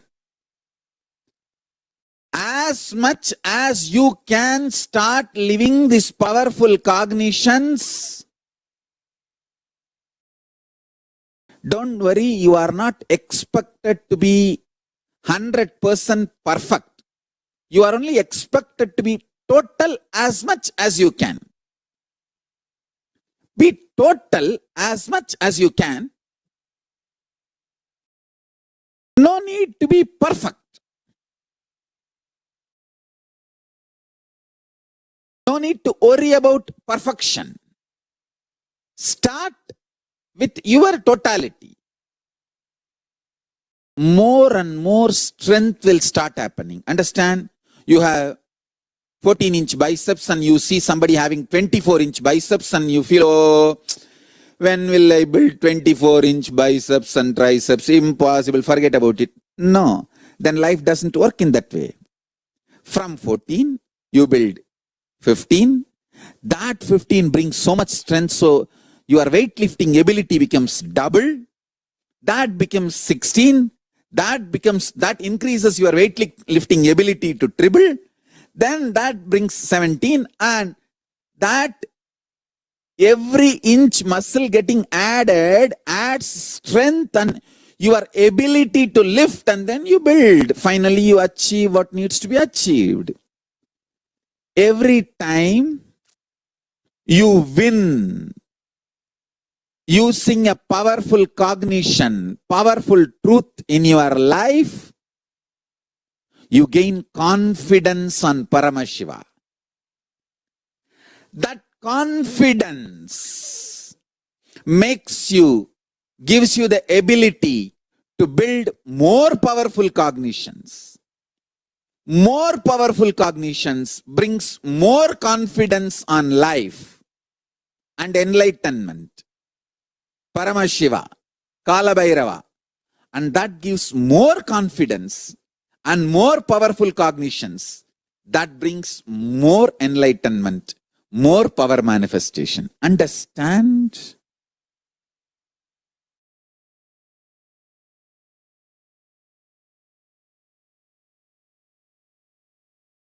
Somebody goes to God and asks, God, bless me. Everyone should praise me. Give me the boon. Everyone should praise me and accept me. God said, hey, even I am not accepted by everyone. Why are you asking that?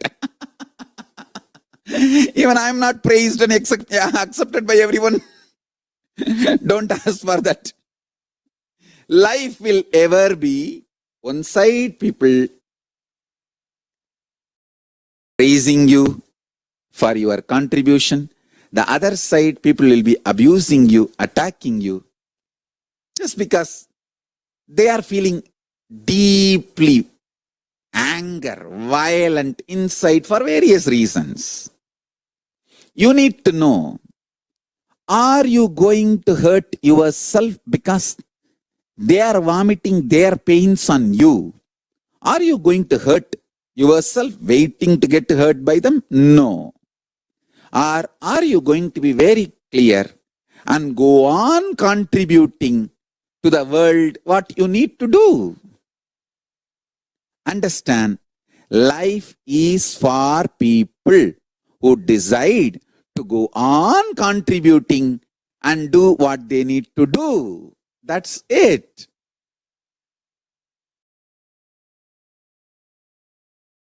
I am not just talking this truth, I am living this truth and demonstrating. Whatever now I am talking, I am living this truth and demonstrating. There cannot be more testing times. But this is the time to stand tall and show the power of the truth, the power of Paramashiva.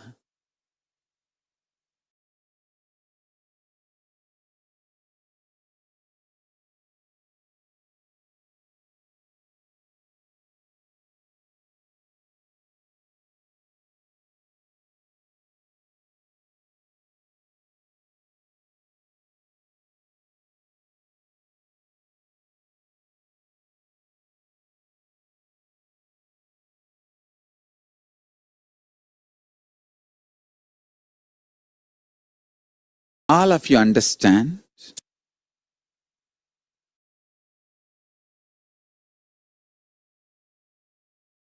Listen to this great truth, whether you immediately cognize or not, understand or not, realize or not, you are Paramashiva. Because all these 5 actions, creation, maintenance, destruction, pulling out of delusion and liberation, all these 5 actions is constantly happening inside you. Unless Paramashiva is inside you, all these 5 actions cannot be happening continuously inside you. All these actions continuously happening inside you proves you are Paramashiva. Paramashiva is inside you. Start cognizing. Start internalizing. Start realizing. Start absorbing this great truth in your life and start implementing. Understand? Start living. Start implementing this great truth. Truth is the only solution for life.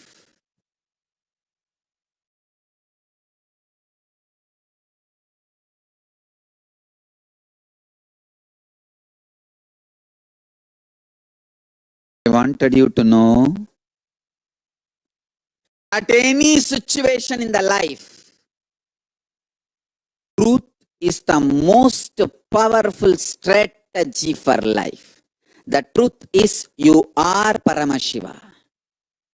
Whether you understand or not, nothing falls apart, everything falls in place. Understand, I am telling you. With all this so much attack, I am surviving, thriving, not just surviving, thriving is just because Paramashiva is protecting me. Kala Bhairava is protecting me. Not because I am legal savvy, I am intelligent or brilliant, I am a high school dropout, I am not even a graduate. I am not a graduate, high school dropout.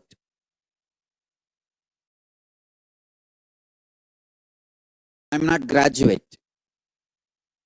I am from a small village, but from Arunachala. From Paramashiva. Understand, I tell you, if I am surviving and thriving, It is just because Paramashiva is protecting me. Kalabhairava is protecting me. I want the world to know Paramashiva is protecting me. Kalabhairava is protecting me. I am neither legal savvy, nor arrogant, or intelligent enough to save myself from all these attacks.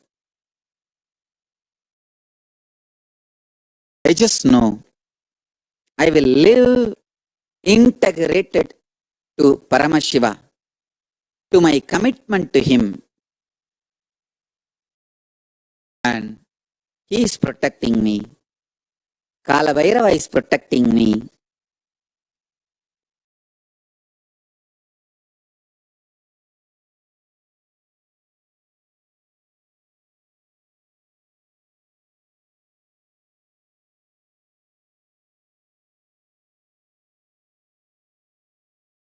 I really want to tell you all, please listen. Please listen. Listen. I absolutely love you guys.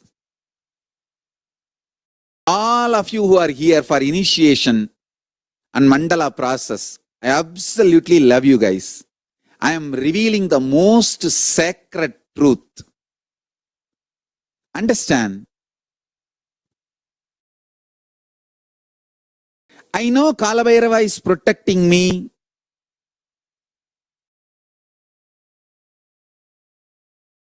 I am going to live for a long time. But even if this is the last initiation I am going to give, I don't worry. I don't have any problem. I wanted to be integrated to Paramashiva and reveal the truths as it is to all of you. Listen carefully. Trip.com. Book cheap flights.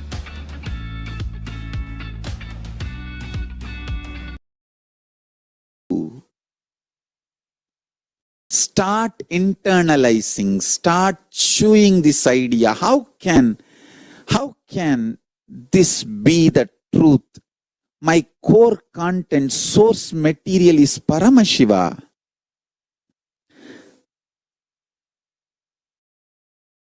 In fact, there is so many incompletion, hurting, pain, contradiction. Hey, too much. But I tell you, please start understanding beyond all this, the deepest core, your cells can be produced, sustained, rejuvenated, pulled out of delusion and liberated. This whole thing can happen inside you only if Paramashiva is residing in you. So, if you are alive, Paramashiva is residing in you.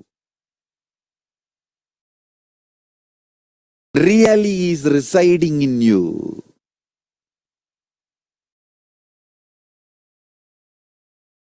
Just to tell this truth to all of you, Paramashiva is keeping me alive. Understand? The number of assassination attempts, I should have been dead.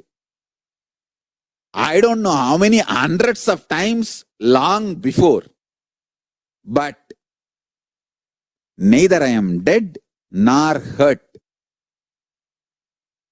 Not only alive, surviving, thriving. It is just because I need to tell you this one truth. You are Paramashiva.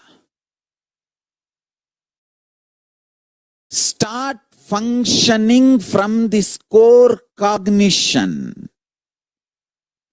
You will see the shift start happening in your thought current, thinking process. Shift starts happening in your cognition about you, world, and God. I tell you.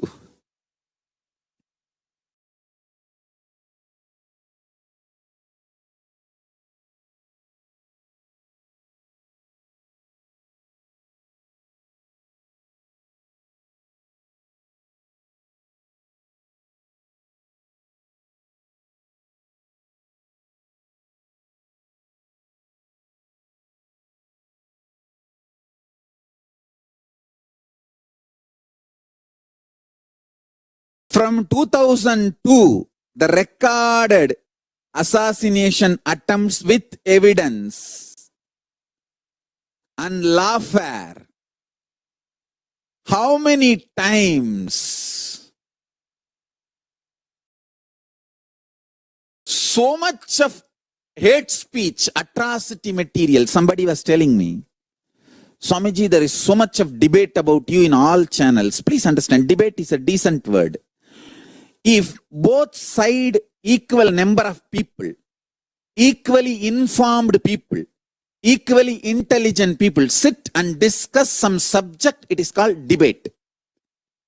Only for one side, if 10 people are sitting and abusing, screaming, dumping all the lies, all the negativity, all the abuses, everything, then it is called hate speech, not debate.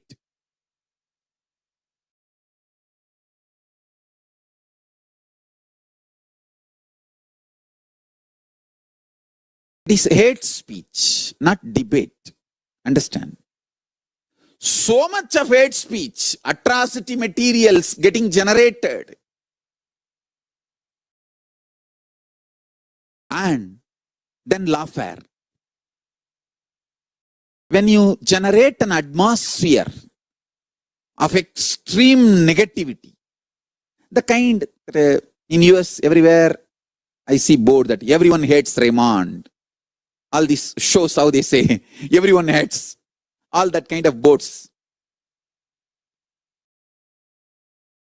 Same way, trying to make the atmosphere, everyone hates Nithyananda. When you create this kind of atmosphere using the widespread media campaign, which is too easy in India, because Indian media is the worst corrupt media in the world.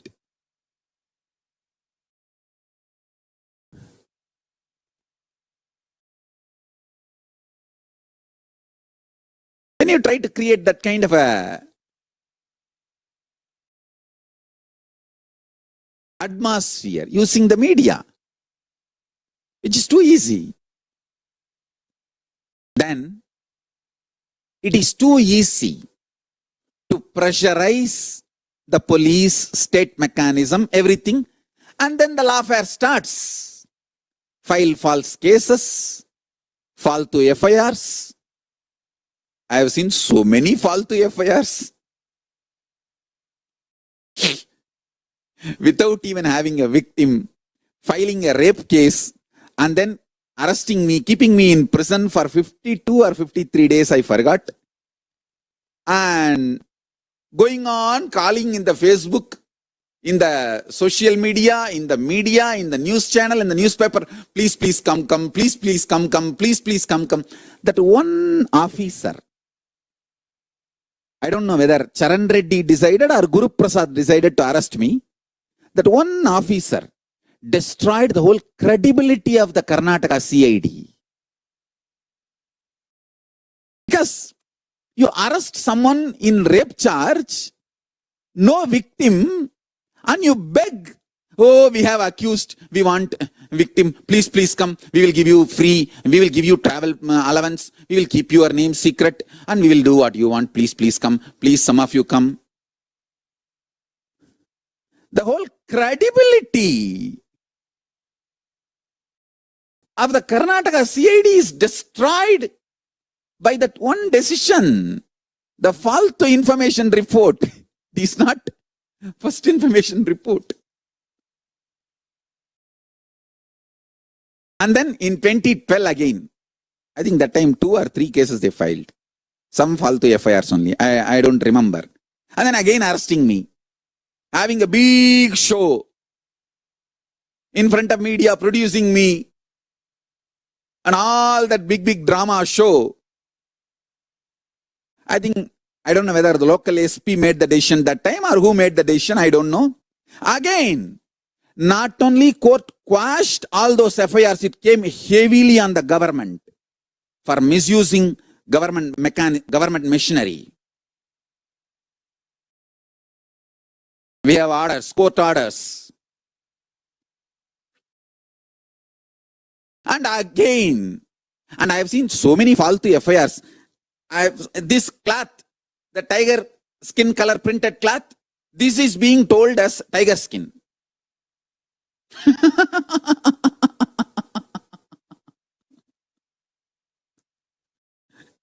Understand, I have seen all kinds of assassination attempts, lawfare, character assassination attempts, what you can understand and what you can't understand, what you can imagine, what you can't imagine.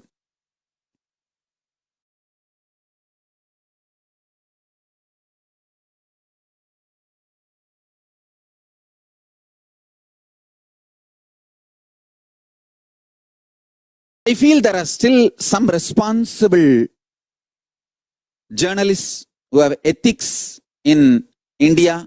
I don't want to generalize the whole Indian media. There are many responsible the journalists, professional journalists who have ethics.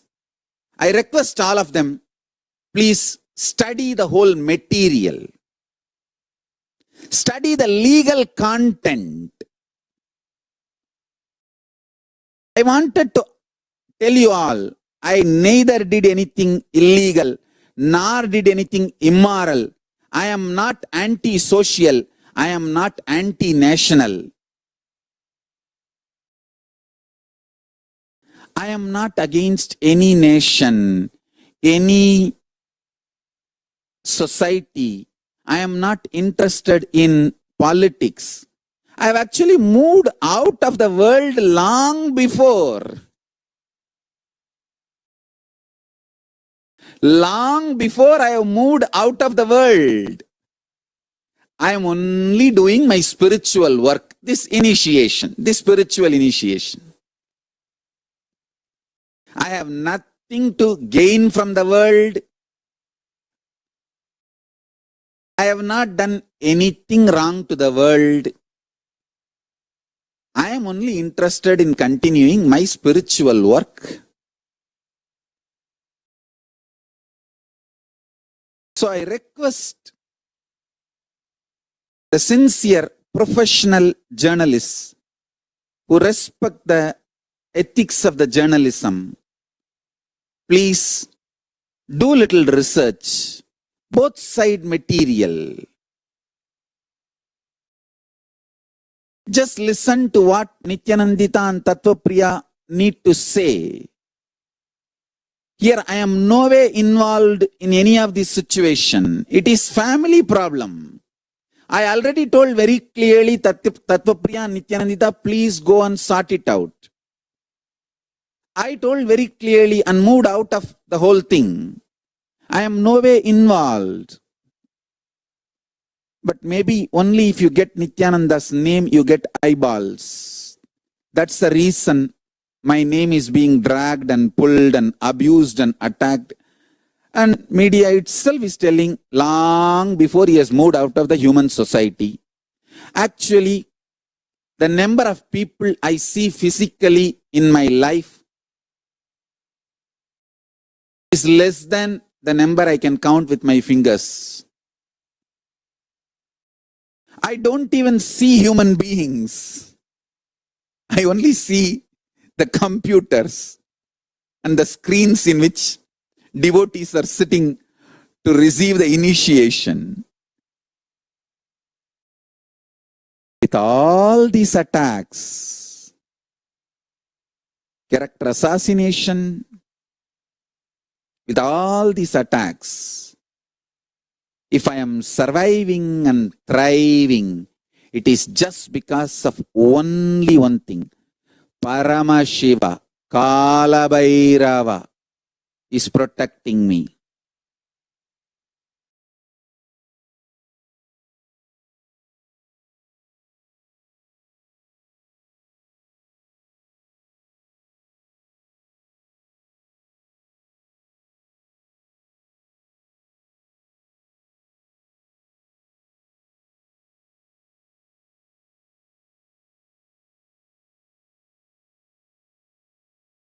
Let this one statement.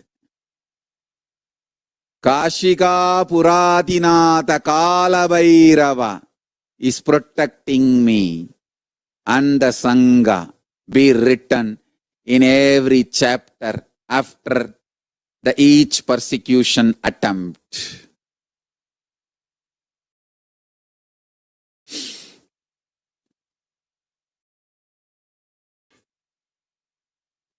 I also wanted to sincerely thank Meenadas Narayanan and Payal Rohatji, both of you. Thank you for your support. Thank you for standing with the truth. Even during these worst times, thank you for sticking your neck out, knowing that so many are going to attack you. If you stick your neck out for me, you both are sticking your neck out for me. I have nothing else to say. Thank you. Thank you. Thank you. And especially Ma Payal Rohatji, I have not even met you once. I have not even seen you. I just give my gratitude to you for standing up with the truth and putting your confidence on me. I tell you, I'll prove you supporting me is right. Just to prove all the people who are supporting me are right, I'll prove I am right. Understand? All these attacks,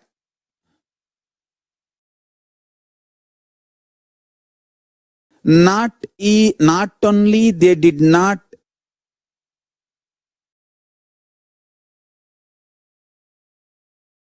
they were not able to do anything to me. They were not able to do my inner powerful space. Only my inner powerful space has changed all these attacks, constantly cleared all of it. And I am proving the truth.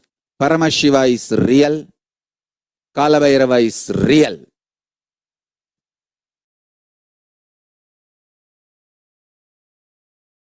If I am still alive, me being alive makes these two statements loud and clear. Paramashiva is real.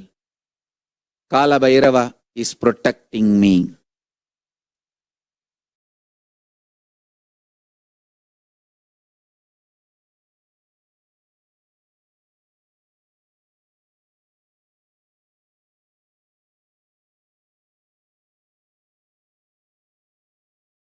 Kashiga Puradinada Kalabhairavam Bhaje. Kashiga Puradinada Kalabhairava is protecting me and Sangha.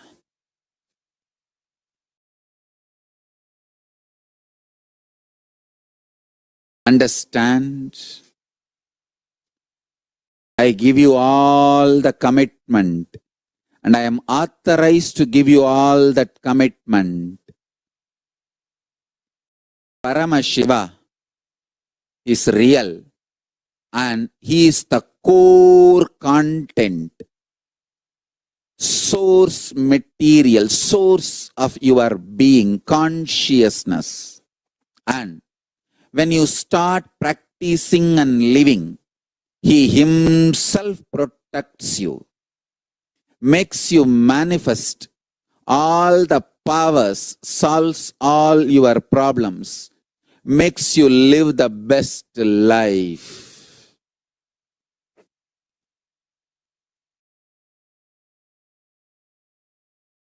In the middle of the war, if some truth is told and if that works out, that truth proves its capacity, its ability. It is called time-tested, foolproof. Same way. Bhagavad Gita, that is the greatness of Bhagavad Gita. It was told in the middle of the war and it has proved its powerfulness by winning the war. Listen, same way I am telling you this truth. It's not that I am telling only now. When there was attack on me in 2002 or 3, I told the same truth. I won the game. I won the war. Then when there was attack on me in 2010, I told the same truth and I won the war.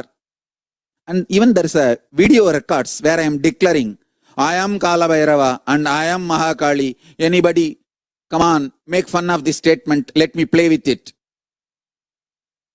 And whoever made fun of that statement, see there, see what happened to them.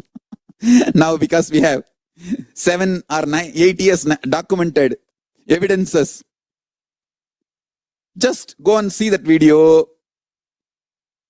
And after that, whoever made fun of that video, just see them and see now what happened to all of them. Just see the facts. Now I am not even talking anything to hurt your ego. I am just saying I am protected by Kala Bhairava. I am protected by Kasiga Puradinada Kala Bhairava. That's all. Every time when there is a war, I declare clearly the power of the truth. And every time I win the war.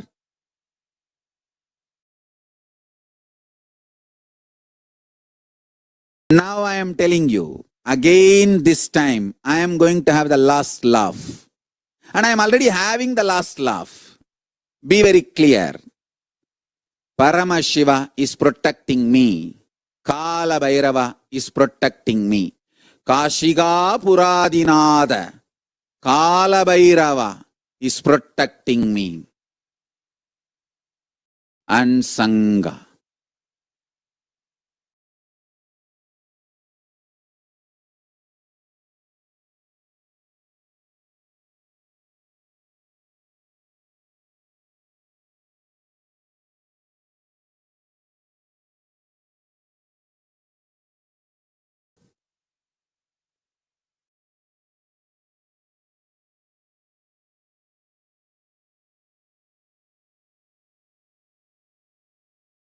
Understand?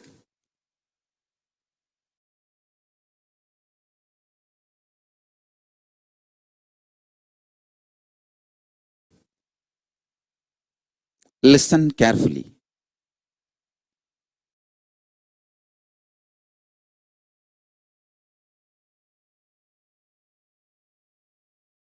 If you want to fill rice or something in a vessel and fill maximum, how you use a small stick or spoon to press and then put more and more and more and press and maximum, how you do the tight packing. Same way, crisis is the time to pack yourself with the intense, powerful cognitions. Every time when the crisis comes, it's like a tick with that spoon. So fill more and more powerful cognitions and truths and tightly pack yourself with powerful cognitions. Crisis comes only to train us.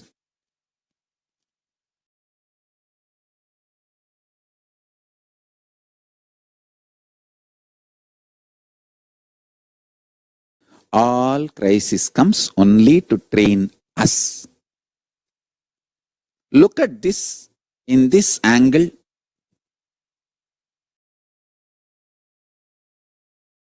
Of course, just because we are dealing everything with the spiritual eyes, it's not that people who are attacking, abusing, that they are not criminals. They are criminals. They are trying their best, and we have to take all the facts and whatever is being done to us to the international community. We need to tell the world. That is different. First, you need to understand inside how to deal with the whole thing. How to see life. How to manifest life. I am giving you internal strategy for the best life. The ultimate life.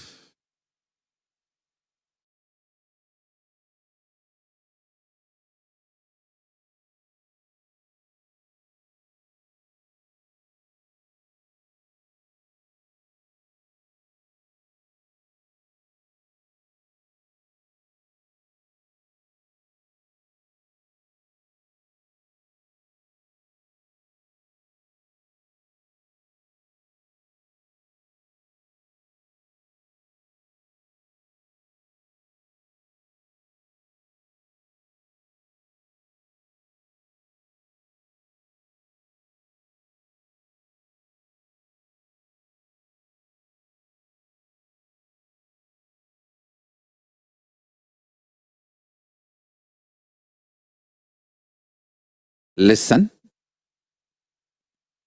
Essence of what I wanted to convey in this first session of initiation is remember you are Paramashiva,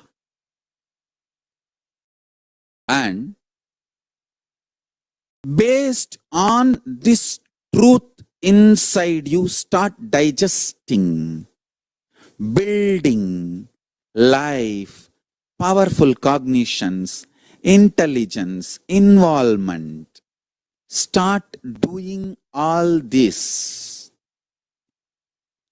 I'll teach you in further sessions. I only want to give an introduction to initiation.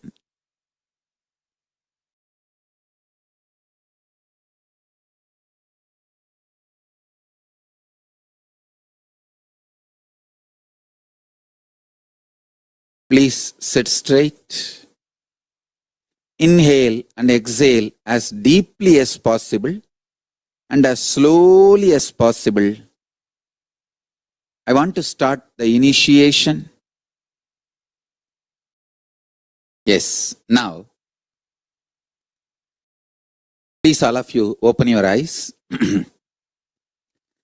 Sit facing me. Now, I'm going to give you the initiation. Mantra Diksha. Listen carefully. In Hindu tradition, always the Gayatri mantra was given as the first mantra. So I'm going to give you formally these three mantras. Gayatri mantra, then Sivadiksha, Samayadiksha, Sivadiksha mantra, then Mahavagya. I'll explain step by step how to use what to do, everything. Now first listen to the mantras and repeat along with me. Om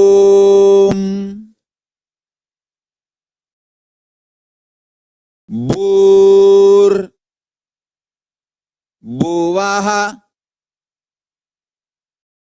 Suvaha Tat Savitur varenyam bargo devasya dhimahi diyo yona prachotayat.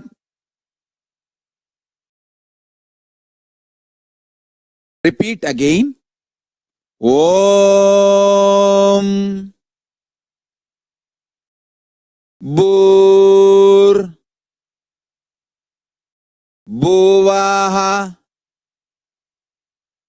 Suvaha Tat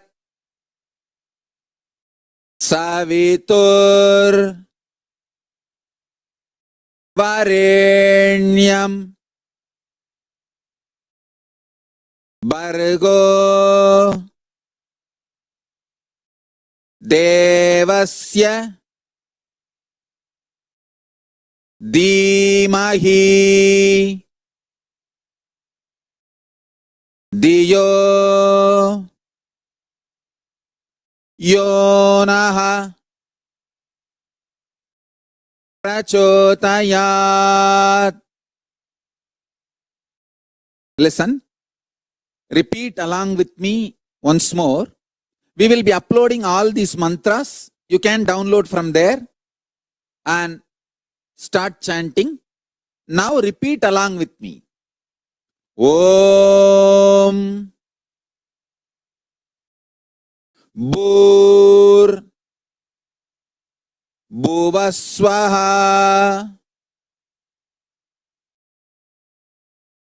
Tat Savitur Now we're all going to Varenyam be entering into the darshan preparation. All of us are going to Bargo be getting ready to receive the darshan. Everyone Devasya Dhimahi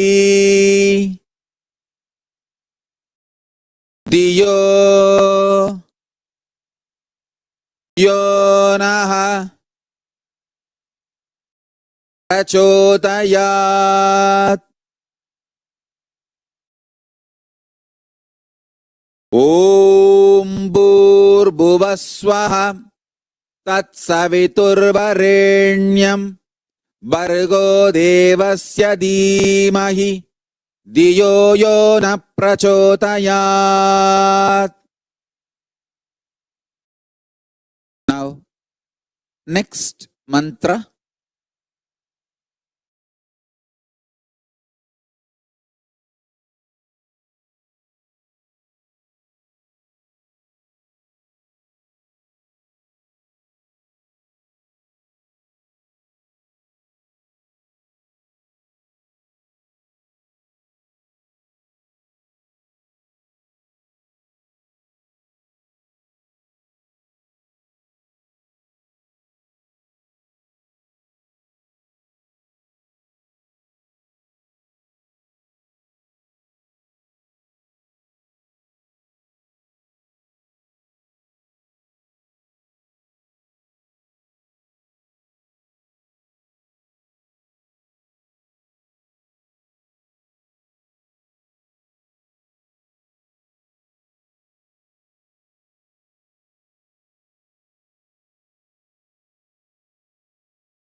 The first powerful cognition, the truth, I want to give you all.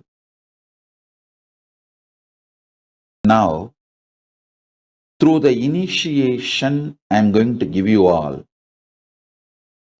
I awaken the Paramashiva in you, make you all manifest the ultimate life, Paramashiva. As Paramashiva has blessed me,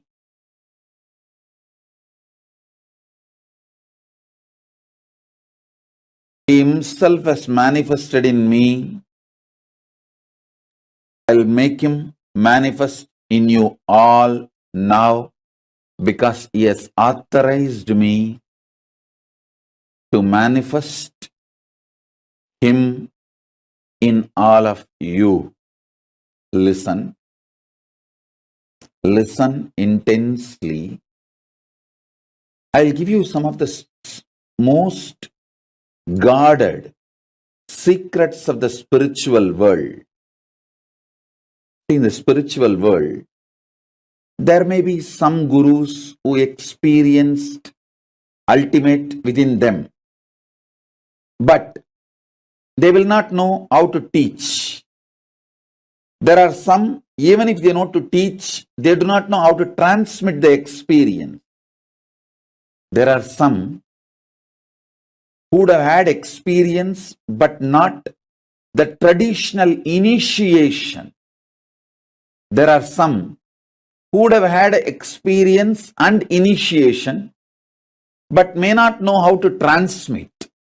There are some who would have had initiation and experience and even know how to transmit, but they may not have received initiation, the right to transmit. That's called Acharya Abhishekam. Even if you know the method to transmit to others, you should be ritualistically initiated, authorized by the Guru Parampara through Acharya Abhishekam. Means the right to initiate others should be given to you ritualistically by the right authorities.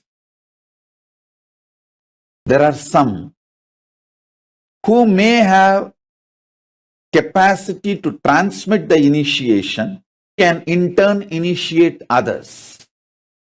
In every level, He gave me everything just by making one right decision, making this body happen in Tiruvannamalai. That ecosystem gave all the 16 things needed for an ultimate guru. Intellectual knowledge, enlightenment experience, right to transmit the intellectual knowledge, right to transmit the experience, proper initiation into intellectual knowledge, proper initiation into enlightenment experience, proper initiation to initiate others into intellectual knowledge, proper initiation into initiate others into enlightenment, proper initiation to initiate my disciples to authorize them to initiate others into intellectual knowledge, proper capability to initiate my disciples to teach others the intellectual knowledge, rightful initiation to authorize my disciples to empower others with enlightenment experience, proper initiation to initiate my disciples to empower others with enlightenment experience, initiating my disciples into enlightenment and initiating them to transmit enlightenment. in every level, totally 16 level. All 16 He showered on me. All 16 He blessed me. So with His grace, compassion, and the authority,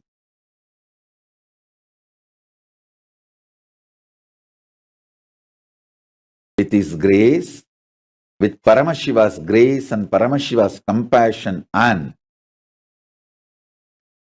the authority Paramashiva showered on me directly and through the unbroken Guru Parampara, chain of Guru Parampara, I initiate all of you into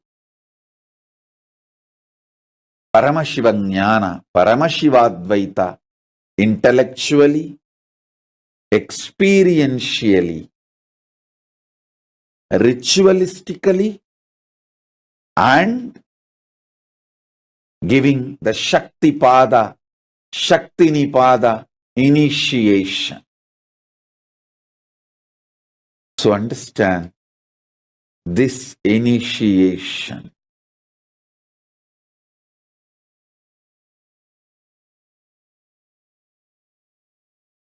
connects you with Paramashiva directly through a proper, unbroken, avichinna, unbroken, authentic Guru Parampara. Avichinna Guru Parampara,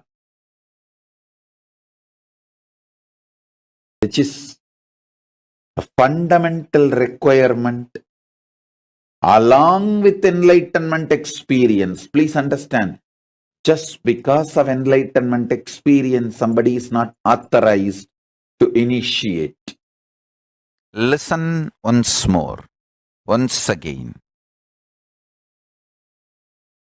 You waking up to the truth, your consciousness, is what I call conscious awakening. Second statement, decide to be responsible for everything happening outside you and inside you as your life, your reality. Third,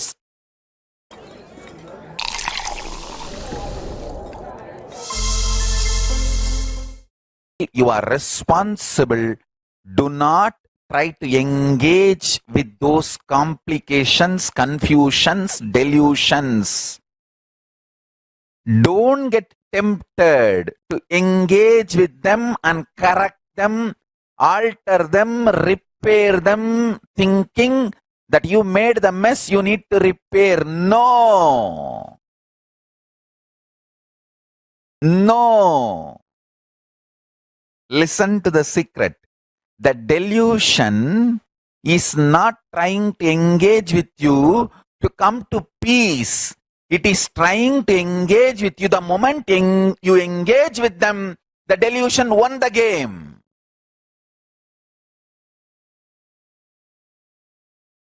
They are not expecting peace from you. They are expecting you to engage with them. Once you engage, you are gone. You are also deluded. That is why I am telling you again and again. Your internal complications are external complications. Do not think by engaging you will solve. No. Neither create nor maintain or fight or destroy or engage. Just absolute unclutching. And I tell you, this absolute unclutching wakes up Paramashiva in you. You will have immediate conscious awakening. Statement of Paramashiva is be unclutched.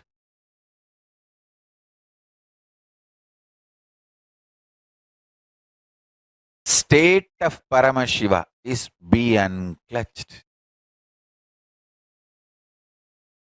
I should say, statement of Paramashiva is be unclutched. State of this truth be unclutched is Paramashiva.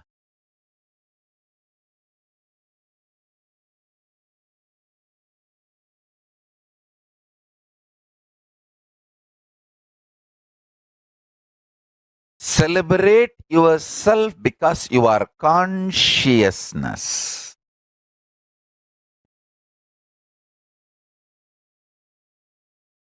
Naturally, the body, mind, delusions, illusions, physiology, psychology, everyone would try to declare their supremacy over you, or even ganged up and try to declare their supremacy over you, will just implode, collapse, destroy themselves and disappear. Be unclutched.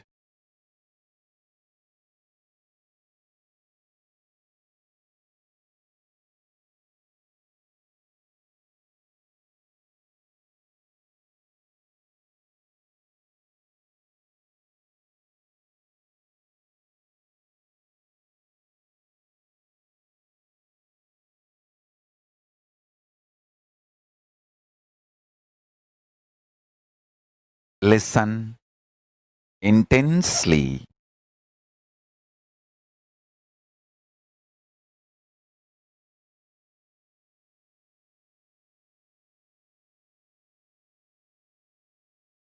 You are consciousness. Nothing can destroy you.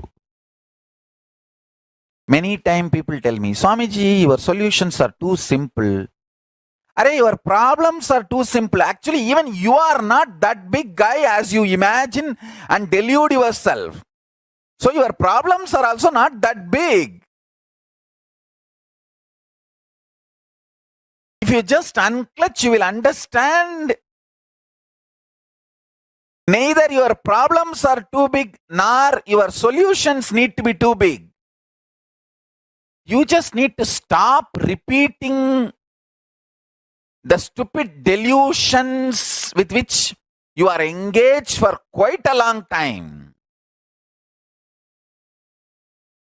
You should stop stupidly planning, strategizing to fight with a cyclone, tornado with your crowbar.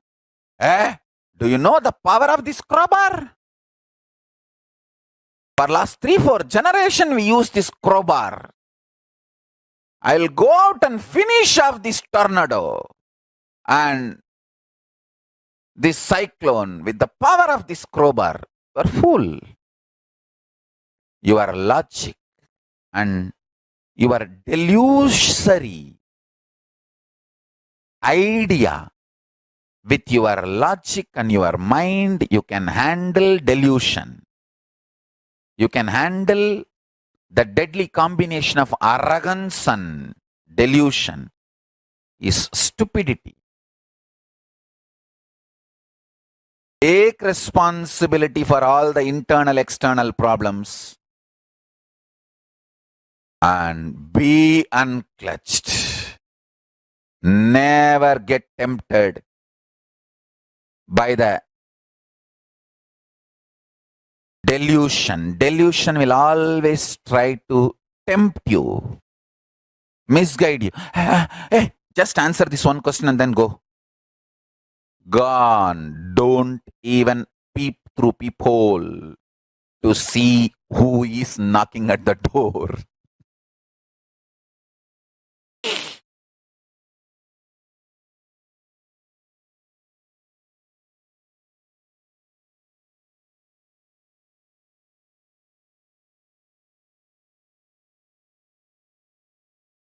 With any delusion, you declare unclutching as your strategy.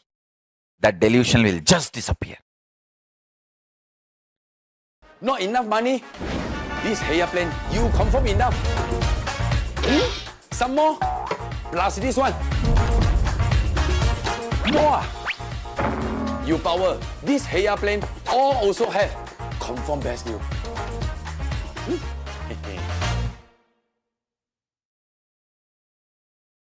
Consciousness is conscious awakening.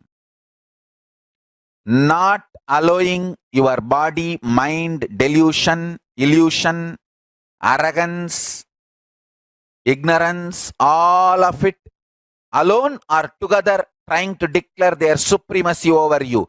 Not allowing it is powerfulness. And don't get tempted by your delusion that you can win over your delusion by engaging with it. No. And take responsibility for whatever way your life is, good or bad, externally, internally. Take responsibility. And the next statement, because you are responsible, don't think you can correct it by engaging with it. No, that is stupidity. No. When you feel you are responsible, decide to unclutch. That is the ultimate solution.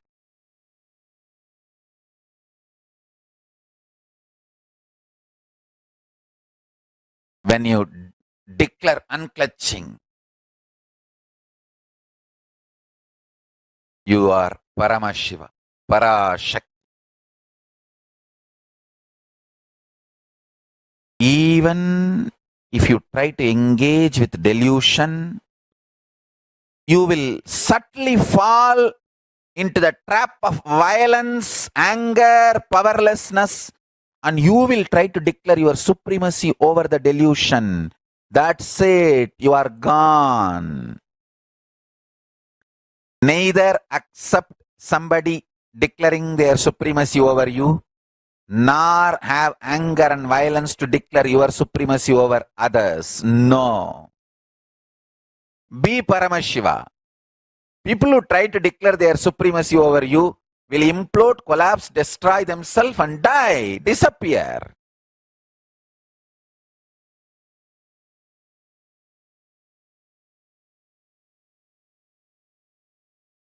So, solution is be unclutched. You celebrating yourself because your consciousness is conscious awakening.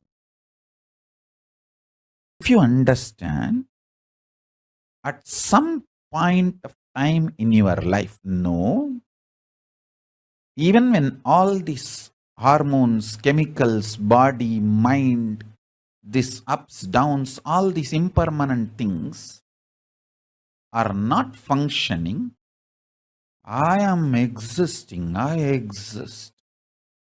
So there is something more than this impermanent existence is in me.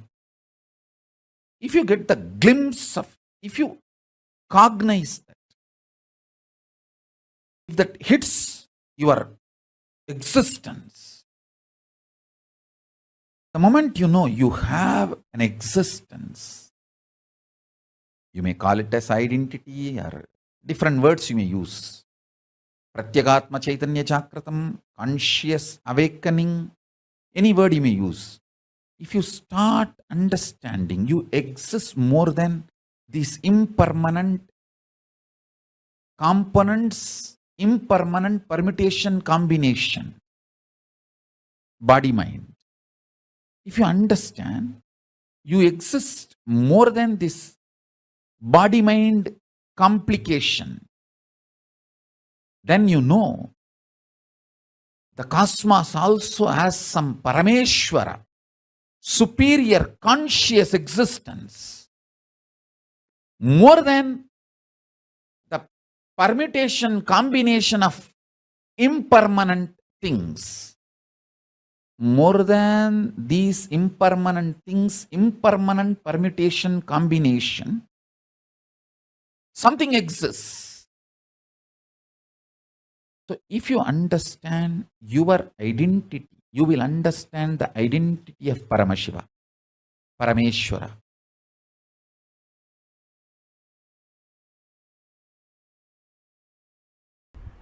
dictators. People who want to be power centers without having any context, right reason, common good as the goal.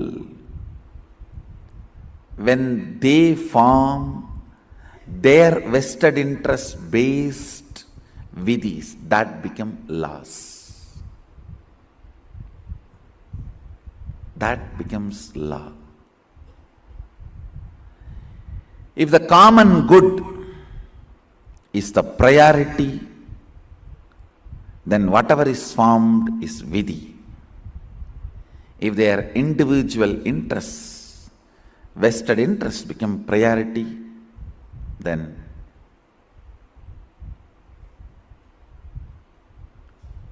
what is formed becomes law.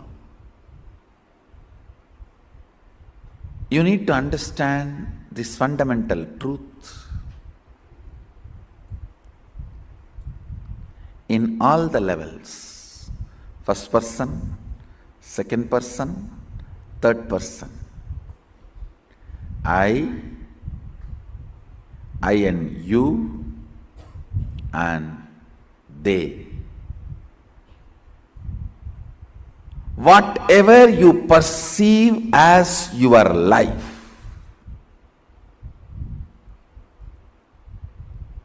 whatever you perceive as you,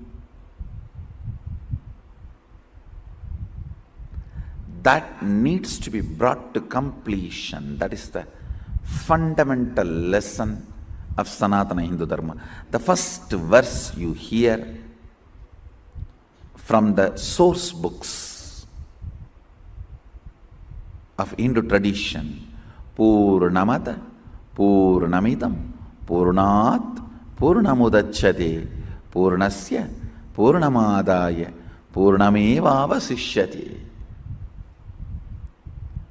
It is from completion happens completion.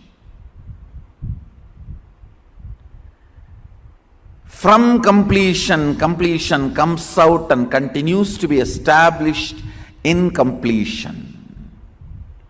It's not mathematics, understand? It is not logic of numbers.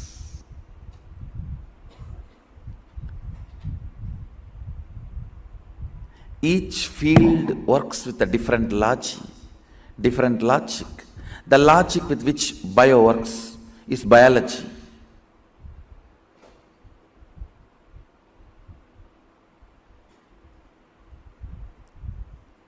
Each field has its own logic. This verse is logic of cosmos, logic of existence. In the space of completion, completion is established. From the space of completion, completion manifests. When the completion is established in the space of completion, completion remains as completion.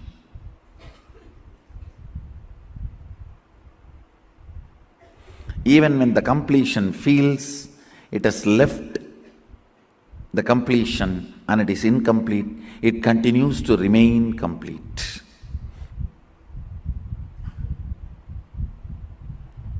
It's a logic of consciousness, logic of the cosmos. Today you will understand how the logic of the consciousness need to apply to you.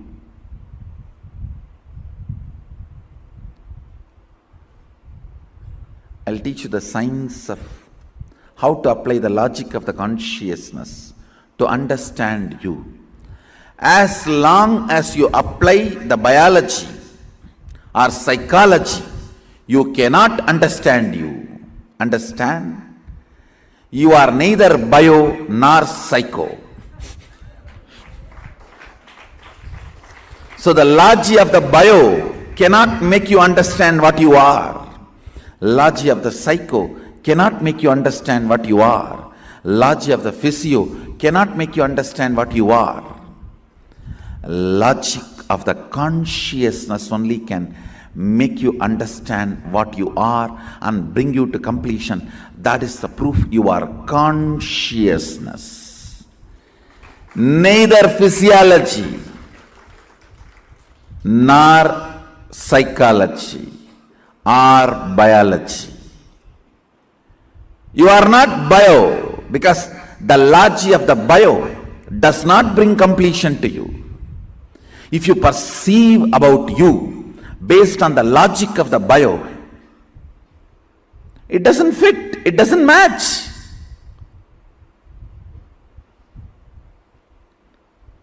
Tons of conflict, contradictions.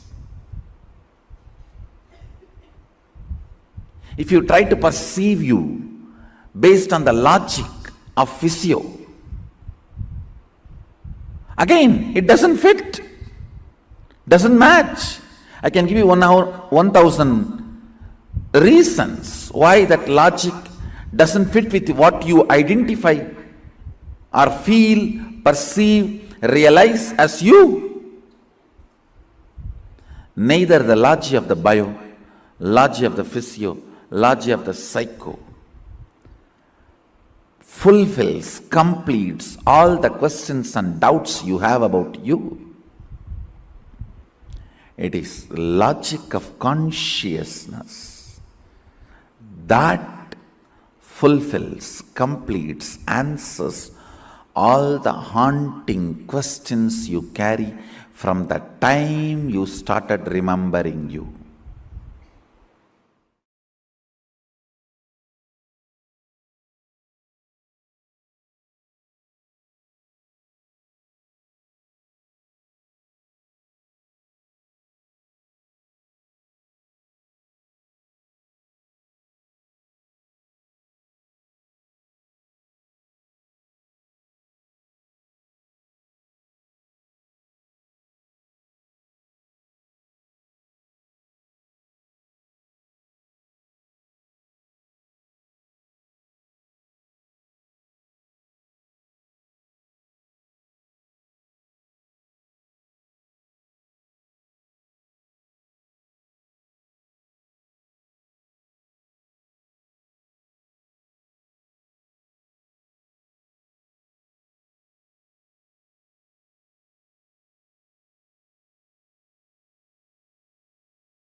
Shiva Diksha is an amazing science that is revealed in Hindu scriptures, like Swamiji beautifully revealed to all of us. Reprogramming your inner software, recoding your inner software to receive this amazing superconscious mutation is what is Shiva Diksha. Just very shortly from now, all of us are going to be receiving Shiva Diksha, and we are going to be receiving the most unique initiation, ability to harness the Nada Bindu Kala, the power of Nada, Bindu, and Kala to manifest what we want as reality, to manifest the best of the cosmos. Shiva Diksha has three important components. The first being Mantra Diksha, where the Guru transmits the experience through words. The second being Jnanavati Diksha. Jnanavati Diksha requires an enlightened inner space interfering in the process. Kriyavati Diksha is a ritualistic component of the same process. There's a very beautiful verse in Somashambhu Padati, and the Somashambhu Padati has a very detailed description of how Shiva Diksha should exactly be carried out or conducted upon. And here in the Somashambhu Padati, it is very clearly described as to how the Shiva Diksha has to be conducted. As all of us have been learning from morning, every single aspect, be it the initiations we receive, each of it is personally taken from the Agamas, from the scriptures, and each of it is given to us. Swamiji gives us these sciences. This Shastra Pramana is from the Somashambhu Vidhi, the Panchama Patala from Somashambhu Padati, the Samaya Diksha Vidhi Shloka. द्विविधेयं द्विरूपापि प्रत्येकामुपजायते एका क्रियावती तत्र कुण्डमण्डलपूर्विका मनोव्यापारमात्रेण या सा ज्ञानावती मता इत्थं लब्ध्वाधिकारेण दीक्षाचार्येण साध्यते. Here the beautiful science of how exactly the Shiva Diksha needs to be happen is elaborately revealed step by step in the Somashambhu Padati. Our Hindu scriptures have elaborately revealed each science, whether it is how to receive the Diksha or like Swamiji was revealing to all of us, what are the qualifications to look for one to receive the Diksha. And here, all of us are receiving that most authentic initiation just through the initiation from Swamiji. There are multiple references, like Swamiji himself had shared in the session to all of us. Swamiji was just 11 years old when Swamiji was initiated into Shiva Diksha, and it was at that time Swamiji was officially coronated as the 233rd Guru Maha Sannidhanam of the Tondai Mandalam, the kingdom of Tondai Mandalam. That is when Swamiji received the Shiva Diksha at the young age of 11 itself. Please understand, Shiva Diksha is literally you receiving you reprogramming your inner software, saying you're ready to manifest Paramashiva in you. Only an avatar who is superconsciousness himself in the human form can come and bridge us to experience the divine. Today, every one of you sitting here are going to be receiving this initiation.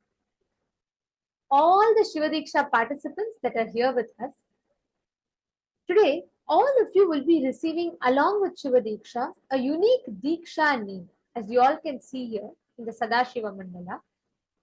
This is a geometrical representations of the various different manifestations of Paramashiva, the 5 main phases of Paramashiva, and this mandala represents the 5 phases of Paramashiva, how he manifests, for us to awaken these exact same aspects in us.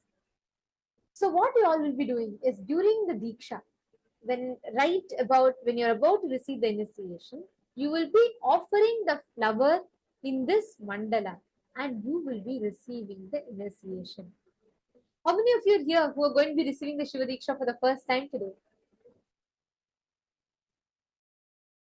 Okay. We will be taking you all step by step through this process. Just make sure you're listening to it completely so that you're prepared to receive the initiation. We will actually be as part of the Kriyavati Diksha, which is the ritualistic part of the initiation. We will be projecting the mandala for all of you. You will be offering the flower on the mandala. So basically, you will be standing facing the east and you will be dropping a flower. In whichever color that the flower falls in, that becomes your spiritual Diksha name. Please take a few minutes, take a look at this the table here. And here, as you all can see, each face of Paramashiva is represented by the white color Shivalinga is Satyojata, which represents the creator, the generator face of Paramashiva. The red color Shivalinga is Vamadeva, which is a representation of the operator face of Paramashiva. The black color Lingam is the Aghora face of Paramashiva. The yellow color is Tat Purusha, which is pulling out of delusion face of Paramashiva. And the middle, the concentric circles that we see in the middle, that is the Ishana, the liberation face of Paramashiva. Now, please understand, this is a very, very important component for all of us to remember. During the initiation, Swamiji will be awakening our inner software to be able to mirror, to manifest, to reflect this exact same science. Now, we're going to give you all a few minutes, and I request every one of you to please take a few minutes to write down this spiritual name chart. Let's say you take a flower, you offer it, and the flower falls on the white color Shivalinga. You will be Satyojata Shivam. If you're a male, you'll have the suffix called Satyojata Shivam attached to you. If you're a female, you'll have the suffix called Satyojata Shiva Shakti attached to you. So if you're a male, the face of Paramashiva and the word Shivam will be attached to your name. If you're a female, then the name of that face of Paramashiva along with the word Shiva Shakti will get attached to you. Like, let's say your name is Robin and you're offering the flower and it falls on the yellow color. Then your name will be Robin Tatpurusha Shiva Shakti because you're a female. Let's say George offers it. Then it will be George Tatpurusha Shivam.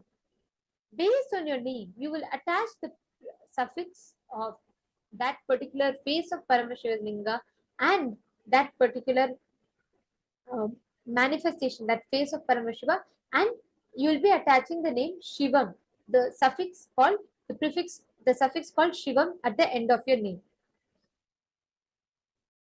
To all the participants that are here, we request you all to take a minute or two to quickly note this down so that it's convenient for you all and you're all not missing out, you're not, so that it's clear. Please take a minute to please draw this. This is a spiritual name chart. It will help you identify the spiritual name that you'll be receiving right before the Diksha.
Okay. Now, if you all have any further questions, we will be taking it right after the, you all will be given a dedicated time to ask any further questions that you would have.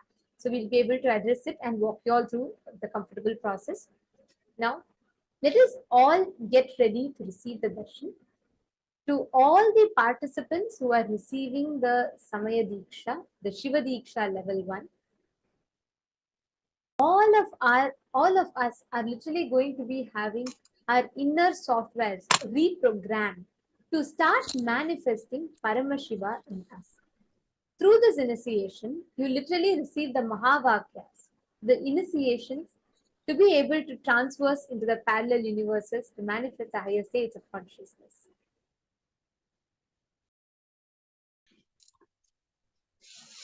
So every one of you that are here, just in a few minutes, we are going to be entering into the darshan. We will now be chanting the Dhyana Shloka. These Dhyana Shlokas are the sacred mantras, the sacred chants that describe that particular manifestation of Paramashiva. Today, all of us are going to be showered with the darshan of Gajamukha Nugraha Murti. The form of Paramashiva through which he manifests bestows completion, bestows prosperity, bestows abundance, bestows auspiciousness to anybody that connects to this particular manifestation of Paramashiva. Can I request all the participants to please come and settle down? Please be seated. Sit down. Please settle down. We will all be entering into the darshan now. Today, the darshan of Gajamukha Anugraha Murti.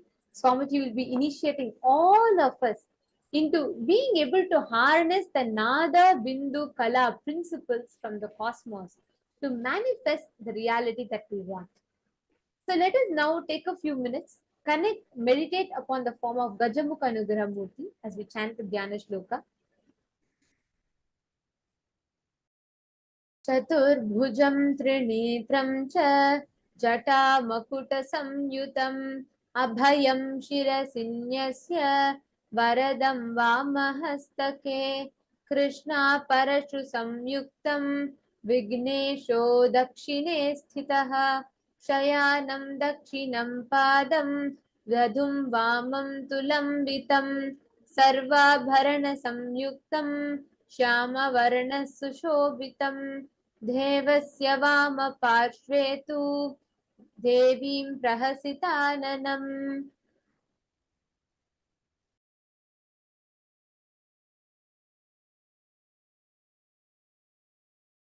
This very beautiful form of Paramashiva as Gajamukha Anugraha Murti, the form that manifests ultimate auspiciousness, showers, bestows, blesses everyone with auspiciousness and abundance.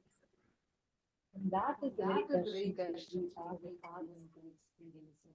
All of us are going to be experiencing this extremely powerful, auspicious darshan, where now we all did, especially the Paramashivoham level 3 participants. All of us just learned about the conscious manifestation, conscious awakening, and one very, very important science we learned is how to 3D print our reality, right? Now, in this, the Paramashivoham level 3 participants, you're going to see any obstacle that stops you from manifesting will just become redundant. You're actually getting this powerful blessings from Bhagavan Ganesha Murti, Ganesha Anugraha Murti, or Gajamukha Anugraha Murti, the form of Paramashiva, who gave the conscious awakening to Mahaganapati, gave him that superconscious breakthrough. That is the very form whose darshan we are having today. Any obstacle that you might be having in your life will just be removed. And all of us are going to get to experience this very, very powerful darshan today. Now it's time. Let us all enter into the deep meditative space. During the darshan, you can post your messages in the Zoom chat. Swamiji himself will be personally reading and blessing each one of you. He will also receive direct responses from Swamiji, transcribed and sent to you. So watch out on your Zoom chat. And we request everyone to please be on camera. During the darshan, kindly do not record. Any form of video recording, audio recording, screenshots is strictly prohibited. So we request all of you to not do any kind of recording. You shouldn't take even pictures, and you should not bring your gadgets in front of the camera. Second, during the darshan, make sure you're fully visible, and throughout the time you're sitting in front of your camera. This is so important. One is as a part of the security protocol, but most importantly, just so that you do not miss out on the Nayana Diksha. Nayana Diksha means where just through seeing, just through Swamiji seeing you, Swamiji transmits his very Shakti, his very energy into you. That process is called as Diksha. And today, all of us are going to experience Diksha into awakening our third eye, the Diksha into experiencing the space of Kalpataru, manifesting any reality that you want to manifest. You're going to receive these as gifts from Swamiji. And most importantly, And most importantly, one of the most beautiful events we're receiving today is the software. Awakening beyond the software to be able to consciously create whatever you want in life, the reality. So now let us all get ready to receive the session. I request all the participants to please settle down. Please close your eyes. And intensely connect to Swamiji. Please sit with your head, neck, and spine in a straight line. Let us all get ready to receive the blessing.